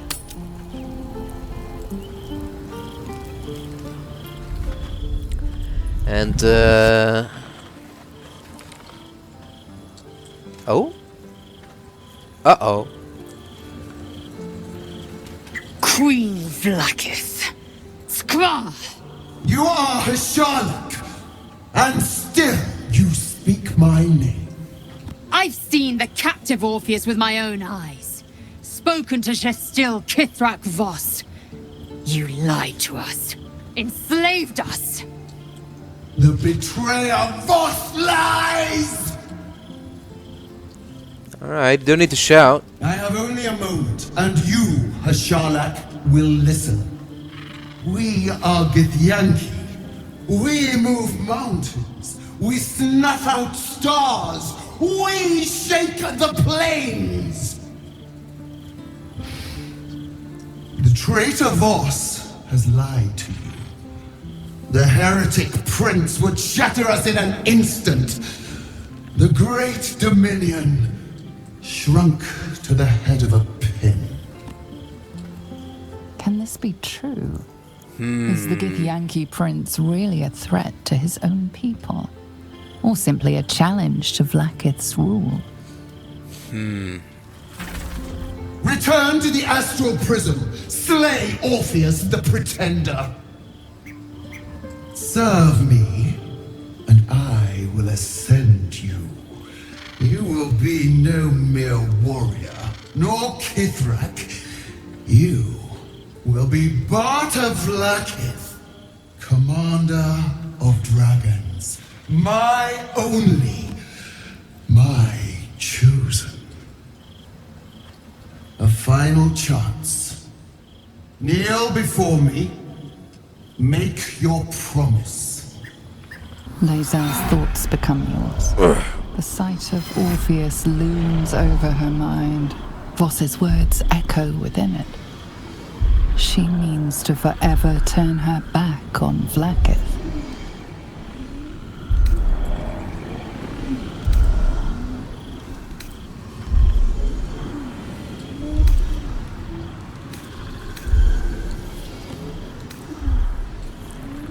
I'll let her make the call.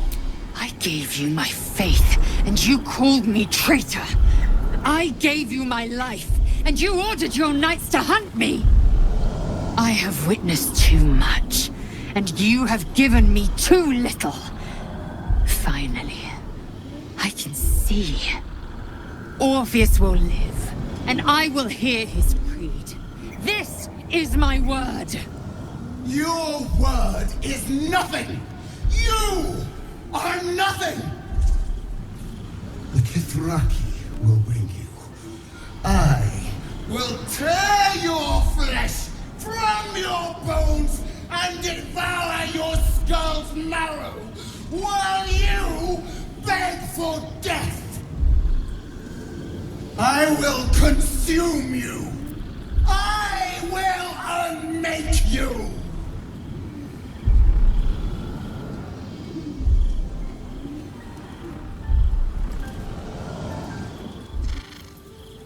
Oh. Okay. And off she goes.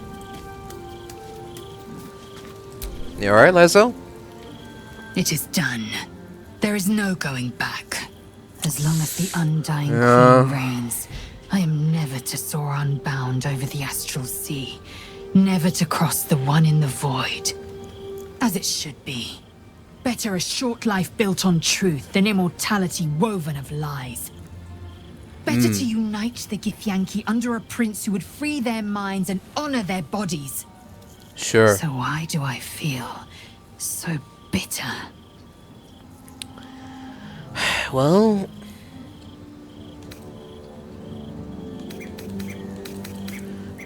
let's see. Let me consider Lysel's past and present. What is the true source of her resentment?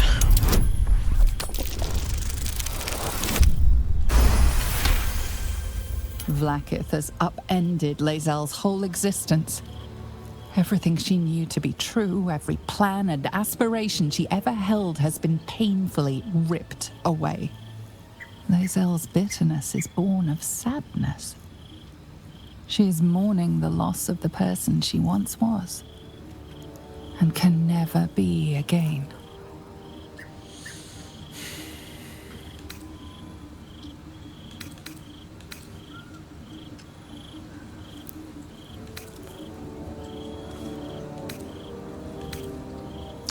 You're grieving the future you'll never have.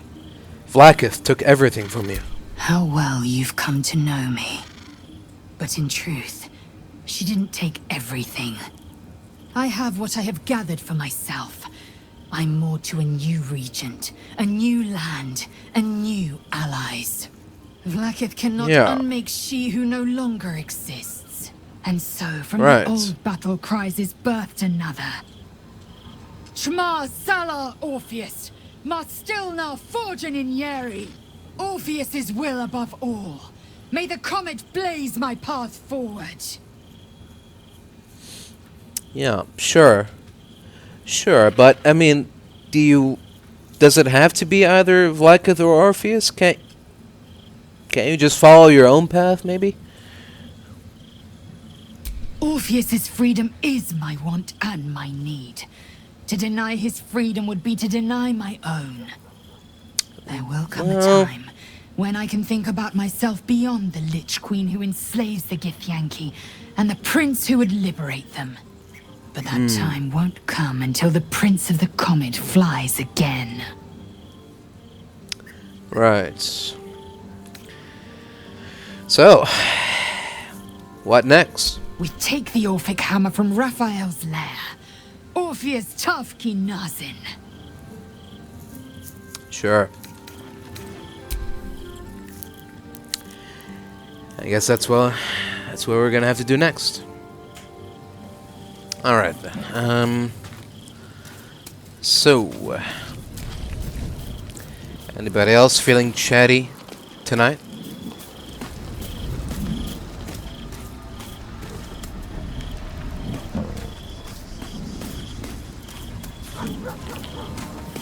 Anybody?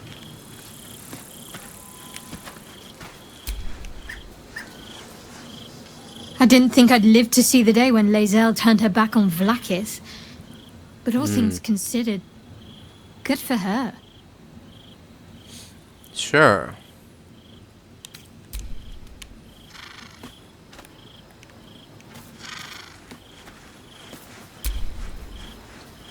Glad to see I'm not the only one on the wrong side of an omnipotent authority figure. Lae'zel did well to break free of Vlaakith's manipulations, though I doubt Vlaakith will let such insubordination go unpunished. Yeah.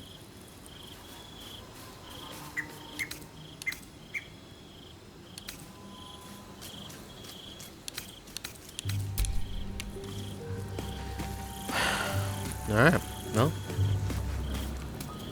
I guess that's that. But that's that for tonight.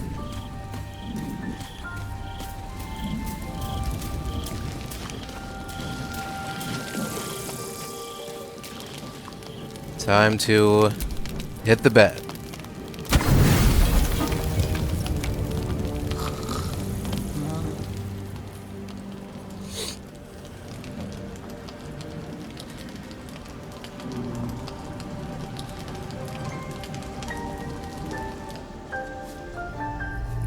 Oh.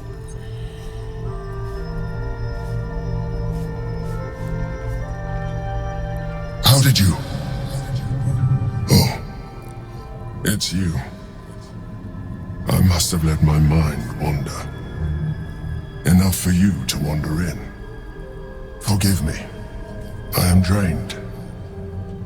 Ever since you killed Ketheric and took his Netherstone, the Chosen's control of the brain has been brittle.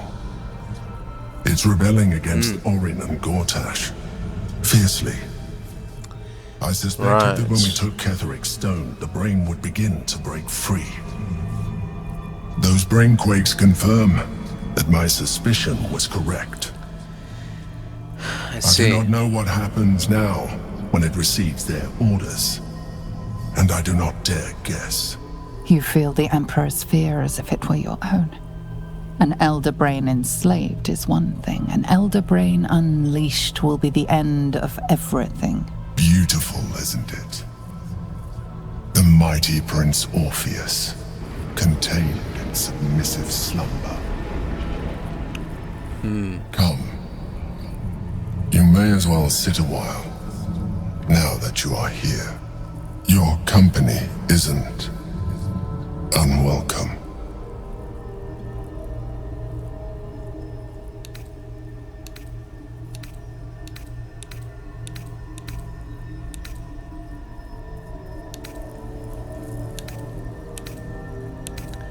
So, what are you doing?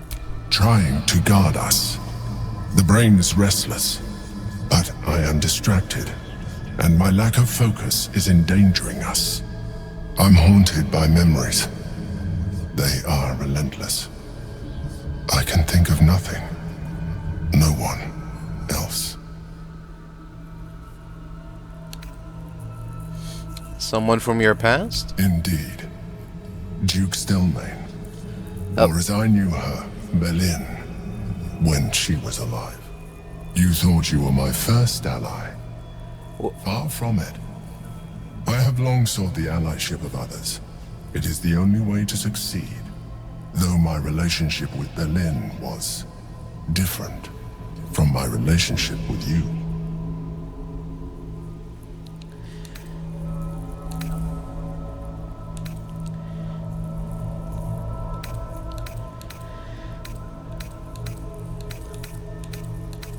More intimate, was it? In a way. But not the way you're thinking of. In life, she was my business partner. Back when we ran the Knights of the Shield.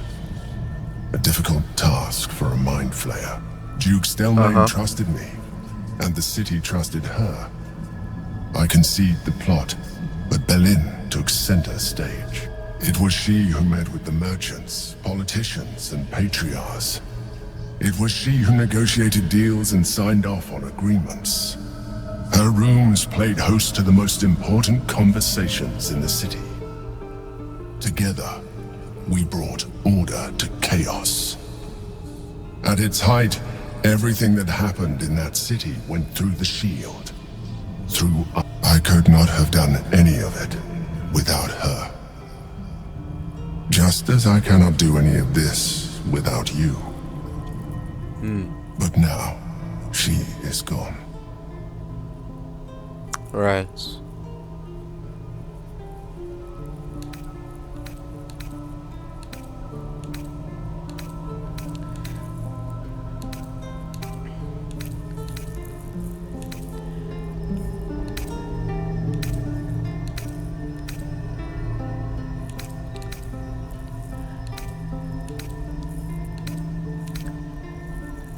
I'm sorry for your loss. I appreciate your understanding. What I feel is deeper than superficial cures can reach. And not entirely unwelcome. Most people think that mind flayers are soulless husks who feel nothing. I am glad you are not most people.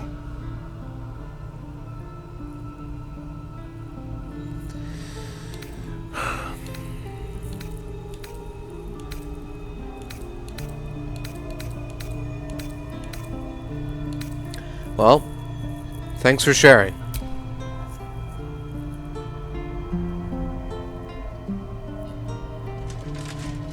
You have shown me great empathy. We are closer now. Close enough, I hope, that I can ask you to reconsider your position regarding your physical form. I know it is no easy choice for you, but we will have a far better time ridding the city of Gortash if you accept just a touch of illithidness. Not to mention the Elder Brain itself. Our chances against it greatly improve the more illithid we both are. Another quake. Oh. The brain is rebelling again. I need to focus. And so do you.